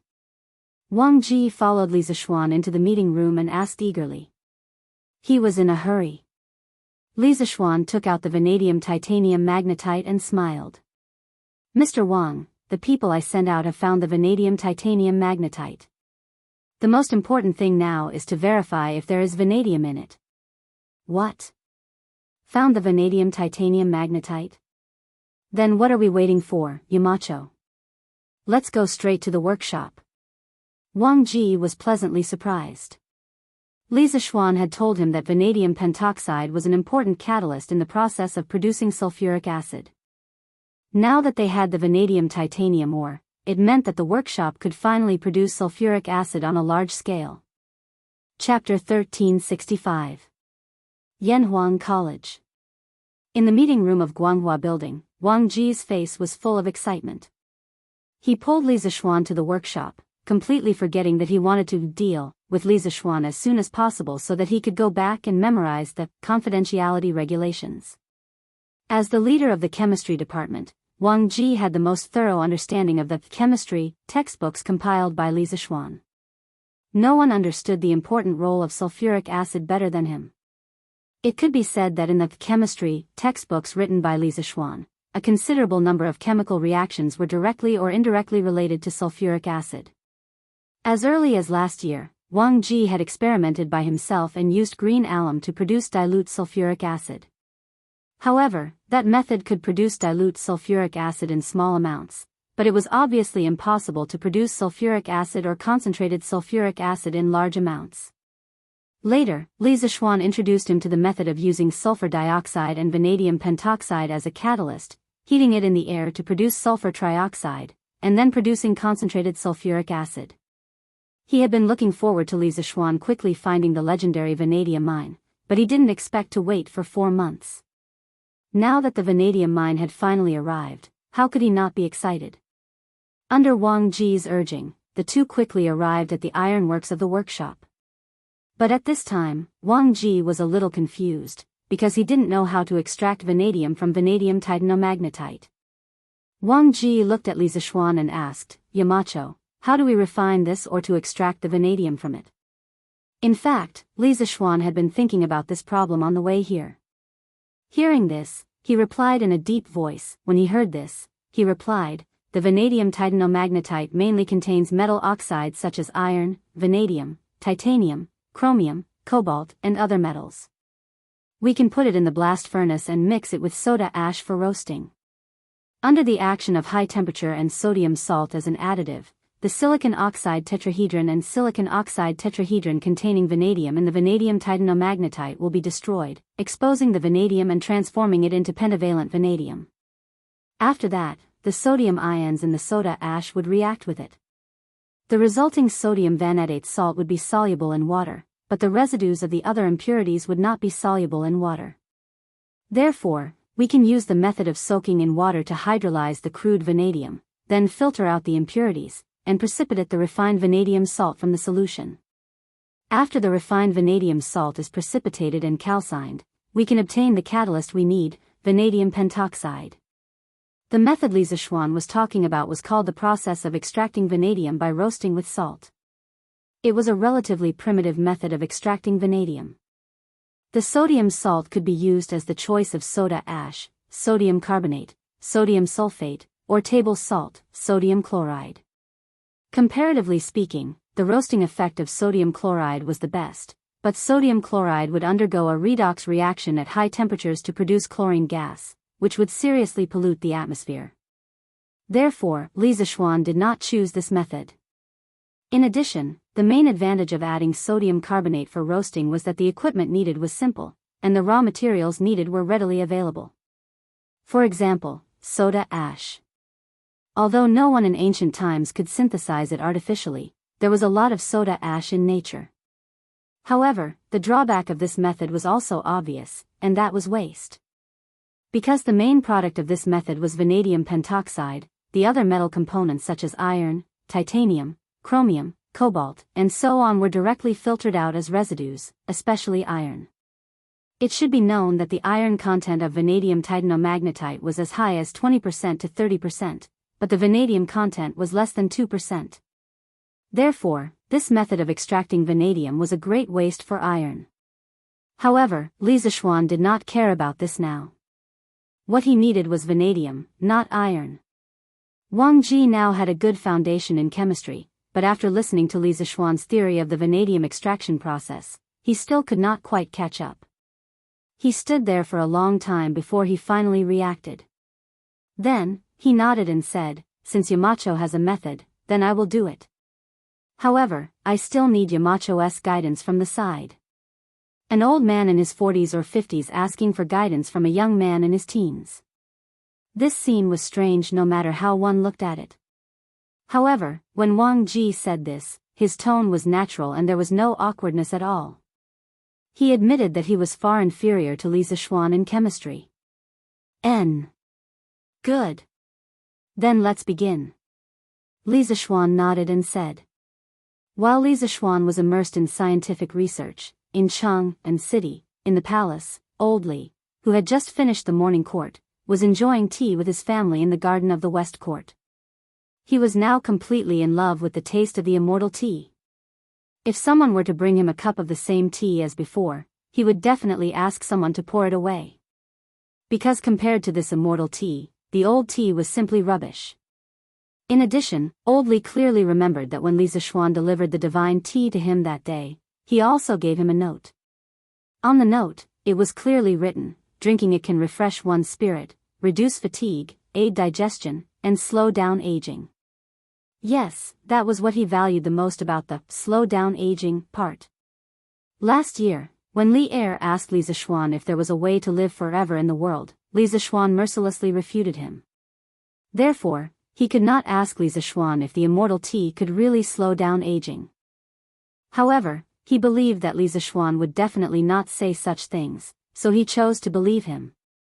What's more, the immortal tea itself tasted so good. What reason did he have not to like drinking it? In fact, drinking tea could slow down aging. This Li Zishuan really did not lie to Li Er. This was because the tea polyphenol in the tea had an inhibitory effect on various oxidative enzymes and could efficiently eliminate free radicals. It was the fastest antioxidant pathway. At the same time, it could inhibit the production of free radicals and activate the body's antioxidant enzyme system. Research showed that the antioxidant effect of tea polyphenol was significantly better than vitamin E, and the anti-aging effect was 18 times stronger than vitamin E, and it had a synergistic effect with vitamin C and E. However, if he wanted to rely on tea to live forever, then Li Zishuan could only say to old Li, "You think too much." If the tea was really so amazing, then wouldn't the people who sold tea in the modern era all become rich? Haha. Guanyin maid, you say Li Zishuan really has a big mouth. He actually named this tea as the immortal tea. Li Er took a sip of tea and said contentedly. Empress Zhongsun smiled and said, "The tea brewed from the tea leaves has a clear color and a smooth taste.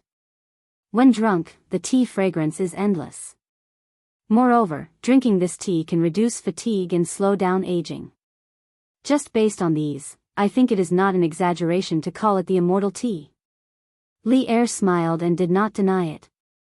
However, the eyes of Consort Yin, who was sitting opposite him, lit up.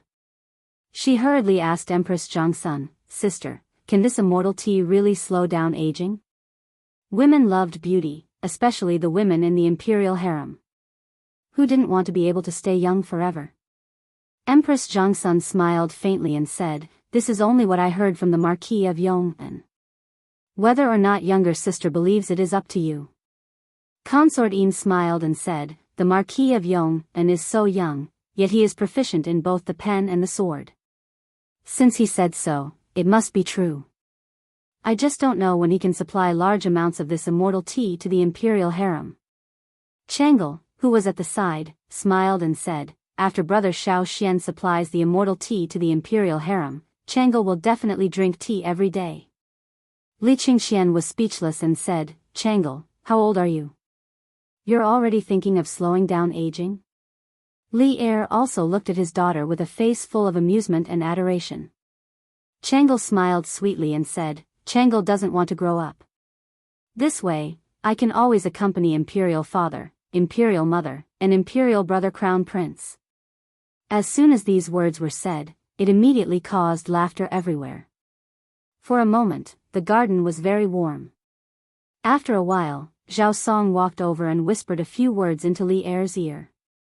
Li Er's eyes flashed, and then he stood up and said, "I have some matters to deal with. Changle, Qingxian, accompany your mother to drink tea." "Yes. Imperial father." Changle and Li Qingxian hurriedly stood up and acknowledged. Li Er nodded and led Zhao Song out of the West Court. Li Zishuan's servants came back from the land of Sichuan, right? You said they looked very miserable. After exiting the West Court, Li Er asked as he walked. Zhao Song bowed slightly and said, "Yes, Your Majesty." At the beginning of the year, the Marquis of Yong'an sent his servants to Sichuan to search for ores. Many people knew about this matter. This morning, his servants returned to Lantian with a few soldiers. Their clothes were tattered and they looked very miserable. Li Er frowned and said, did they encounter bandits on the way? Or did they encounter an accident in Sichuan? But they have Li Zishuan's fish talismans. What kind of accident could they encounter in Sichuan? Could it be that the situation in Sichuan has changed? Thinking of this, Li Er's expression became incomparably grim. After all, the Tang Empire had just experienced a rebellion. He had to be cautious. Zhao Song's face darkened, and he did not dare to reply. Li Er continued to ask, where is Li Zishuan now? His subordinates have suffered such grievances. How can he sit still? Zhao Song replied, Your Majesty, the Marquis of Yong, and is currently in the workshop. He must be refining the ores that his servants brought back. Oh. Li Er could not help but heave a sigh of relief. This was because if there was really a situation in Sichuan, Li Zishuan should have come to the palace to report to him immediately and not go to the workshop to refine ores. Li Zishuan was a person who knew his priorities. All right. You can leave. That kid will definitely enter the palace to look for me. Li Er waved his hand and smiled. On the other side. After nearly 6 hours of painstaking refining, Li Zishuan finally obtained a grayish-black flake of vanadium pentoxide. Yamacho, is this the catalyst that we need, the vanadium pentoxide? At this time, Li Zishuan and Wang Ji had already put on their masks. Wang Ji pointed at the grayish-black flake and asked. Li Zishuan grabbed Wang Ji's hand and said, Don't touch it with your hands. This thing is not only harmful to the respiratory tract, it is also harmful to the skin. Go put on a pair of rubber gloves and put it into a bottle. This thing is basically confirmed to be the vanadium pentoxide that we need. The rest of the experiments can be done later. I have to go to the palace now. Chapter 1366. Your Majesty, the Marquis of Yong, and requests an audience. In the afternoon, in the Suite du Hall, a servant came in and bowed. Speaking of which, Li Zishuan didn't even have time to eat lunch after leaving the workshop and came to the palace to look for Li Er. He was quite hard-working. Let him in. Li Er smiled faintly and said. After a while, Li Zishuan walked in from outside and bowed to Li Er. Your subject greets your Majesty. Rise. Li Er nodded and said, You have been holed up in the Cloud Mountain all day, how come you have the time to come to the palace to see me today? This was asking the obvious. However, he had to ask the obvious. If he directly said the purpose of Li Zishuan's visit, Li Zishuan would definitely think that he was being monitored, and there would be hostility between the ruler and his subject. Old Li wasn't that stupid. Li Zishuan cupped his hands and said, Your Majesty, your subject is here today to ask for the mining rights of an ore vein. Your Majesty, please grant me. A while ago, when Guan City was breached and the Chui family's rebel army was annihilated, Li Er not only promoted Li Zishuan to an official position, but also rewarded Li Zishuan with the mining rights of 3 mineral veins. However, at that time, Li Zishuan did not specify which 3 mineral veins they were. It was basically equivalent to Old Li giving him a blank check that he could fill in at will. Today, Li Zishuan wanted to write the name of the Lan family's volcano mineral vein on this check. When Li Er heard this, he couldn't help but laugh. He said, Yo. Are you here to collect a debt from me? Tell me, what ore vein do you want? Gold mine, silver mine, or copper mine? Li Zishuan bowed and said, Your Majesty, your subject doesn't want gold, silver, or copper mines. Your subject only wants a vanadium titanium magnetite ore vein in Jiannan province. Your Majesty, please grant me this. After the Qin dynasty destroyed Ba and Shu, they implemented the county system in Sichuan and established Ba County and Shu County in the former Ba and Shu regions. In the first year of Zhongguan, Li Er abolished the state and county system and changed Yi province to Jiannan province. Jiannan Dao was one of the 10 Daos under the heavens. It mainly referred to the 30-plus prefectures and hundreds of counties in the Sichuan region. Li Er was puzzled. Vanadium titanium magnetite? What kind of mine is this? What was its use? Why have I never heard of it? Although he had heard from Zhao Song that Li Zishuan had sent people to Sichuan to look for ores, he did not know what kind of ores Li Zishuan was looking for, let alone what vanadium titanomagnetite was. Li Zishuan cupped his hands and said, "Your Majesty, your humble servant's workshop needs a catalyst called vanadium pentoxide. With it, your humble servant's workshop can mass-produce sulfuric acid." As one of the three acids and two bases in engineering, sulfuric acid has a wide range of uses. It wouldn't be an exaggeration to call it the cornerstone of Great Tang's industrial industry. And the catalyst can be extracted from vanadium titanium magnetite. Although Li Er had not done any in-depth research on chemistry, this was the first time he had seen Li Zishuan introduce something to him so seriously. Thus, he could not help but pay more attention to this vanadium titanomagnetite. "Your Majesty does not know much about engineering. Can you tell me what the sulfuric acid is used for? And that vanadium mine, other than producing sulfuric acid, what else can it be used for?" Asking questions when he did not understand was what made Li Er different from other monarchs. In terms of magnanimity, there were very few monarchs who could compare to him. Furthermore, in the Sichuan region, there were many noble clans and tribes. The various powers were tangled and complicated. Old Li had to get a clear understanding of the matter so that he could weigh whether the vanadium mine in Sichuan was worth mining or not. Li Zishuan thought for a while and picked out some things that Li Er could understand. He answered, "Your Majesty, sulfuric acid has a wide range of uses.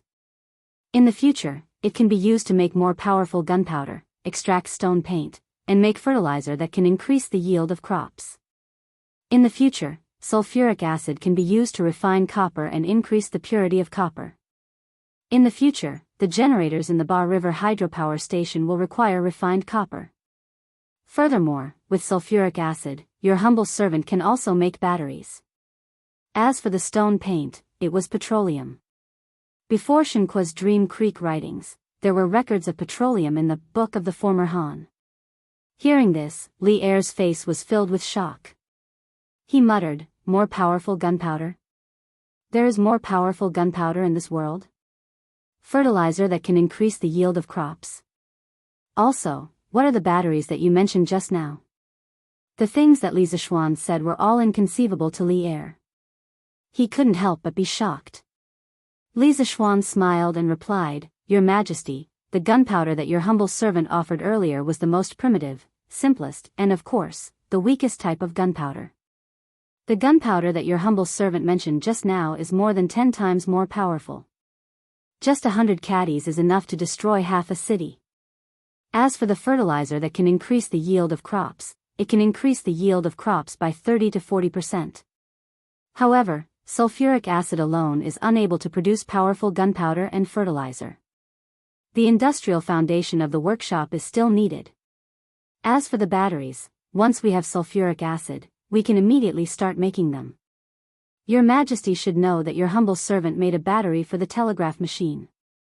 Compared to the previous battery, this battery has more power. When marching to war, with the battery, it can ensure that the telegraph machine can maintain communication with the rear for a long time." When Li Er heard this, he couldn't help but be moved. Whether it was powerful gunpowder or batteries, he wanted them both. Thus, he smiled and said, "Good. Good. Good. This battery must be made as soon as possible. As for the powerful gunpowder you mentioned, there's no need to rush. Another type of gunpowder is enough. Besides, I'm still very confident in the combat power of the Tang army." Li Zishuan smiled and said, "Your Majesty is wise. Your humble servant also believes that with your Majesty's wisdom and martial prowess, the Tang army will be able to sweep the 4 directions and dominate the 4 seas. In addition, other than making sulfuric acid, the vanadium ore can also be used to forge divine weapons." "Divine weapons? What divine weapons?" Li Er was immediately puzzled. Li Zishuan replied, "Your Majesty, currently the workshop can already mass-produce high-quality steel. If steel is a tiger, then vanadium is a wing. Adding vanadium in steel is like adding wings to a tiger. Adding a few % of vanadium in steel can greatly increase the elasticity and strength of the steel. It also has better resistance to wear and tear, and can resist both high temperature and extreme cold. If this vanadium steel is used to forge swords, although it can't be said to be able to cut through iron like mud, it's not far from it. Good. What a divine weapon. Li Er was immediately fascinated by the vanadium ore. He said excitedly, I have previously promised you the mining rights of the 3 ore veins. Since this vanadium ore is so important to you, there's no harm in giving it to you. Furthermore, I see that you have a card up your sleeve today. Could it be that you have found the vanadium ore you want in Fengzhou of Jiannan Circuit? Upon hearing this, Li Zishuan was overjoyed and quickly replied, Your Majesty, at the beginning of this year, your humble servant sent a servant to the Shu lands to search for vanadium ore. Fortunately, your humble servant did not fail his mission and found a large amount of vanadium titanium magnetite ore on a mountain in Fengzhou. With this ore, the Tang Empire will definitely need it for hundreds of years. However, Li Er smiled in his heart. He thought that they had finally come to the main topic. He smiled faintly and said, However what? Li Zishuan bowed and said, Your Majesty, according to your humble servant, this mountain was mistaken by the local Chang people as a divine mountain. They do not allow outsiders to invade the divine mountain, let alone mine from it. Therefore, Li Er frowned and said, Divine mountain? Is there a reason behind this?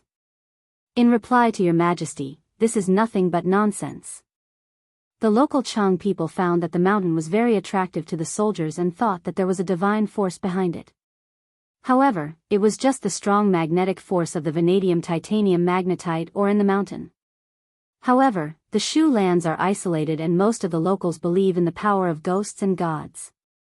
Therefore, it would not be easy to explain to them clearly. For this reason, your humble servant and general were almost killed by the local Chang people. Your Majesty, please uphold justice for your humble servant.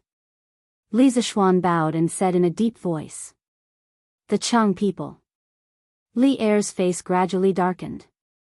After a moment of silence, he slowly said, Back then, when the heroes were fighting for supremacy in the Central Plains, the noble families and other local powers in Shu lands colluded with the officials of the counties and counties to protect themselves and watch the situation change. After my imperial father took control of Shu lands, he sent letters to the various counties and counties. From Shanglua in the east to Shu lands in the south, the county officials, bandit commanders, and the chiefs of the Di-Chang tribes fought for their descendants to submit. There were hundreds of replies every day. In the face of strong military pressure, the noble families of Shu lands all submitted to the Great Tang. Towards these local tyrants who surrendered, the imperial court mainly adopted a policy of using both kindness and coercion. On one hand, it was to prevent them from becoming too powerful in the future, and on the other hand, it was to prevent them from rebelling out of anger.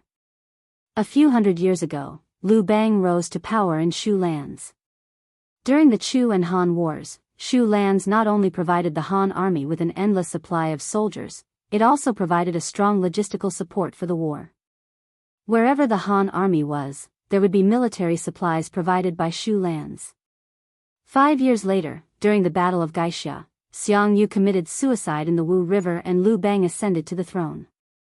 This started the 400 years of history of the two Han dynasties. Bashu contributed all of its energy to Liu Bang's empire, supporting the war for many years with its own strength. It made an indelible contribution to the founding of the great Han dynasty. Hence, Bashu could be said to be the place where the Han dynasty rose.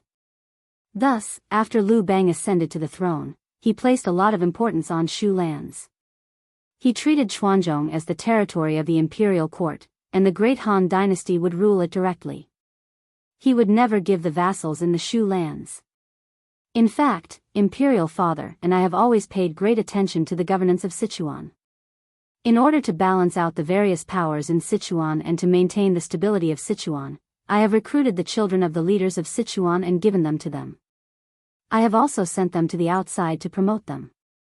On the other hand, I have sent the Empress's uncle to Sichuan to serve as the chief clerk of Yi Province's Governor-General's office. I have asked him to help me govern Sichuan and let the people of Sichuan return to Great Tang as soon as possible. In addition, I plan to give Ku, the title of King of Shu and give him the title of Governor of Yi Province. He will be in charge of Yi Province, Mian Province, Jian Province, Jia Province, Ling Province, Yi Province, Mei Province, Meng Province, Jian Province, and Chang Province. He will also be in charge of Jiao Province, Nanning Province, and Hui Province, a total of 36 provinces. When he is a few years older, I will send him to Shu lands to show the importance I place on Shu lands. Now that there is such an important mine in the Shu lands, I will issue a decree for the governor of Yi province to personally negotiate with the Chang people on your behalf. Once the negotiations are completed, you can send people there to mine the mine. The uncle of Empress Zhangsun and the governor of Yi province that Li Er mentioned was Gao Shilian, who later became the prime minister of the Great Tang. After listening to old Li Zishuan talk for so long, Li Zishuan had a rough understanding of the current situation in Shu lands. Of course, he did not expect Li Er to change Li Ke's title from King of Han to King of Shu under such circumstances. However, according to the official history, even if he did not appear, Li Er would have made Li Ke the King of Shu this year. Sometimes, history was shockingly similar. At this moment, Li Zishuan clasped his hands and said, "Your Majesty, when negotiating with the Chang people, it is better to be soft than hard. If Governor Gao is blocked in the negotiation, this subject can give him some advice." Li Er could not help but laugh. "Oh. What kind of good plan do you have?" Li Zishuan bowed and said, "The Chang people mistake the mine as a sacred mountain. This subject will send people to explain it to them when the time comes. Once this mine is mined, it will bring endless benefits to the local Chang people. The most obvious benefit is that they will earn more money every year.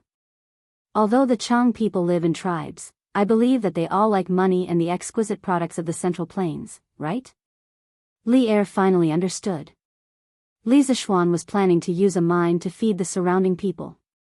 It was indeed a good idea. Haha. This is also good. We will send an order to the Empress uncle in a moment and have him deal with this matter at his discretion. When necessary, we will ask you for advice." Li Er nodded and smiled. "Thank you, Your Majesty." Li Zishuan clasped his hands in satisfaction. After leaving the palace, Li Zishuan went straight back to Yunshan. When he passed by Yanhuang College, he thought for a moment, then turned around and walked in.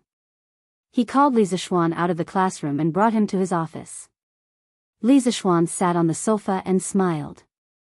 "Little Ku, you should have learned most of the financial management knowledge that I taught you, right?" Li Ku clasped his hands and said, "I have not learned much of Yamacho's knowledge. How can I say that I have learned most of it?" Li Zishuan could not help but laugh. "Haha. You brat, you are still being modest. All right, I called you here today because I have something important to discuss with you. Yamacho, please speak." Li Ke sat up straight and looked at Li Zishuan. He was all ears. Li Zishuan nodded and said in a deep voice, "I went to the palace today. According to His Majesty, he intends to change your title to Prince of Shu and give you the position of Governor of Yi Province. You will be in charge of the affairs of Shu Province's 36 provinces. You need to be mentally prepared." Li Ke was shocked when he heard this. He panicked and said, "Yamacho, does this mean that His Majesty is going to send me to Shu Province?" He was now learning from Li Zishuan at Yanhuang College. He had never heard of financial management knowledge before. He was very happy and fulfilled. He did not want to leave so soon. Chapter 1367. Haha. Little Ku, you don't have to panic. Based on His Majesty's intentions, he will let you go to Shu lands after a few years when you are older. In the next few years, you will still be in Chang and as the Viceroy of Izhou. Therefore, before you go to your fief, you should study hard and enrich yourself so that you can become a virtuous king and guard a region for His Majesty. In the Yamacho's office in Yanhuang College, Li Zishuan looked at Li Ke and earnestly instructed. Li Zishuan was very satisfied with Li Ke as his student. Li Ke was very talented and could learn everything with just one lesson. He was proficient in both the pen and the sword and had the demeanor of a gentleman. Li Zishuan had high hopes for Li Ke. In the future, Li Ku would definitely be one of the students who would bring Yanhuang College to greater heights. Li Ku stood up and bowed respectfully to Li Zishuan. I will follow Yamacho's teachings and never forget them. And Li Zishuan nodded and asked, Little Ku, do you not want to go to Shu lands? Li Ku was stunned when he heard this. After a moment, he shook his head and said softly, so what if I want to go? So what if I don't want to go? As a prince of Great Tang, there will be a day when I have to leave the capital, leave my father, mother, teachers, and classmates, and go to a faraway fief to guard a region for Great Tang. This is my mission. Everyone could hear the helplessness and sadness in his words. Li Zishuan stood up and patted Li Ku's shoulder. Then, he walked to the bedside with his hands behind his back and looked out the window at the Cloud Mountain and the village at the foot of the Cloud Mountain. He sighed and said, Little Ku, as a member of the imperial family, there will be many helplessness. However, how many people can truly do as they wish and be unrestrained in this world? Every single one of us is born with our own mission. While you are lamenting the helplessness of fate, you don't know how many people in the world are envious of you. They are envious that you are a member of the royal family. Once you reach adulthood, you will be able to rush to your fief and become a free and unfettered prince. Life is like a city surrounded by many cities. The people outside the city want to come in, but the people inside the city want to come out. Therefore, in my opinion, instead of running around, it is better to accept reality, accept one's identity, and complete one's mission to prove one's value in the world. The land of Sichuan was surrounded by mountains on all sides, and there were many rich families and tribes there. If the management was not careful, it would cause internal strife. The lives of the people in Shu are relatively closed and poor. In the future, you will bring what you have learned from Yanhuang College and His Majesty's decree to Shu to take charge of the noble families and tribes there. You will make the people in Shu as rich as the people in Chang'an. His Majesty and Her Majesty will definitely be very pleased, and I will also be very pleased. This was an inheritance of hope that wasn't limited by space or region. Moreover, don't you think that this kind of life is more meaningful? At this point, Li Zishuan turned around and looked at Li Ku with a burning gaze. In fact, he understood Li Ku's feelings very well. Anyone who was chased out of their hometown by their parents at a young age to a strange place would feel helpless. Li Ku was a member of the royal family. Although he was mentally prepared, he couldn't help but feel sad when he knew that he would have to go to Sichuan in a few years. Li Ku's eyes gradually became clear. He bowed deeply and said, Thank you Yamacho for your guidance. Ku will definitely bring the knowledge from Yamacho to the people of Shu. Ku, I won't blame the heavens or accuse others anymore. When he was at a loss, Li Zishuan helped him see the fog and pointed out the direction. He was really grateful to Li Zishuan. Hearing this, Li Zishuan smiled and said, Haha. That's good. Then from today onwards, you can take some time to practice at Yanhuang Bank. The things I taught you are only limited to theory. Little Ku, you have to combine theory and practice. In the future, if you use these economic methods in Shu, you will definitely reap miraculous results. Yes. Yamacho. Li Ku nodded. Suddenly, he asked curiously, May I know why Yamacho came to the palace to see my father? Oh, your master is here to ask His Majesty for a mine in Sichuan. It's like this. Hearing Li Ku's question, Li Zishuan briefly explained the matter of the vanadium titanium magnetite mine in Feng province. Hearing this, Li Ku cupped his hands and said, Mountain Elder, don't worry. When I go to Shu lands to take up my post, I will definitely take care of the people there so that Mountain Elder can mine in Shu lands without worries. Li Zishuan laughed and said, Haha. Then your master will thank your Highness King of Shu first. Haha. Sure enough, in the afternoon, a group of soldiers brought Li Er's imperial edict out of Chang'an city and headed toward Sichuan. In the evening, a few eunuchs came to Yunshan and invited Li Ku back to Chang'an from Yanhuang College. They said that Li Ku had to attend the morning assembly tomorrow. Li Zishuan guessed that tomorrow morning, old Li would definitely announce that Li Ku was going to be the king of Shu. At night, in the palace. In the Ganla Palace, Li Er looked at the map of Sichuan on the dragon table and was in a daze. At this moment, Zhao Song walked in from outside and stood beside Li Er. He whispered, "Your Majesty, the spy sent to Jiangnan Yuezhou a few days ago has returned." Hearing this, Li Er could not help but be shocked. He quickly recovered and asked, "How was it? Did you find Li Yu's biological father and mother?" Zhao Song bowed slightly and answered, "Your Majesty, according to the spy's report, Miss Li Yu's father is called Fu Lingyan and her mother is called Lu Yixue. It is said that Fu Lingyan was originally a rich family in Taiyuan. In the third year of the Sui dynasty's day, the world was in chaos and Taiyuan was also affected. In order to avoid the war, Fu Lingyan brought his wife and daughter and fled to Chuyun village in Yuezhou. They stayed there for more than 10 years. However, Fu Lingyan and Lu Yixue passed away last year. Miss Li Yu came to Chang'an from Yuezhou alone. By chance, she met Meng Wenhao. After that, she became friends with the Marquis of Yong and became a reporter in Datong Daily's editorial department. 3 years of day. Li Er frowned and seemed to have thought of something. Then, he asked doubtfully, "She is just a young girl. After losing her parents, why would she come all the way to Chang'an?" Zhao Song bowed and said, "I heard from an old woman in Chuyun village that Li Yu is not Fu Lingyan and Lu Yixue's biological daughter. She is an adopted daughter. Li Yu must have come all the way to Chang'an to find her biological father and mother. However, the other villagers in Chuyun village do not know about this. Only the old woman said so. No one knows if it is true or not. Not biological. She is definitely not biological." Li Er stood up and began to pace back and forth with his hands behind his back. After a while, Li Er waved his hand and said, "All right. I know everything. You may leave first."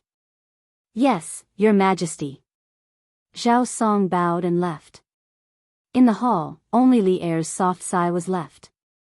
Li Yu, are you related to him or not?" On Yunshan Mountain, Li Zixuan was thinking about making light bulbs.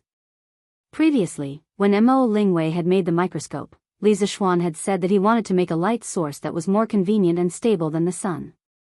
He was talking about light bulbs.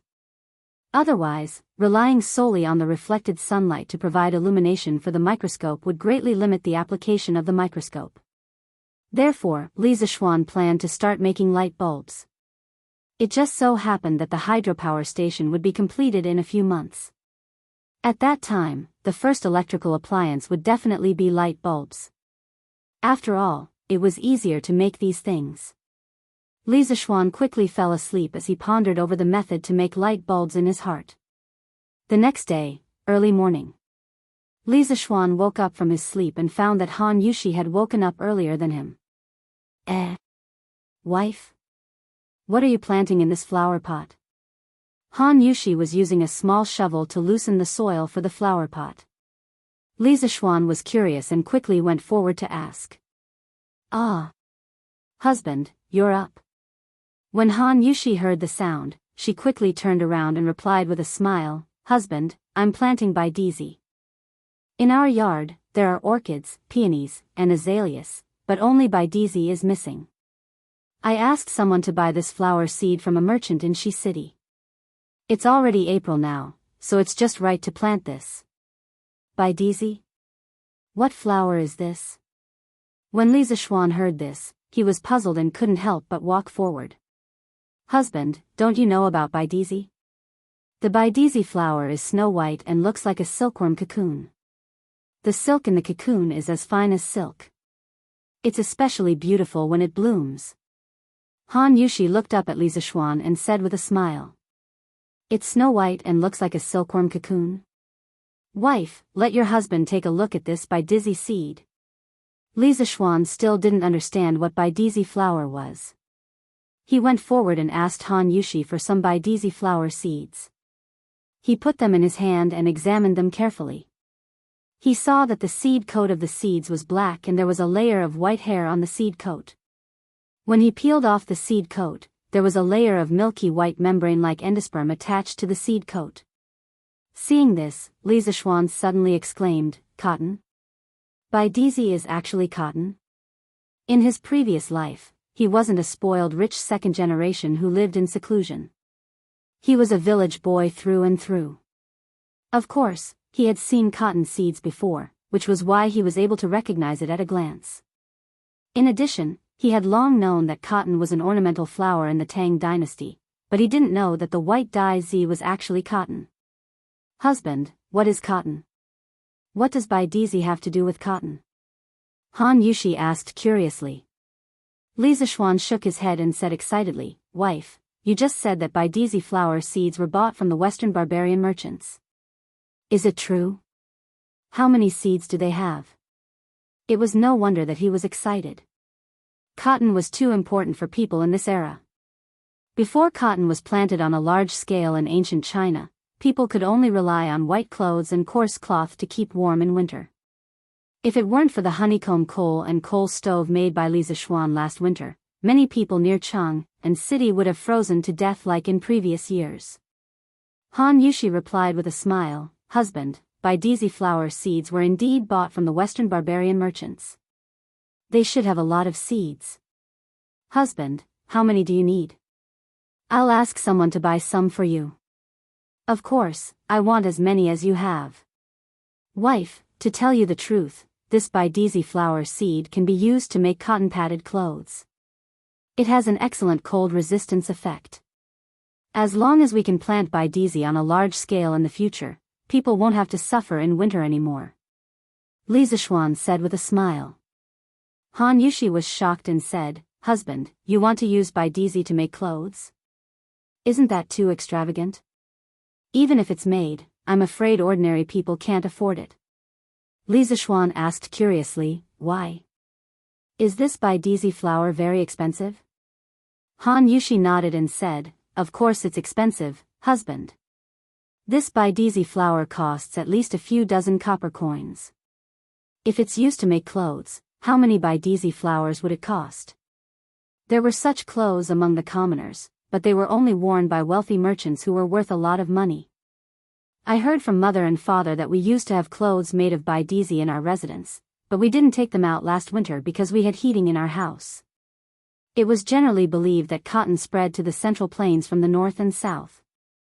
The South Road was the earliest Asian cotton from India. It spread to Hainan Island and Guangdong and Guangxi through Southeast Asia. According to historical records, it spread to Fujian, Guangdong, Sichuan, and other regions at least during the Qin and Han dynasties.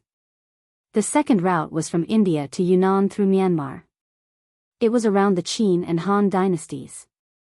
The third route was from Africa to Xinjiang and Heshi corridor through West Asia. It was around the northern and southern dynasties. The North Road was the Western region in ancient books. During the Song and Yuan dynasties, cotton spread to the Yangtze River and Yellow River valleys.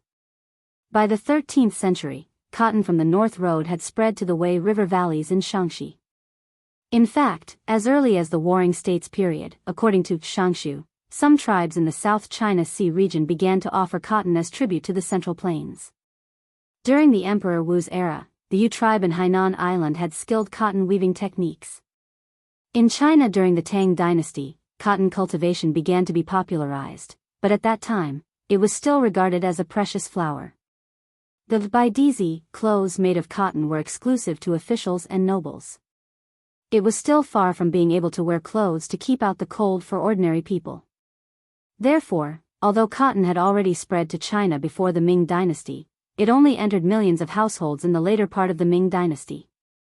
Before that, the terrifying "no cotton in winter" thing was the real suffering of the ancient people in China. So expensive? Li Zishuan heard and frowned. According to Han Yushi, cotton in this era was as precious as orchids and peonies. It was no wonder that no one used it to make clothes. No. No matter how expensive it is, we have to buy it. Wife, how many Baidizi seeds can we buy from the merchants in the western region? Li Zishuan gritted his teeth and said. The reason why cotton was expensive now was that it had not been widely planted. Once it was planted on a large scale and then bred, he would definitely have a lot of cotton in 2 to 3 years. The price of cotton would also be quickly suppressed by him. Chapter 1368. Husband, you want to plant a large number of white dye seeds. In the Yunshan residence, Han Yushi looked at Li Zishuan and asked with a smile. Li Zishuan smiled and said, yes. Wife, you're right. I want Lantian County to be filled with white dye seeds. Ah. So many. I'm afraid the Hu merchants don't have enough seeds, right? However, other than the Hu merchants, the Nanyang Sea merchants will also have seeds. As the right commissioner of the Department of Shipping, you can ask someone. Han Yushi was shocked when she heard that. She frowned and said, Nanyang Sea merchants. That's right. Wife, if you didn't mention it, I wouldn't have thought of it. You're really my lucky star. Haha. Li Zishuan scratched Han Yushi's nose and laughed. After breakfast, Li Zishuan immediately sent someone to invite Feng Zhihua. At 5 in the morning, Feng Zhihua arrived at Yunshan. Marquis, you summoned me here today. Do you have something important to instruct me? Feng Zhihua cupped his hands respectfully and said. Although he was originally a wealthy merchant in Chang and City, and his family was rich and did not have to worry about food and drink, it was precisely because of Li Zishuan that his wealth had risen to another level. Not only did he have money now, but he also had a status, the title of righteous merchant of the world given by the imperial court. Even if he met the local officials, he did not have to be as humble as before. Feng Zhihua knew in his heart who had given him all this, so he had always been grateful and respectful to Li Zishuan. Li Zishuan smiled and said, Boss Feng, please take a seat first. Shao He, quickly serve Boss Feng tea. Yes. Young master. Shao He received the order and left. Feng Zhihua was instantly flattered and said, Hey. Marquis, you don't have to do this. Li Zishuan waved his hand and said with a smile, Boss Feng, you don't have to be so courteous. You're a guest from afar. Besides, this Marquis called you here because I have something to ask of you. Feng Zhihua said seriously, this Feng's glory, splendor, and wealth were all bestowed upon me by Marquis. If Marquis has any orders, this Feng will definitely do his best. Haha. Mr. Feng is so righteous. Come on. Come on. Have some tea first. Li Zishuan nodded to himself. At this moment, Shao He brought 2 cups of immortal tea, so he greeted her with a smile. Thank you, Marquis. After you, Marquis. Feng Zhihua extended his hand and said politely. Haha. There's no need to be so particular about that. Please, let's go together. Speaking of immortal tea, only Li Zishuan or officials close to Li Zishuan in the vicinity of Chang and City had some. It was not easy to get a cup. Although Feng Zhihua held shares in the immortal tea garden, he had already finished the stock. Now that he came to Cloud Mountain to discuss matters with Li Zishuan, he could freeload a cup of immortal tea to drink. The two of them drank a few sips of tea. Li Zishuan went straight to the point and said, Boss Feng, this time I'm looking for you to ask if you can get a batch of white stack flower seeds from the Nanyang Sea merchants as soon as possible. Feng Zhihua looked puzzled and asked, Marquis, if you want white stack flower seeds, the barbarian merchants in Chang and City West have them. Why do you have to buy them from the Nanyang Sea merchants? Li Zishuan shook his head and said, Of course I know that the barbarian merchants have them. But the amount of white stack flower seeds I need is too large. The barbarian merchants can't satisfy me, so I want to buy more from the small Nanyang Sea countries. Currently, the Department of Shipping is in charge of the trade between the small Nanyang Sea countries and the Tang Empire. Coincidentally, I also have the position of Secretary of the Department of Shipping. I believe it will be more convenient. Feng Zhihua asked carefully, May I ask Marquis, how many white stack flower seeds do you need? Li Zishuan calculated in his heart and said, Naturally, the more the better. I don't think it's too much even if it's a few thousand or 10,000 caddies. Lantian County had a few 100,000 mu of fertile land. Moreover, there were many mountain ranges in Lantian County. The people could be encouraged to cultivate the barren mountains. Cotton did not need too much water to grow. It could survive in the barren mountains. According to Li Zishuan's experience in his previous life, 1 mu of land required about 1 to 2 kilograms of cotton seeds. Even if Feng Zhihua bought 10,000 caddies of seeds, it could only be planted in a few thousand mu of land. There was no need for fertile land at all. A few thousand to 10,000 caddies? Feng Zhihua was so shocked that his wrist trembled and he almost threw the teacup away. He could not help but exclaim, "Marquis, this is the first time I've heard of flower seeds being bought by caddies. Forgive me for asking, but Marquis, why are you buying so many white stack flower seeds? You must know that this thing is not cheap. In the Western market, 1 tael of white stack flower seeds is sold for 400 copper coins. This 1,000 caddies is 8,000 strings of cash. 10,000 caddies is 80,000 strings of cash. 1 caddy in the Tang dynasty was equal to 16 taels of silver, 80,000 strings of cash." Li Zishuan calculated in his heart. Although 80,000 strings of cash was not a small sum, it was still within the range that he could afford. Therefore, he smiled and said, "Boss Feng, I'm buying these flower seeds to grow flowers. I want Lantian County to be filled with white stack flowers." Spending 80,000 strings of cash just to grow flowers. At this moment, Feng Zhihua's heart was crumbling. He was speechless. With such a rich and willful boss, what else could he say? If it was someone else, he would probably have scolded him. Seeing Feng Zhihua's speechless expression, Li Zishuan did not intend to continue beating around the bush with him. Therefore, he smiled and said, "Hee hee. To be honest, I intend to introduce a large number of white stack flowers into Lantian County. After a few generations of cultivation and planting, Tang Dynasty's white stack flowers will no longer need to be bought from the Hu merchants or Nanyang Sea merchants. The harvested white stack flowers can be used to make cotton-padded clothes. This way, the people of Lantian County will no longer suffer from the cold during winter." When Feng Zhihua heard this, his heart trembled. He never expected that Li Zishuan's purpose of buying white stack flower seeds was so that the people could wear clothes made of white stack flowers in winter. This was crazy. Marquis' benevolence, I am deeply impressed. For the people of Lantian County to be able to become Marquis' people, it is a blessing that they have cultivated for several lifetimes. I envy them from the bottom of my heart. If it weren't for the mundane affairs in Chang and city, I would also want to move to Lantian County. When the time comes, under Marquis' leadership, my family will also be able to wear clothes made of white stack flowers." Feng Zhihua stood up, bowed, and said in a heartfelt manner. As for the last 2 sentences, they were both a joke and also the truth. If he was asked to come to Lantian County before he had made a name for himself, he would definitely be more than willing.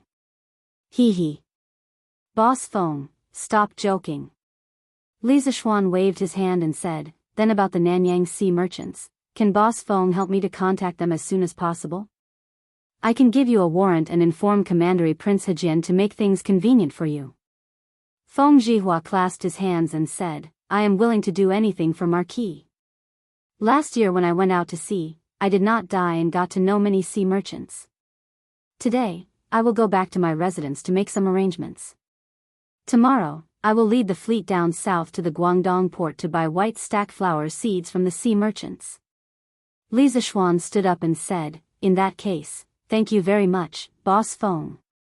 If Boss Feng can send back a batch of white stack flower seeds as soon as possible, I will definitely reward you handsomely.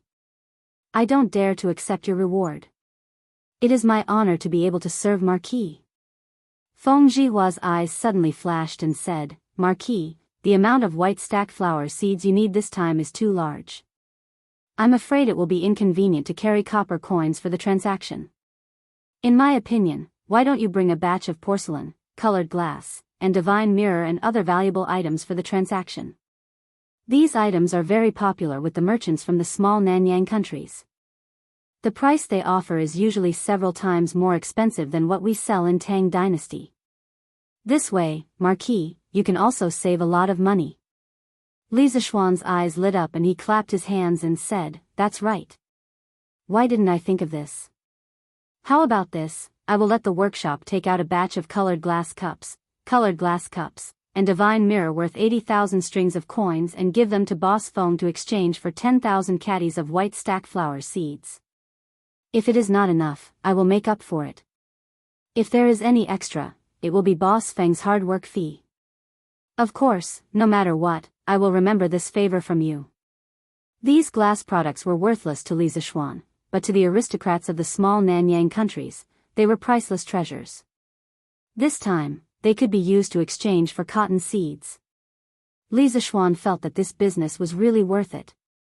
Feng Zhihua wanted to reject, but Li Zishuan waved his hand and said, Boss Feng, you don't have to reject. You have spent a lot of money on this trip to Guangdong. How can a businessman suffer a loss? Although Feng Zhihua took the waterway this time, the cost of the journey was not small. The maintenance of the boat and the hiring of craftsmen, laborers, and sailors all cost money. Since Li Zishuan had said so, Feng Zhihua could only helplessly cup his hands and say, all right, I will try my best to bring back more white stack flower seeds for Marquis. Chang'an City, Imperial Palace. In the morning court, Li Er announced a major event. He appointed Li Ku as the king of Shu and appointed him as the governor of Yi province. He would be in charge of the affairs of the 36 provinces in Jiannan province. 4 years later, he would be appointed to the Shu lands. The protectorate of Yi province, which had been empty for a long time, finally had a highest-ranking officer today. Moreover, it was a prince that Li Er doted on quite a lot. After eliminating the rebel army of Jiannan province, Li Er made this decision again. It could be said that there was a hidden meaning behind it. This was an official announcement to the world that he, Li Er, was starting to manage the land of Shu. The new workshop of Strange Interest Pavilion, which was near Plum Village in Lantian County, also started to move. Carriage after carriage of precious colored glass cups, colored glass lamps, and divine mirrors were pulled out of the workshop and headed to the pier downstream of the Ba River. The Feng family's fleet was already waiting at the pier. These shiny treasures blinded the titanium eyes of many passers-by along the way. People were naturally amazed by Li Zishuan's generosity, but Li Zishuan did not care at all. This was because these shiny things were made of sand. Using sand to exchange for cotton seeds, no matter how you looked at it, was a profit. Besides, since the workshop launched all kinds of colored glass devices last year, the high-end colored glass market in Tang Dynasty had begun to reach saturation.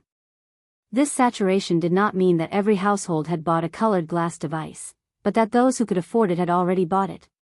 The price of colored glass was likely to be adjusted slightly in the future, so that more people who wanted to buy colored glass could afford it.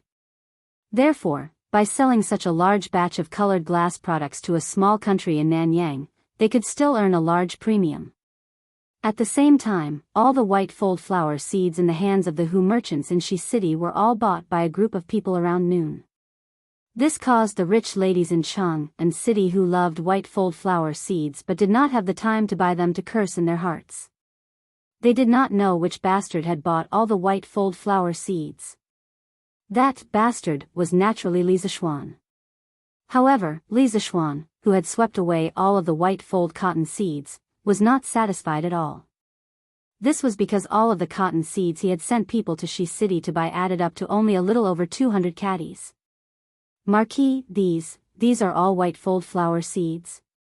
In the afternoon, Lantian County's county magistrate he was summoned by Li Zishuan to Yunshan.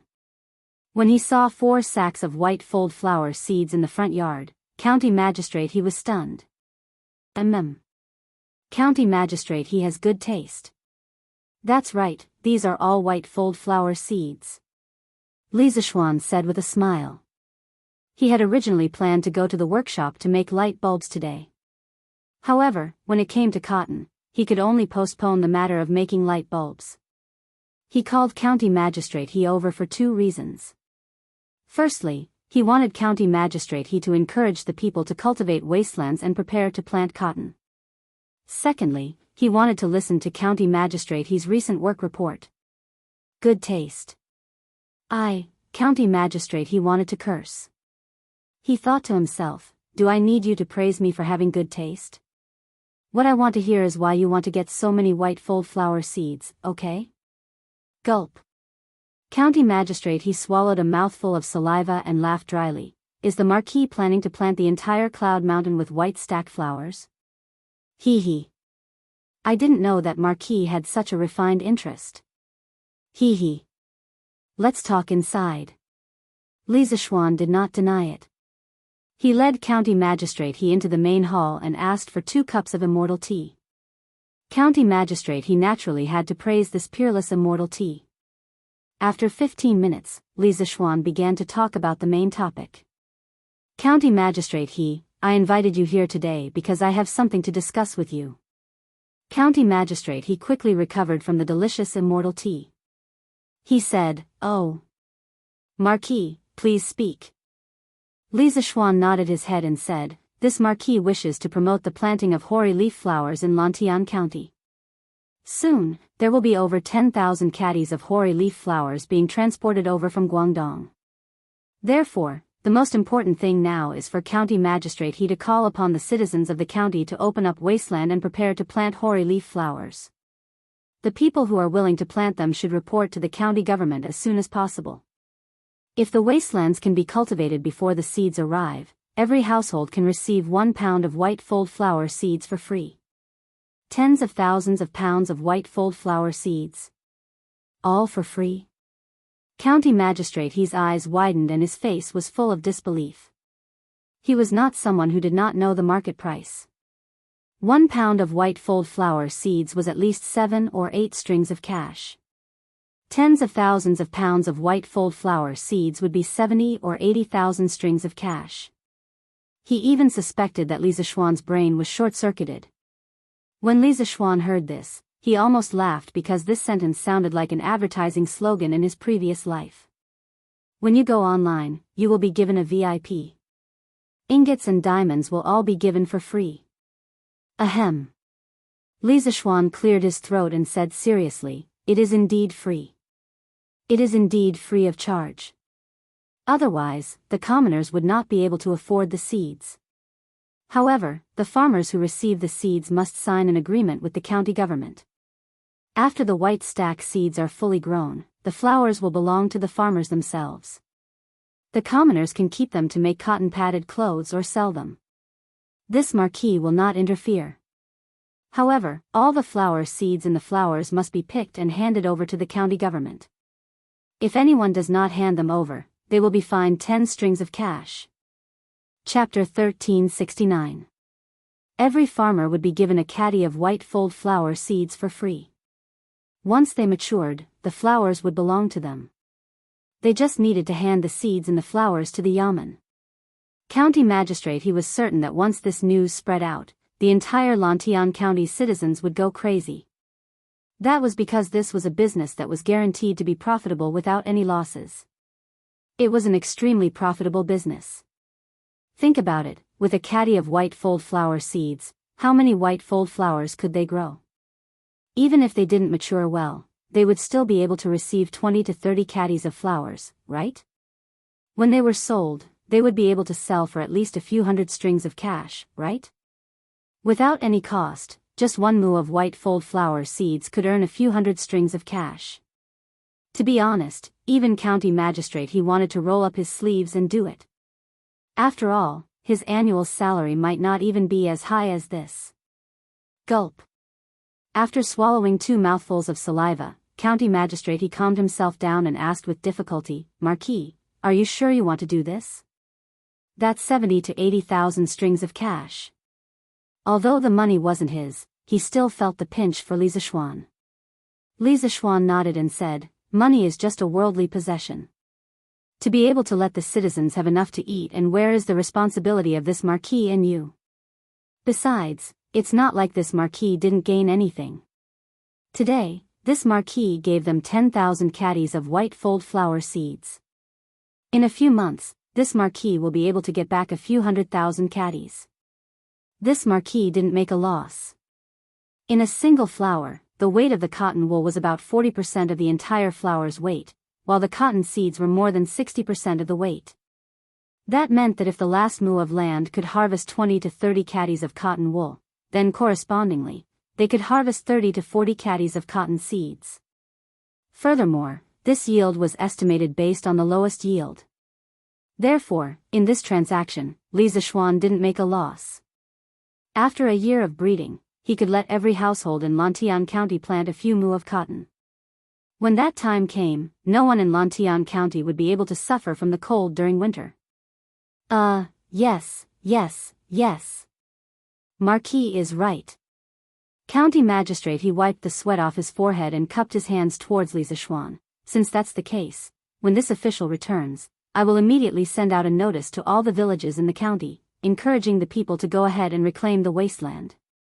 It just so happens that the spring plowing and spring planting have just passed. The commoners have plenty of time. Yes. That would be the best. Li Zishuan nodded. County magistrate, he was about to get up and leave when he suddenly remembered that he had another matter to attend to. Thus, he cupped his hands and said, "That's right. Marquis. Your mansion in Lantian County has basically been completed. If you have time in the near future, you can go over and see if there's any place that isn't to your liking. This official will get the craftsman to make some changes." If this was in his previous life, if someone told Li Zishuan that his house was completed in the center of the county, with its own courtyard and mountains, Li Zishuan would definitely be overjoyed. But now, Li Zishuan only raised his eyebrows, his heart didn't waver at all. He lightly said, "Yes. This Marquis will go over and take a look when I have time." County magistrate, how's the situation in the county recently? Is everything all right? Although the mansion in Lantian County was the true Marquis residence of Yong, and Li Zishuan didn't plan to completely move there for the time being because of Yanhuang College. At most, his father and mother would go over to oversee the mansion. Thus, Li Zishuan didn't care much about the mansion. What he cared about was the development of his fief. Hearing Li Zishuan ask about his job, county magistrate, his face immediately turned serious. He cupped his hands and said, "Marquis, everything in Lantian County is fine. Because of the football field in the county, there have been more and more pedestrians and merchants coming to Lantian County recently. Also, because of the Drunken Immortal House, Strange Interest Pavilion, and Treasure House, these famous shops and big shops have moved in. It has indirectly increased the business of the other shops.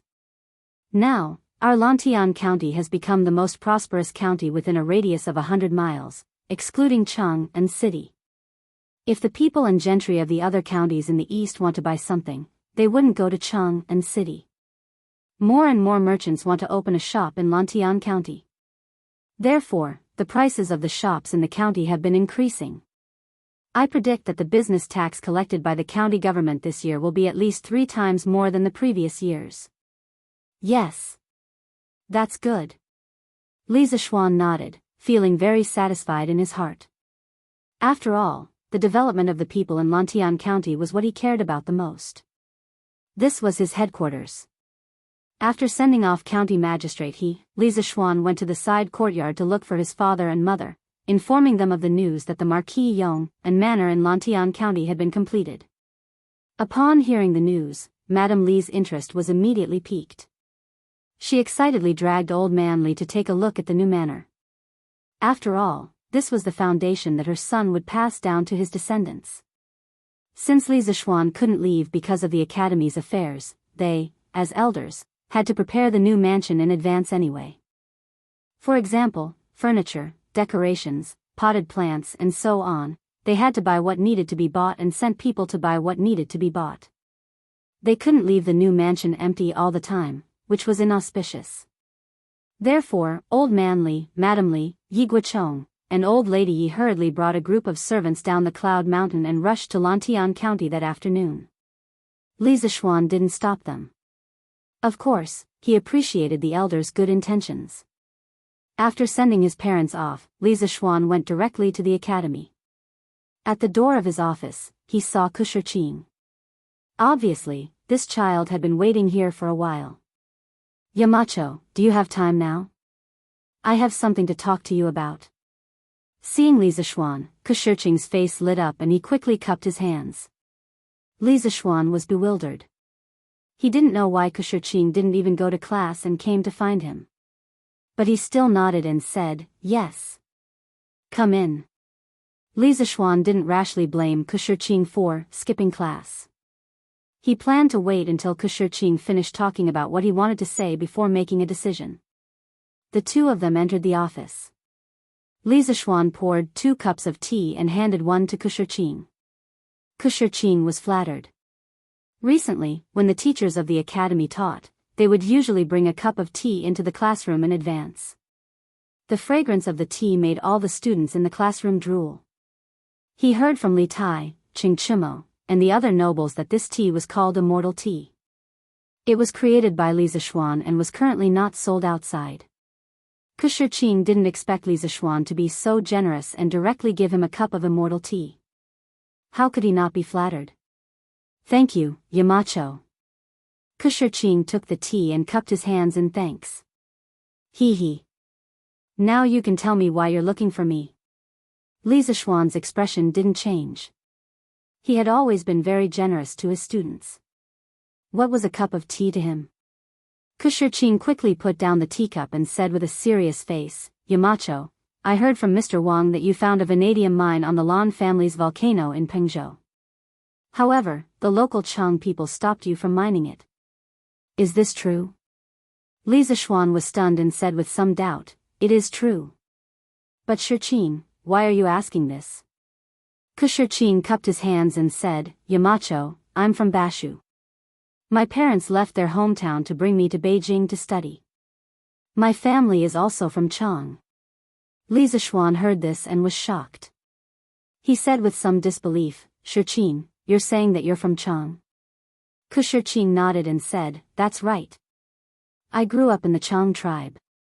The Chang people live in poverty and rely on the mountains to survive. Due to geographical reasons, the Chang tribe has been isolated from the outside world for generations. Although everyone's life is poor, there is no oppression and no corrupt officials. The people are happy and content. However, the Chang people only pursue food and clothing for generations. No one knows how to read or study. My father is not from Chang. He was a scholar in Kaifeng. Because he was in love with my mother, he lived with her in the Chang tribe. My father taught me to read and write since I was young. He wanted me to be a scholar in the future. When I was 12 years old, I was recognized by a scholar in Bashu. He recommended me to the Imperial College. I didn't disappoint him. I passed the Imperial College's examination and entered the School of Mathematics. Later on, I met Yamacho. My parents were worried about leaving me alone in Chang, and so they followed me. I know the Chang tribe that Yamacho's servant met in Bashu. Their leader is called Xiao Feng. This tribe is the largest Chang tribe in Bashu. If Yamacho wants to mine there, I can go to Shu and persuade their leader. Xiao Feng. When Li Zishuan heard the name of the Chang tribe in Bashu, he almost jumped up. He wanted to ask Kushirqing if Xiao Feng knew the 18 dragons subduing palms. That's right. His name is Xiao Feng. Does Yamacho know this Chang leader? Kushirqing asked curiously when he saw Li Zishuan's big reaction. Ahem. Li Zishuan shook his head to get rid of the nonsensical thoughts in his head and asked, I don't know him. I don't know him. Shirqing, which Xiao and Feng is this Xiao Feng? Kushirqing poured 2 drops of tea on the table and wrote, Xiao Feng, on it. Yamacho. It's this Xiao Feng. Li Zishuan looked at it and realized that he had misunderstood. He straightened his face and said, Ahem. Shirqing, I'm very touched that you volunteered to go to Bashu to help me persuade the Chang people. But how is your relationship with the Chang tribe in Bashu? Will they make things difficult for you? Will they listen to you? Kushirqing's volunteering made Li Zishuan feel relieved. Before this, he had been thinking about who to send to persuade the Chang people in Bashu. Even so, he had to make sure that Kushirqing wouldn't be in danger. After all, San Bao and the others had almost died in the hands of the Chang people in Bashu. Chapter 1370. Yamacho, don't worry. We, the Chang people, won't hurt the Chang people. Yanhuang College, Yamacho's office. After hearing Li Zishuan's worries, Kushirqing quickly explained. A few years ago, I was admitted to the Imperial College. This caused quite a stir in the Chang tribe in Sichuan. Ever since the Imperial Court started the imperial examinations and established the Imperial College, no one in the Chang tribe has ever been admitted to the Imperial College. Therefore, if I can persuade them and explain to Chief Chiao Feng why the Lan family's volcano can attract soldiers, they will not stop you from sending people to mine. Li Zishuan couldn't help but smile. So, Shiqing, you have been the pride of your tribe since you were young. Not bad, not bad. Since you took the initiative to volunteer today, I, as the Yamacho, have no reason to refuse. However, this is an important matter. I still need to get your parents' approval. Otherwise, you still can't go to Sichuan. Shiqing cupped his hands and said, of course. Yamacho, don't worry. I will definitely be able to persuade my parents. Li Zishuan nodded and said, in the morning assembly today, His Majesty has already changed the King of Han to the King of Shu and appointed him as the governor of Izhou. I believe you can also see His Majesty's determination to govern Shu.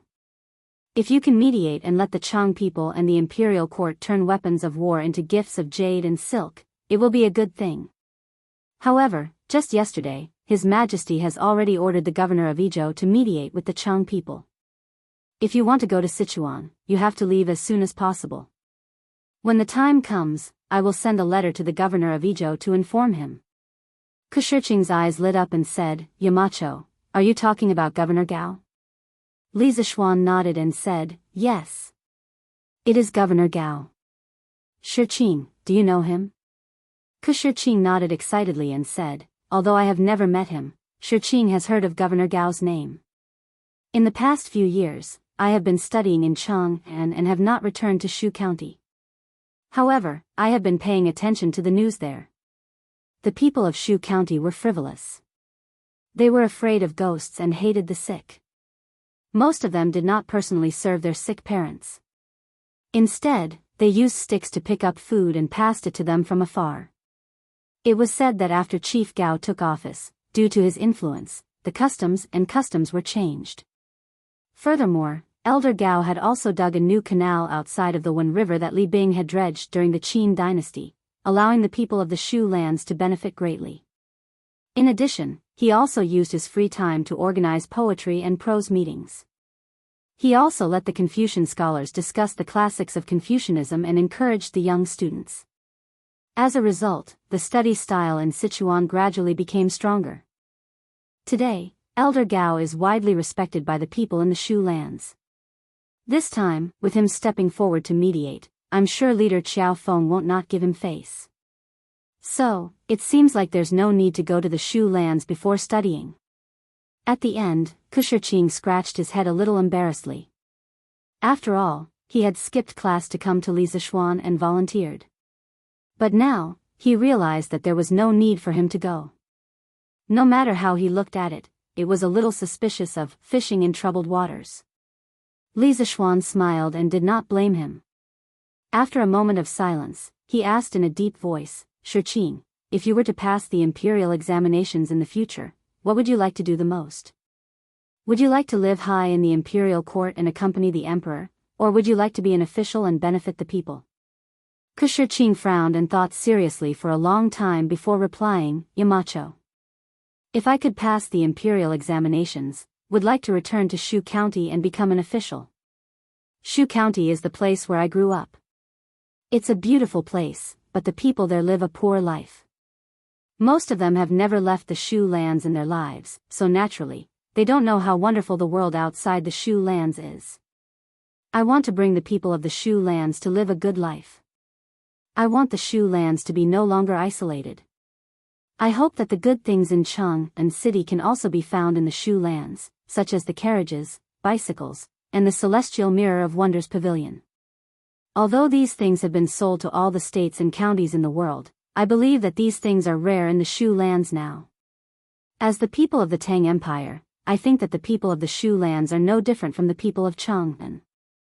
They should also live a good life and use the advanced engineering products created by Yamacho.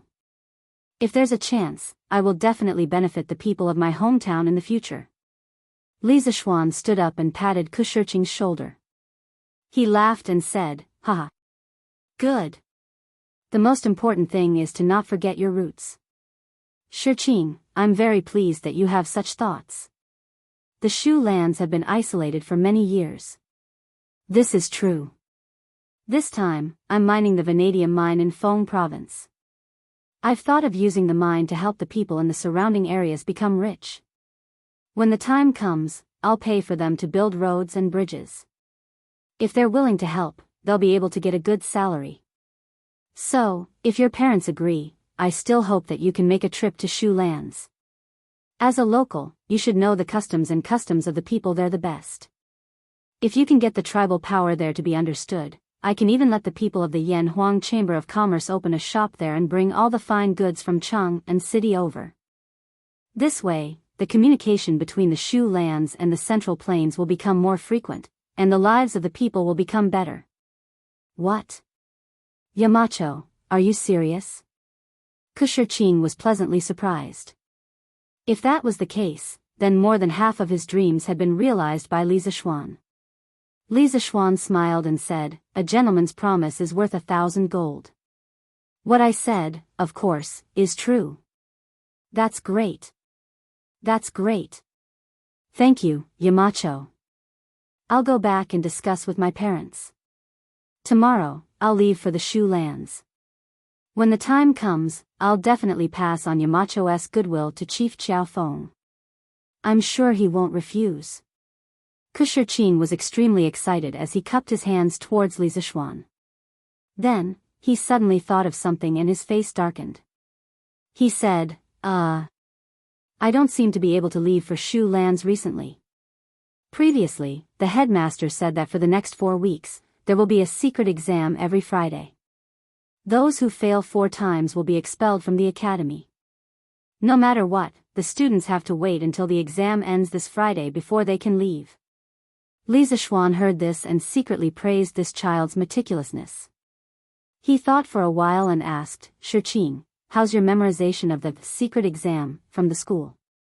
If I let you take the exam now, are you confident? Shurqing frowned and thought for a moment. He gritted his teeth and cupped his hands.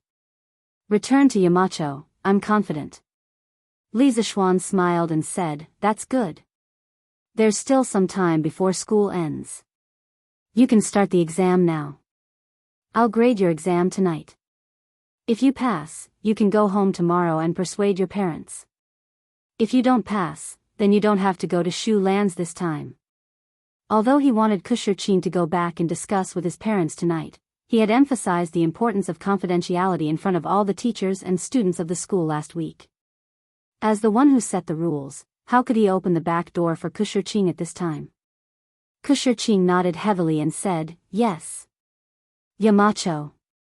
Li Zishuan turned around and took out a sealed document from the drawer. After opening it, he took out a test paper. Then, he took a pencil from the pen holder on the table and handed it to Shurqing. He said, find a place in this office and start the exam. The exam will last for an hour. He had already prepared the exam papers for the Academy's confidentiality exam. He even prepared 4 sets. It just so happened that there was 1 set per week. Shurqing should be the first person other than him to see the exam papers. Shurqing took the test paper and nodded. Okay, Yamacho. Husband, aren't you going to sleep yet? After dinner, Li Zishuan went straight to the study. Han Yushi glanced into the study when she passed by and asked. Wife, you go to sleep first. I'll go to sleep after I finish grading this exam. Li Zishuan looked up and said softly.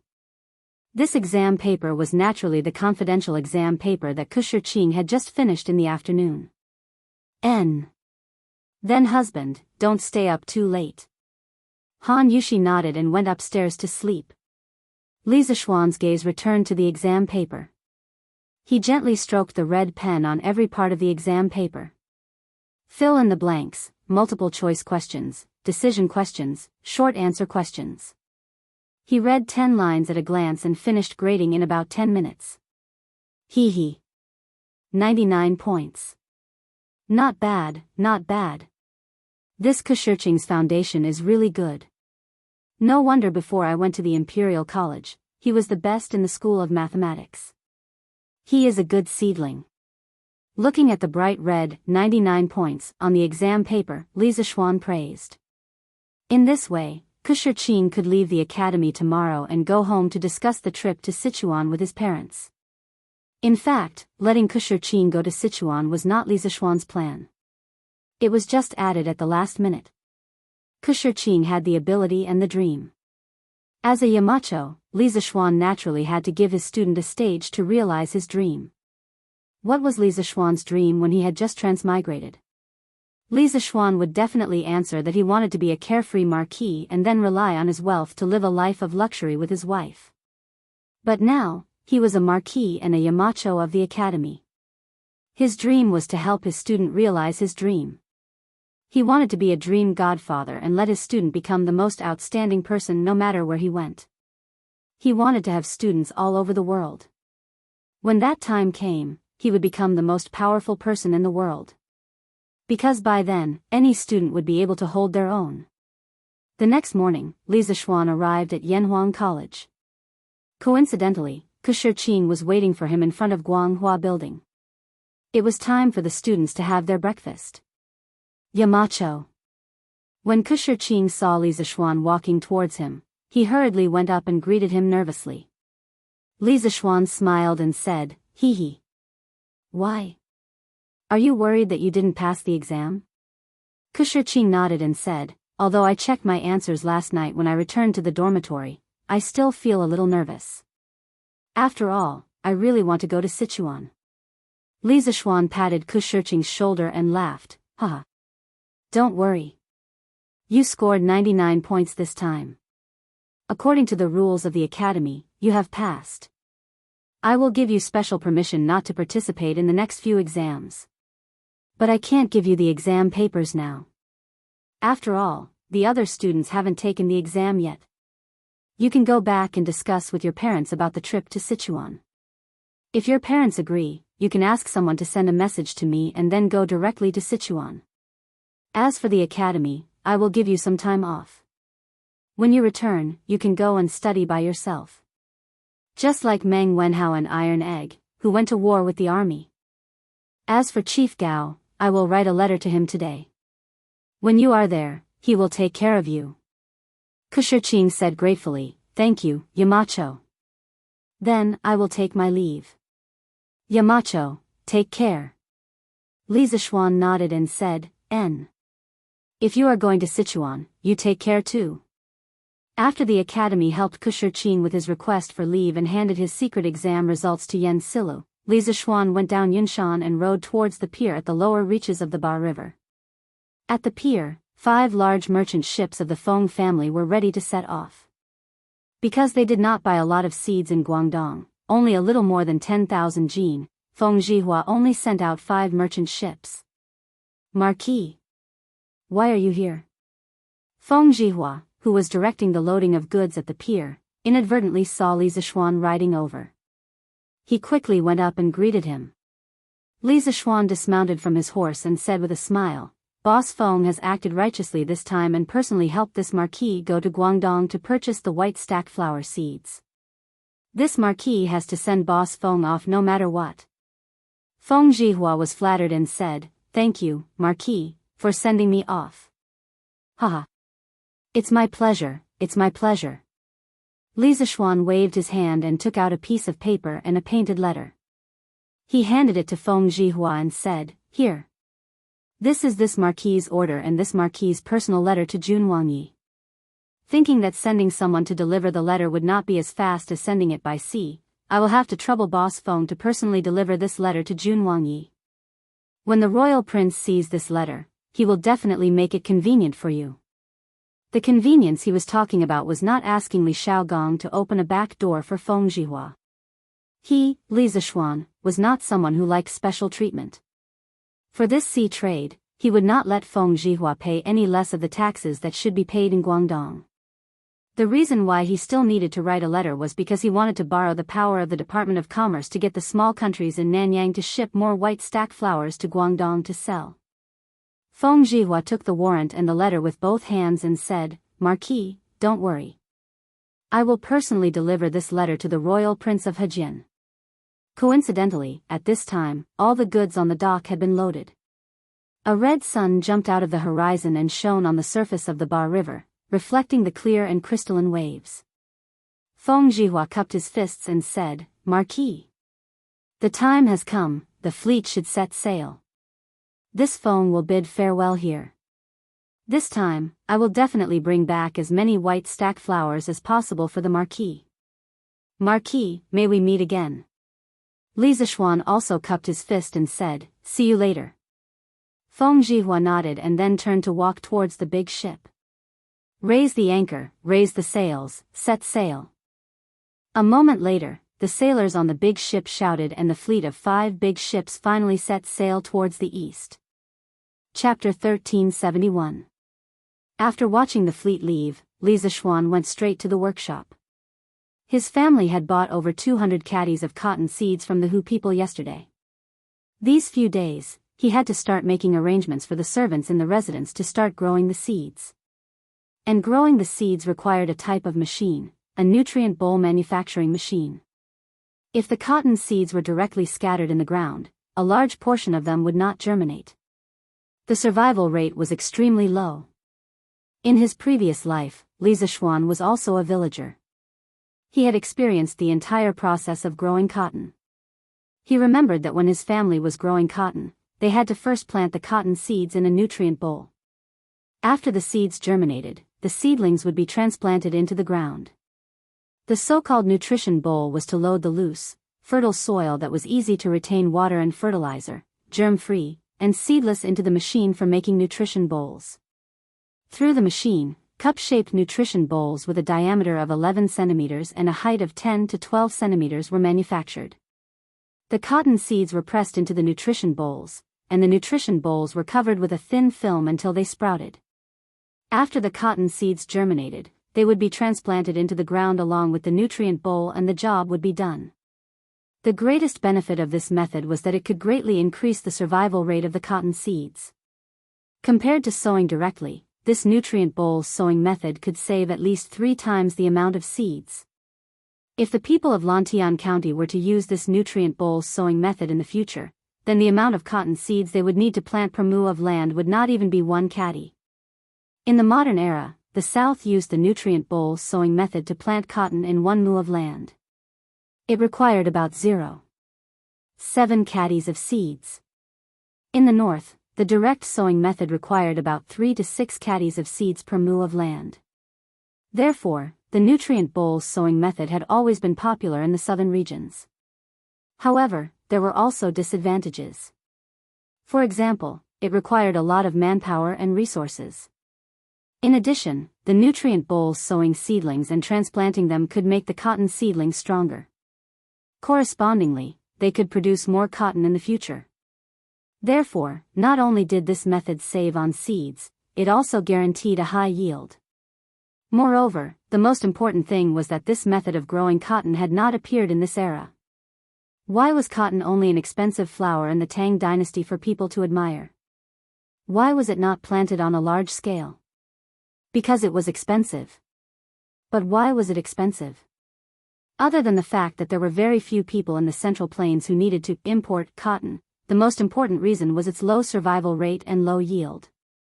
Very few people were willing to plant it on a large scale. As the saying goes, the rarer something is, the greater its value. Thus, this cotton could only be treated as a precious flower for people to admire. As for using it to make clothes, that would be too extravagant. Only a fool with a lot of money would do such a thing. Therefore, Li Zishuan planned to promote his nutrient bowl planting technology. First, he had to go to the workshop to build a nutrient bowl manufacturing machine. He planned to make a hand-pressed nutrient bowl manufacturing machine for cotton. At this time, Li Zishuan was thankful that he came from a rural family in his previous life. Otherwise, he wouldn't know about these things. It wasn't difficult to make this kind of handheld cotton nutrition bowl making machine. Its structure was similar to the pushrod honeycomb coal mold made by the workshop previously. That was used to shape coal blocks, while this one was used to shape fertile soil. Therefore, Li Zishuan came to the workshop and explained it to Faubert. Faubert immediately understood and promised that the hand-pressed cotton nutrition bowl machine would be ready and sent to Yunshan Mountain by noon. Only then did Li Zishuan return to Cloud Mountain in satisfaction. At the same time, dozens of Yamen runners ran out of Lantian County. Each one of them held a notice and ran to the villages in all directions. The people from the county Yamen came to put up notices? What's going on? The Yamen runners actually came to our Yu family manor to put up notices. It's really too strange. On the wall at the entrance of the Yu family manor, the commoners looked at the notice that had just been put up and gathered together to discuss it. In the past, if the Yamen needed to announce something to the commoners, they only needed to put up notices in key places in the city. It was very rare to see a notice directly sent to the village like today. It was no wonder that these villagers felt it was strange. However, it could also be seen that county magistrate he was very attentive to Li Zishuan's orders this time. Elementary Scholar Yu. Where is Elementary Scholar Yu? Quickly let Elementary Scholar Yu see what's written on the notice. He's coming, he's coming. Quickly make way, Elementary Scholar Yu is coming. Elementary Scholar Yu, quickly read it for us. What's written on the notice? Could it be that the county Yamen is going to increase our taxes again? Amidst the numerous calls, Yu Deheng, who had met Li Zishuan a few times before, walked out of the Yu family manor. Uncle Zhong, Marquis is in charge of Lantian County right now. The county Yamen won't increase our taxes, so don't make wild guesses. Can you let me see what's written on the notice first? Yu Deheng comforted Zhong Lizheng and then looked at the notice on the wall. After a while, he was completely stunned. Elementary Scholar Yu? Elementary Scholar Yu? What's wrong with you? What's written on the notice? Could it be that I, old Zhong, guessed correctly? Zhong Lizheng saw that Yu Deheng's eyes were wide open as he stood there in a daze without saying a word. Instead, he looked very surprised. He hurriedly pulled on Yu Deheng's sleeve and said worriedly. That's right. Elementary Scholar Yu. What's written on the notice? The commoners were also anxious and started to shout. Yu Deheng, who was in a state of shock, finally came to his senses. He swallowed his saliva and forcefully suppressed the shock in his heart. He said, the notice says that Marquis intends to promote the planting of white dye seeds within the borders of Lantian County. He has already asked someone to buy the seeds. From today onwards, as long as a farmer is willing to plant white dye seeds, you can immediately go to the county Yamen to report. Before the seeds arrive, as long as a farmer is able to cultivate 1 mu of wasteland, they can go to the county Yamen to receive a caddy of white dye seeds for free. Receive a caddy of white dye seeds for free? Elementary Scholar Yu, you're not mistaken, right? That's right. Elementary Scholar Yu. A caddy of white dye seeds is worth 7 or 8 strings of coins. Is Marquis really going to give it to us for free? Then wouldn't Marquis suffer a huge loss? Before Yu Deheng could finish speaking, the surrounding commoners immediately exclaimed in disbelief. Everyone, please let me finish reading. Yu Deheng hurriedly shouted to maintain order. When the surroundings quieted down again, he said loudly, this notice also says that when the farmers receive the free seeds of the white fold flower, they need to sign an agreement with the Yamen. That is, when the white fold flower matures, they need to remove the seeds and hand them all over to the county Yamen. Those who don't hand them over will be fined 10 strings of cash, including the principal and interest. As for the tidbits produced by the white fold, you can sell them directly or use them to make winter clothes. This way, you won't suffer from the cold during the winter. No matter what, the tidbits of the white fold belong to the farmers. The Marquis will not interfere with how you use them. As Yu Deheng's voice fell, everyone was shocked. After the shock, there was ecstasy. Marquis is actually giving out white dye seeds for free? And all the white dye seeds that are planted will belong to us? Marquis is really benevolent. If we can receive a caddy of seeds, we can at least earn 10 strings of coins. 10 strings of coins? Zhong Lizheng, is there that much? Hey. As long as the harvest isn't bad, it won't be a problem to earn 100 strings of coins. Haha. What are we waiting for? Quickly go to the county yamen to register. Last time, when Marquis promoted the greenhouse vegetables, our family village didn't get to see the white dye seeds this time. No matter what, we can't miss it. That's right. That's right. Quickly go to the county yamen to register. If we're late, we might not get it. Go quickly. Go quickly. Suddenly, the group of people rushed out like a swarm of bees. They didn't even have time to put down the shovels, hoes, and other farming tools on their shoulders as they rushed directly in the direction of Lantian County. Hey, hey, hey. Wait for me. Yu Deheng called out twice and hurriedly followed. A similar situation also happened in the dozens of other farmsteads in Lantian County. These farmsteads were all in an uproar at the same time. They went to the county yamen to register and then reclaimed 1 mu of wasteland to get a caddy of white dye seeds for free. In the eyes of the farmers, wasn't this like picking up money? Moreover, they could pick up tens or even hundreds of strings of coins. How could the farmers not be tempted by this? This was especially true for the farmers who were incorporated into Li Zishuan's fiefdom later. When Li Zishuan promoted the greenhouse vegetables, they didn't belong to Li Zishuan's fiefdom. Naturally, they didn't enjoy the first wave of dividends. Now that the second wave of dividends was finally here, of course, they had to desperately grab hold of it. Of course, they weren't the only ones who wanted to grab hold of it. The farmers of the 8 farmsteads who had followed Li Zishuan in the beginning were even more enthusiastic. Because of the greenhouse vegetables incident last time, they firmly believed that following Li Zishuan would bring them benefits. As long as it was Li Zishuan's decision, they would unconditionally support it. They would definitely make a lot of money. Therefore, on all the roads and small paths in Lantian County, farmers could be seen running wildly everywhere. It was like ants returning to their nest. The black mass of ants came from all directions and rushed towards their nest, Lantian County. On the street in front of the Lantian County's yamen entrance, 3 rows of tables had already been set up. 1 row of tables faced the street in the west, another row faced the street in the east and another row faced the street in the south. The farmers who came from all directions could line up in 3 different directions to register. This way, they could save a lot of time. County Magistrate. They're here. They're here. The commoners are here. But why did they bring their shovels and hoes over?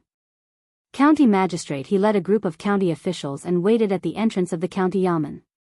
Suddenly, the county official became excited as he hurriedly asked County Magistrate But after seeing the equipment of the farmers, the official was dumbfounded. If someone who wasn't in the know saw this, they would think that these commoners were coming to the county yamen to rebel. County Magistrate. He stroked his beard and said with a smile, "Let the bailiffs register properly and prevent commoners from other counties from mixing in. This is Marquis's kindness to our county's commoners. We can't let people from other counties take advantage of this. Understand?" The official hurriedly cupped his hands and said, "Yes." County Magistrate. While they were talking, dozens of farmers had already run over. Seeing the tables that had already been set up, the farmers understood the rules and lined up. There were 3 tables in each direction of the street. There were a total of 9 tables, which meant that they could line up in 9 lines. "Sir, I want to plant white stack flowers. I want to register. What's your name? Which village are you from?" "My name is Lu Mang, from Liujia village." Good. I've already registered for you. Marquis will be able to buy the seeds back in half a month. Before that, you have to cultivate a mu of wasteland. It's best if it's a hillside that's facing the sun. That way, the harvest will be better. Do you understand? Understood. Understood. Thank you for your reminder. Next. The quiet entrance of the county yamen suddenly became lively. It was not an exaggeration to say that it was a boiling cauldron of voices. The commoners in Guangxing County who woke up early saw this scene and couldn't help but be stunned. "Hey! What are they doing? Why are they all gathered at the county yamen? It seems that they are all farmers from outside the county. Farmers? What are they doing here at the county yamen? I know. I just saw the notice at the county yamen. It said that Marquis intends to promote the planting of white stack flowers in Lantian County. Those who are willing to plant can register at the county yamen. As long as they can cultivate a mu of wasteland within the stipulated time, they will be able to get a gene of white stack flower seeds for free. What? A gene of white stack flower seeds for free? Is there such a good thing in this world? No, I want to register too. Bah. Boss Wang, what are you so happy about? Do you have any fields at home? Don't tell me you want to take the seeds and sell them for money. The notice said that after receiving the seeds, you have to sign an agreement with the county yamen. When the harvest time comes, the white stack flowers will belong to the commoners. However, all the seeds must be removed and handed over to the county yamen. If you don't hand it over, you will be fined 10 strings of coins. Boss Wang, if you receive it now, you will have to pay 10 strings of coins in the future. Oh. So that's how it is. Then this old man won't receive it. I'll leave the opportunity to these farmers. Tisk tsk. This time, the farmers outside the city are going to be rich. With a gene of seeds, the white stack flower seeds can be sold for dozens of strings of coins. Sigh, what a pity. Who asked us to not be farmers? At this moment, these city dwellers began to envy the farmers. It was really strange. As time passed, the lines of farmers in the 3 directions grew longer and longer. The line in the south was about to reach the city gates. Tens of thousands of farmers outside the city suddenly flooded into Lantian County. This city that wasn't considered big suddenly became crowded. Those businessmen who came to Lantian County to do business or those who came to watch the football match saw this scene and began to inquire about what had happened. It didn't matter if they didn't ask, but once they did, they were so shocked that their jaws dropped. Everyone couldn't help but sigh at the good welfare of the citizens of Lantian County. From time to time, Li Zishuan would give red packets to the citizens. Furthermore, it was the kind of red packets that were worth hundreds of strings of coins. And the matter here quickly spread to the other counties. Chapter 1372. Have you heard? The Marquis of Yong wants to give every farmer in Lantian County a caddy of white fold flower seeds for free. What? Why is Marquis giving so many white fold flower seeds to the farmers? Seeds. The Marquis said that the white stack flower catkins will belong to the farmers. The farmers can use them to make cotton padded clothes or sell them for money. When the time comes, we just need to hand in the seeds. Oh my God. There's such a good thing. Can we get the flower seeds if we go? Tisk. In your dreams. We are from Xinfeng County. The Marquis of Yong only gives them to the farmers in Lantian County. Lantian County. It's Lantian County again. Last year, Marquis only promoted the greenhouse vegetables in Lantian County. At that time, the farmers who planted the greenhouse vegetables earned hundreds of strings of coins. A few months ago, when Marquis was building the dam, he also prioritized the young adults in Lantian County. I heard that not only are there meat for every meal, but the wages are also high. Now, Marquis wants to plant white fold flower seeds to make winter clothes for the people of Lantian County. Why didn't His Majesty give Xinfeng County to the Marquis of Yong as a fief? Sigh. Who said it wasn't? Last year, matchmaker Zhao recommended a kid from Lantian County to my daughter, but my wife didn't agree. Now, it's his turn to disagree. This prodigal woman. Haha. Old Wang, your wife has no taste. It's not that I want to criticize you, but this kind of woman needs to be taught a lesson. Yes. She needs to be taught a lesson. Haha. Serves you right for being unlucky. Look at my 2 daughters, they married to Lantian County at the beginning of the year. Now, they're living a good life. After the greenhouse vegetables and dam building incident, Li Zishuan came up with another, benefiting the people policy, which caused a huge uproar among the people in the surrounding counties of Chang'an. Although there were no newspapers to promote it, the current momentum of public opinion was even more terrifying than being on the headlines of the newspapers. Not only the people in the surrounding counties of Chang'an City were discussing it, the people in Chang'an City were also discussing it.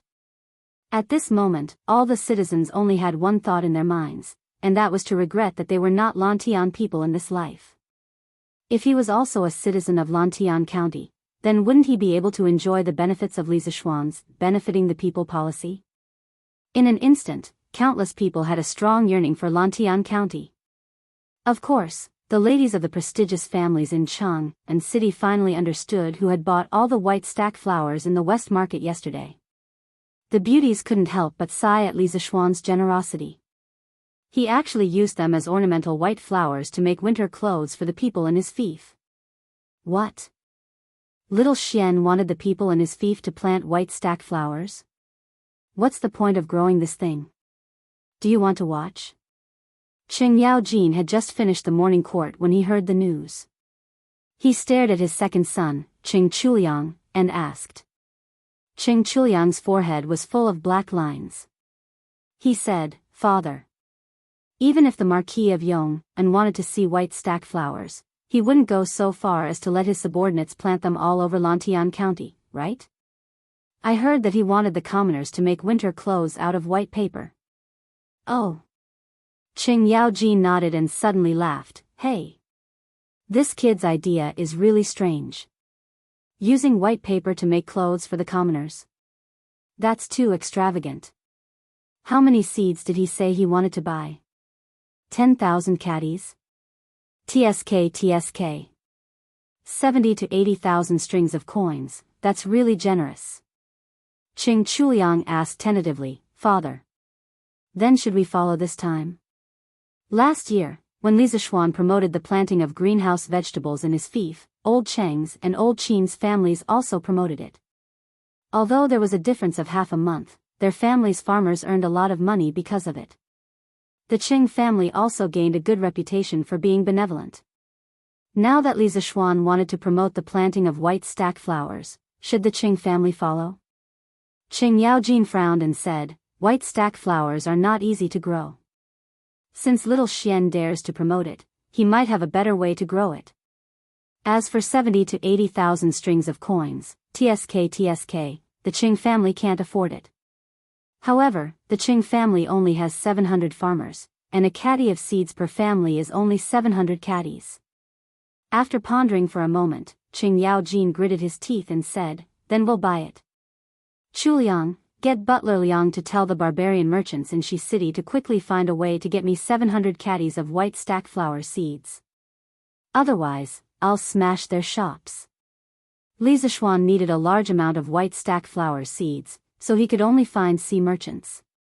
However, the Qing family only needed a few hundred caddies of seeds, so the barbarian merchants could find a way to get it themselves. In order to survive in Chang'an, these barbarian merchants would definitely find a way to get Old Qing so many seeds. Qing Chuliang quickly replied, "Yes. Father. I'll go tell the butler now." "Hey. Stop right there." Qing Yaojin suddenly said, "Kid, you have to go back to the study and study. In a few months, Yanhuang College will be recruiting students. If you can't get in, I'll teach you a lesson." Qing Chuliang shrunk his neck and said bitterly, "Yes. Father." "What? Li Zishuan wants to plant white stack flowers on a large scale in Lantian County?" Just after morning court, Li Er heard this piece of news, and it was even personally sent by Li Qingqian. "Yes, Father. Not only have all the white stack flower seeds in Chang'an City been bought by the Marquis of Yong'an, according to what I know, he even sent a merchant ship to Guangdong to buy white stack flower seeds from Nanyang sea merchants. According to the notice in Lantian County, he wants to buy at least 10,000 caddies of seeds." Li Qingqian bowed and said, 10,000 caddies? This kid is really extravagant. Li Er muttered and sighed. After a moment, he said to Li Qingqian, "No matter what, this is a move that benefits the people. In so many years, this is the first time I've heard of someone planting so many white stack flowers to make clothes for the people. However, isn't this kid afraid that the harvest won't be good and there won't be any harvest? I've heard that it's hard for white stack flowers to survive. Li Qingxian revealed a worried expression and said, I'm also worried about this. Ever since white stack flowers were introduced into the Central Plains during the Qin and Han dynasties, it was only used as an ornamental flower because of its low survival rate. The Marquis of Yong has good intentions in wanting to use white stack flowers to make clothes for the people, but I'm afraid that he won't even be able to recover the cost. After all, 70 to 80,000 strings of cash isn't a small sum. Li Er frowned and then said in relief, haha. Qingxian, don't you know that kid's personality? He definitely won't do things that he isn't confident in. Last time, he was able to grow vegetables in the winter. This time, he can grow a large patch of white stack flowers in Lantian County. I don't find it strange at all. Li Qingxian's eyes lit up and said, Father is right. Perhaps the Marquis of Yong has a better method of growing white stack flowers? Therefore, I would like to ask Father to allow me to leave the palace. I would like to go to Yunshan to investigate. If it's really as Father thinks, then the people of Tang Empire won't have to suffer from the cold in the winter. Li Er thought for a moment and waved his hand and said, N. Then you can go after lunch. Li Qingxian said happily, Thank you, Father. Marquis, Steward Fu sent someone to deliver a cart of farm tools. Pang Feiji came in to report when Li Zishuan had just finished his meal. N. It's done so quickly. Where are the things? Li Zishuan's eyes lit up as he quickly stood up and said. Marquis. It's just outside the door. Pang Feiji cupped his fists and said. Han Yushi looked confused and said, Husband, what kind of farm tools made you so happy? Haha. New farm tools. Wife, you'll know when you follow your husband. Li Zishuan smiled and then pulled Han Yushi out of the house. Brother, wait for me. Lana wants to go too. Lana rushed out of the room and quickly followed. Outside the courtyard, Li Zishuan saw more than 10 hand-pressed nutrition bowls piled up in the open space in front of the door. They looked exactly like the slimmer version of the pusher used to make honeycomb briquettes. Husband? What's this thing used for? Why does it look so much like the one used to make honeycomb briquettes? Han Yushi looked at the hand-pressed nutrition bowls on the ground and suddenly asked curiously. Hee. Brother. How do you play with this? Li Zishuan was about to speak when Lana picked up a bowl as if she had gotten a new toy. Then, she looked at Li Zishuan and asked. Li Zishuan shook his head and looked at Han Yushi. He smiled and said, Wife, aren't you curious about what this is used for? Let your husband demonstrate it to you. Feiji, have you prepared the soil that I asked you to prepare earlier? Pang Feiji pointed to a mound in the east and said, replying to Marquis. It's already prepared. It's over there. It's all dug from the vegetable fields at the foot of the mountain. It's very fertile. Hee. Looks like Changle and I came at the right time. Just in time for a good show. After Pang Feiji finished speaking, a young man's voice suddenly came from the courtyard. Who else could it be other than Li Qingxian? As for Changle, after hearing that Li Qingxian was coming to Cloud Mountain, she quickly asked Li Er for a chance to leave the palace and followed along. Greetings to your highness. Greetings to your highness. The servants and guards of the Li family had all seen Li Qingxian and Changle before, so they quickly bowed and greeted them. Li Zishuan, Han Yushi, and Lana also prepared to greet, but Li Qingxian waved his hand and said, No need to be so polite. Xiao Xian, you don't need to be so polite either. Then he excitedly walked in front of Li Zishuan and asked, Xiao Xian, these farming tools of yours should be related to the planting of the white stack flower, right? Since Li Zishuan did not allow them to greet, then Li Zishuan would not be so bored as to do something unnecessary. However, after hearing Li Qingxian's guess, a hint of surprise flashed across his eyes. He then praised, Qingxian has good eyesight. You guessed right. This thing is indeed related to the planting of the white stack flower. Changle asked curiously, Brother Xiao Xian. What does this thing have to do with the white stack flower? Changle, look. Why does this thing look like it's used to make honeycomb briquettes? Li Zishuan laughed and said, haha. Let me demonstrate. Changle, you and Qingxian will know after seeing it. Chapter 1373. This thing is called a nutrient bowl. By stuffing fertile soil into it and pushing it out like I am doing, you will get cup-shaped mud cubes. These mud cubes are the nutrient bowls for the white stack flower seeds. If you press 2 seeds into the nutrient bowl, they will sprout in about 7 days. At the mound of soil next to the Yunshan residence, under the gaze of Li Qingxian, Changle, Han Yushi, and the others, Li Zishuan showed himself to explain. First, he poked the alms bowl with all his might into the mound of soil. After it was filled with soil, he stepped on the push rod, and the soil was pushed out in the shape of a cup. This was the nutrition bowl. Then, Li Zishuan took out 2 seeds and pressed them into the circular pit in the center of the nutrient bowl. The entire process was completed. Hee hee. This is fun. Brother, Lan, will help you. Seeing Li Zishuan easily make a cup-shaped mud cube, Lan's interest was immediately piqued. She excitedly rushed over to give it a try. Li Zishuan was speechless. You are just a little taller than the alms. How can you play with it? Go to the side and watch. Don't dirty your clothes. Lan pouted. Humph. I won't. Brother, you look down on me. Lan will make one for you to see. After saying that, the little girl imitated Li Zishuan's previous actions. She picked up the alms and poked it into the mound of dirt. Hee hee. This thing is indeed interesting.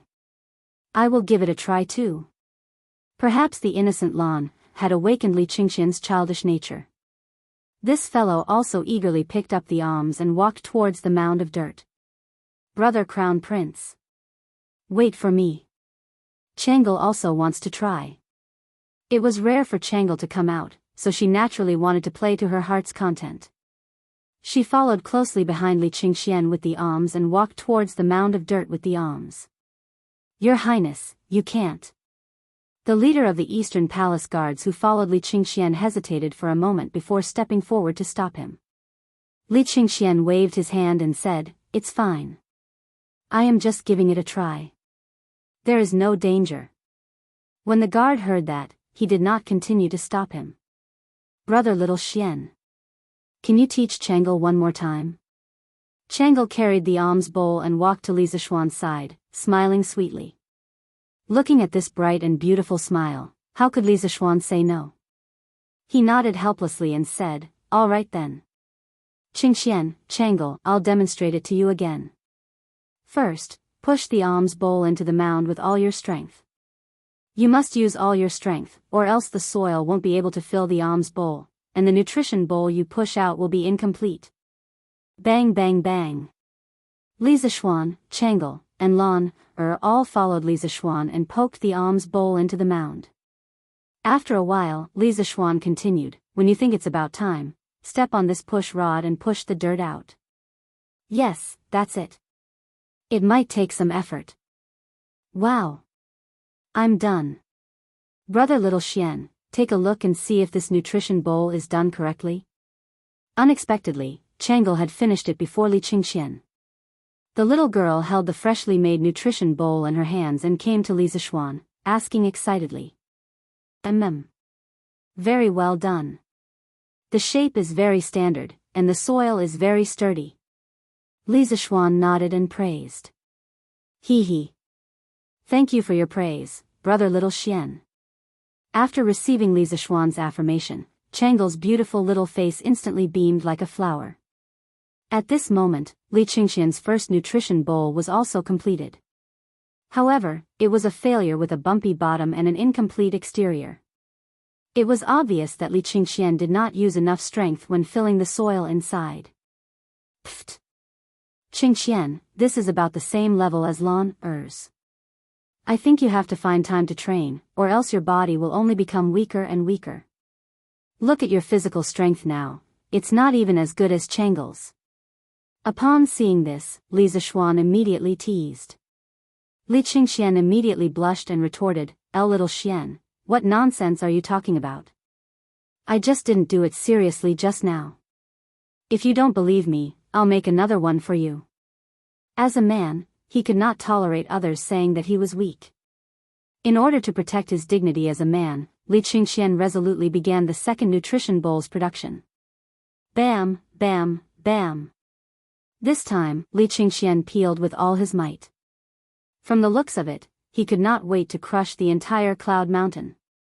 With a clang, a flawless nutrition bowl was pushed out from the bowl-making device. Li Qingxian immediately said proudly, Hey! Little Xian. How was it? I told you that it was just a coincidence, right?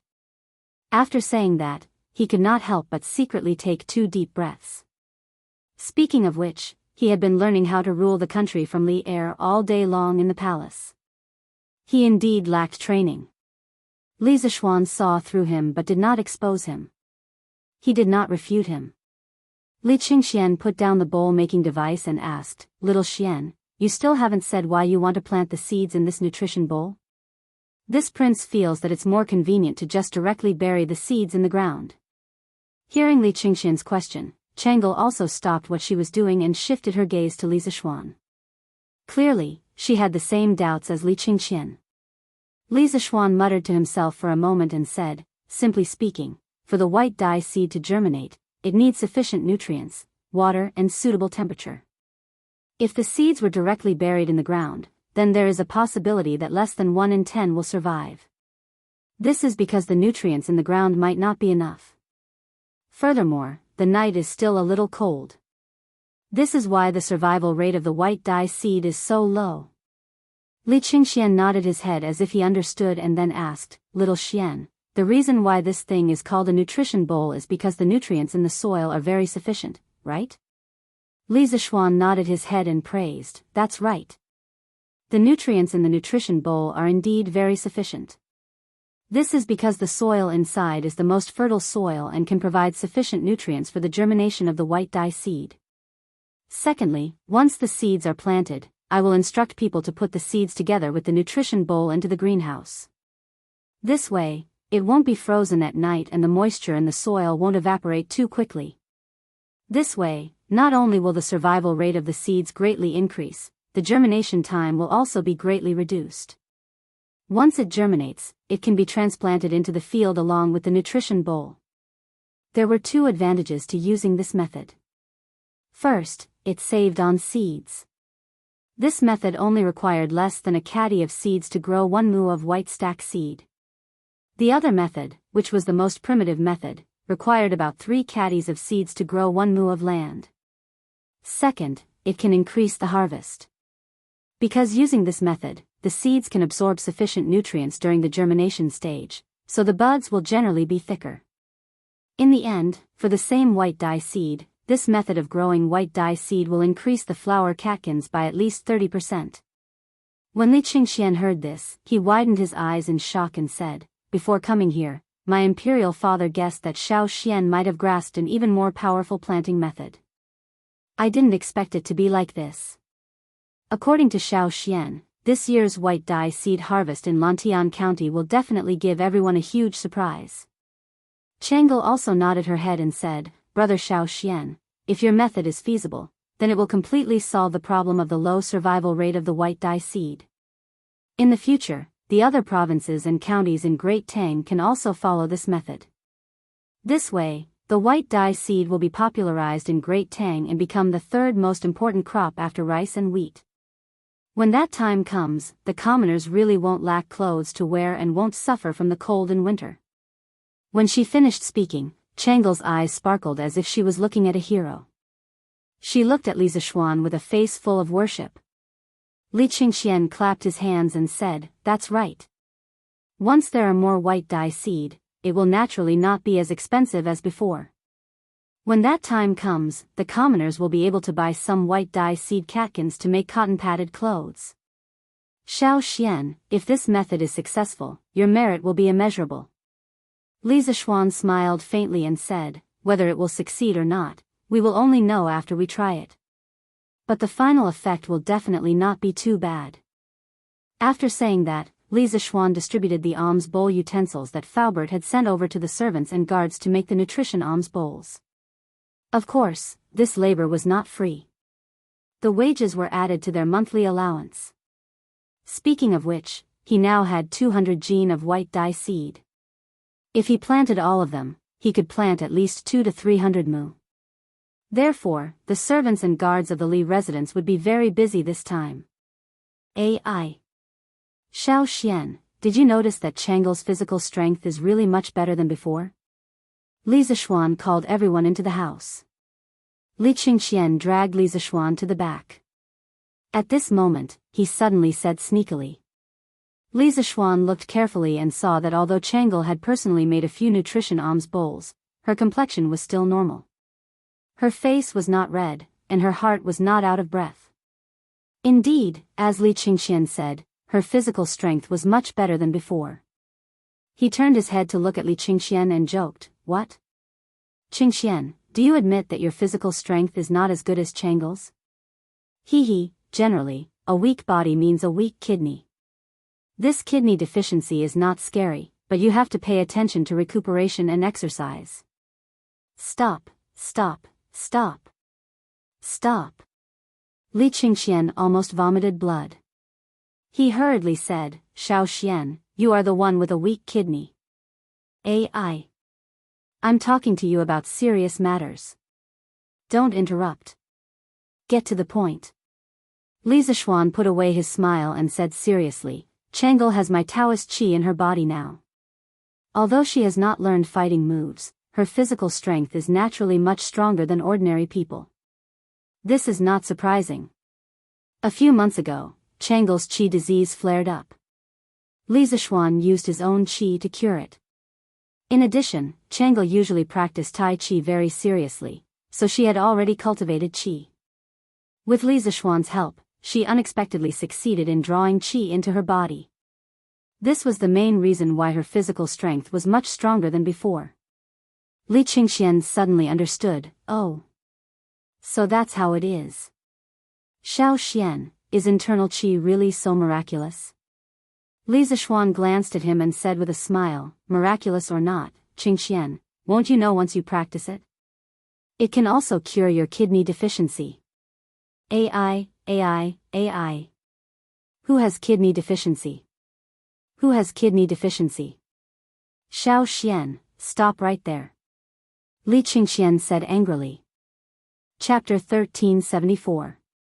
Li Qingxian and Changle stayed on Cloud Mountain for less than 2 hours before returning to the palace. After all, they could not leave the palace for too long. Li Zishuan called Pang Feiji over and said, Feiji, bring some men and call all the farmers in Lantian County over. When the time comes, bring them along and learn how to make the nutrition bowl. After they learn it, go back and teach it to the farmers in the village. After a while, the white fold seed flower will be planted. All the farmers who receive the seeds must use this method to plant the white fold seed flower. Pang Feiji cupped his fists and said, yes. Marquis. After saying that, he brought a dozen personal guards and rode down Cloud Mountain. Not long after Pang Feiji left, a woman came to the courtyard of Cloud Mountain and said that she wanted to see Li Zishuan. Li Zishuan brought Han Yushi out to meet her. Only then did he know that this woman was Kushirqing's mother. She was here to send a message to Li Zishuan, saying that Kushirqing had already left for Bashu in the afternoon. Kushirqing's father, because he was worried, also followed along. Li Zishuan and Han Yushi comforted Kushirqing's mother, telling her that Kushirqing would be taken care of by Gao Shilian when he arrived there, so she did not have to worry. Kushirqing's mother stayed on Cloud Mountain for a while before leaving. Her back view looked very bleak. After all, her husband and son had gone far away, and might even encounter danger. Of course she was worried. Husband, you sent your students so far away, aren't you worried that they will encounter danger? Back in the house, Han Yushi looked at Li Zishuan and asked. Li Zixuan was stunned, then sighed and said, "Of course I'm worried, but what's the use of worrying? These children have to bear what they should bear. If they don't experience some things, they will never grow." Evening, Sweet Dew Hall. Li Zixuan really said that? Li Qingxian told Li Er everything he saw and heard on Cloud Mountain in the afternoon. Li Er could not hide his shock and asked Li Qingxian.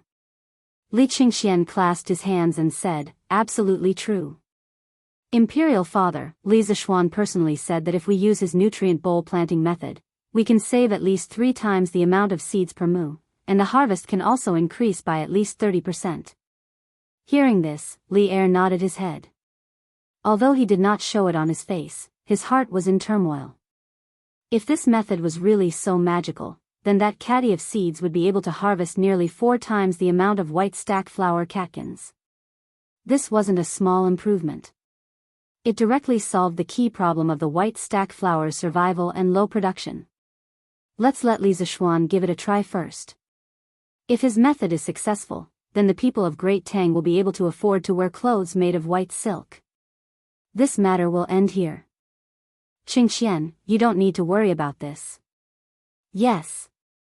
Father. Li Qingxian cupped his hands and said respectfully. At this moment, Zhao Song rushed in from outside the hall and bowed. Your Majesty. Something's wrong. Li Er's face turned solemn as he asked, "What's the matter?" Zhao Song replied, "Your Majesty, Tuli Khan has sent an envoy, requesting to surrender to Great Tang. The envoy has already been arranged to stay in the Honglu Temple's post house. They will pay respects to your Majesty in the morning court tomorrow." What? Tuli sent an envoy to the court? Li Er's face suddenly changed.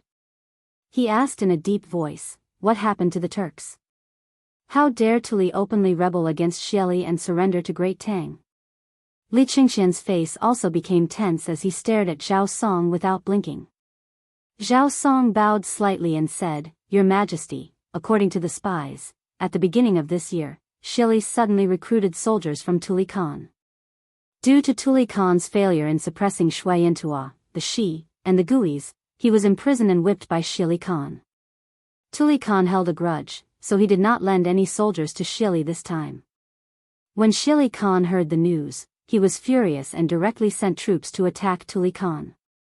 Tuli Khan's strength was not enough. Seeing that the royal court was in danger, he sent an envoy to Great Tang for help. Tuli's son, Ashina Heluo, is also in the envoy. Li Er's eyes flashed, and his expression gradually eased. He sighed softly and said, "The Turks are actually having internal strife? This is really a heaven-sent opportunity." Then, he looked at Zhao Song and ordered, "Tomorrow morning, let Tuli's envoy enter the court for an audience." "Yes. Your Majesty." Zhao Song responded, then said, "Your Majesty, today, a student from Yanhuang College left the capital and is heading to Bashu." Bashu? Li Er's heart skipped a beat, then he smiled and said, "This student is probably going to Bashu because of Li Zixuan's vanadium mine there, right? Don't worry about them. Li Zixuan's students are always able to surprise me. Last time, it was Meng Wenhao and Han Li. Let's see what kind of surprise this child can bring me this time." "Oh, right, immediately send someone to inform Li Zixuan to attend tomorrow's court." "Yes." Sigh.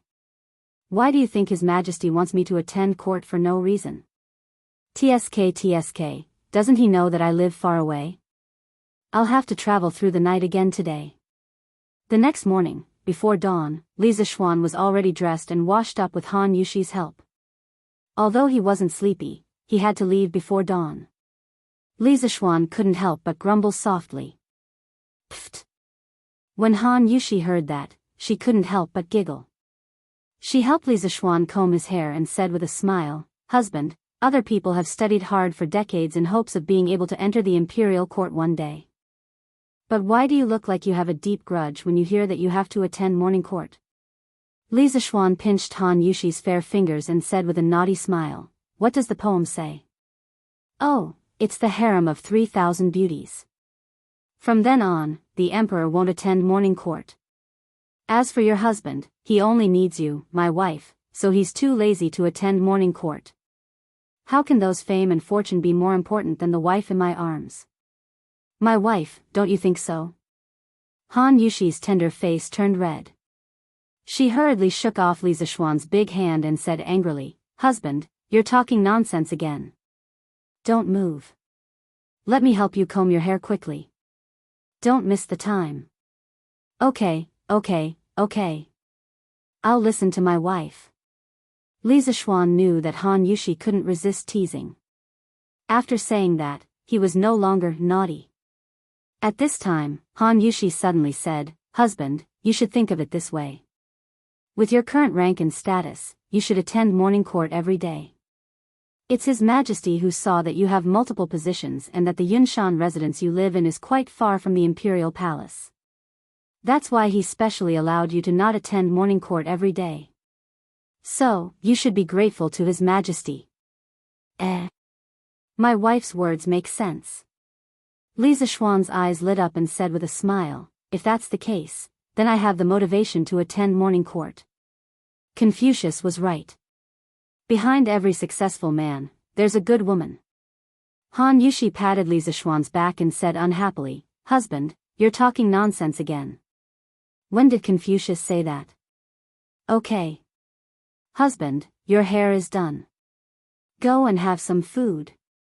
Otherwise, you'll definitely be hungry after standing in court for so long."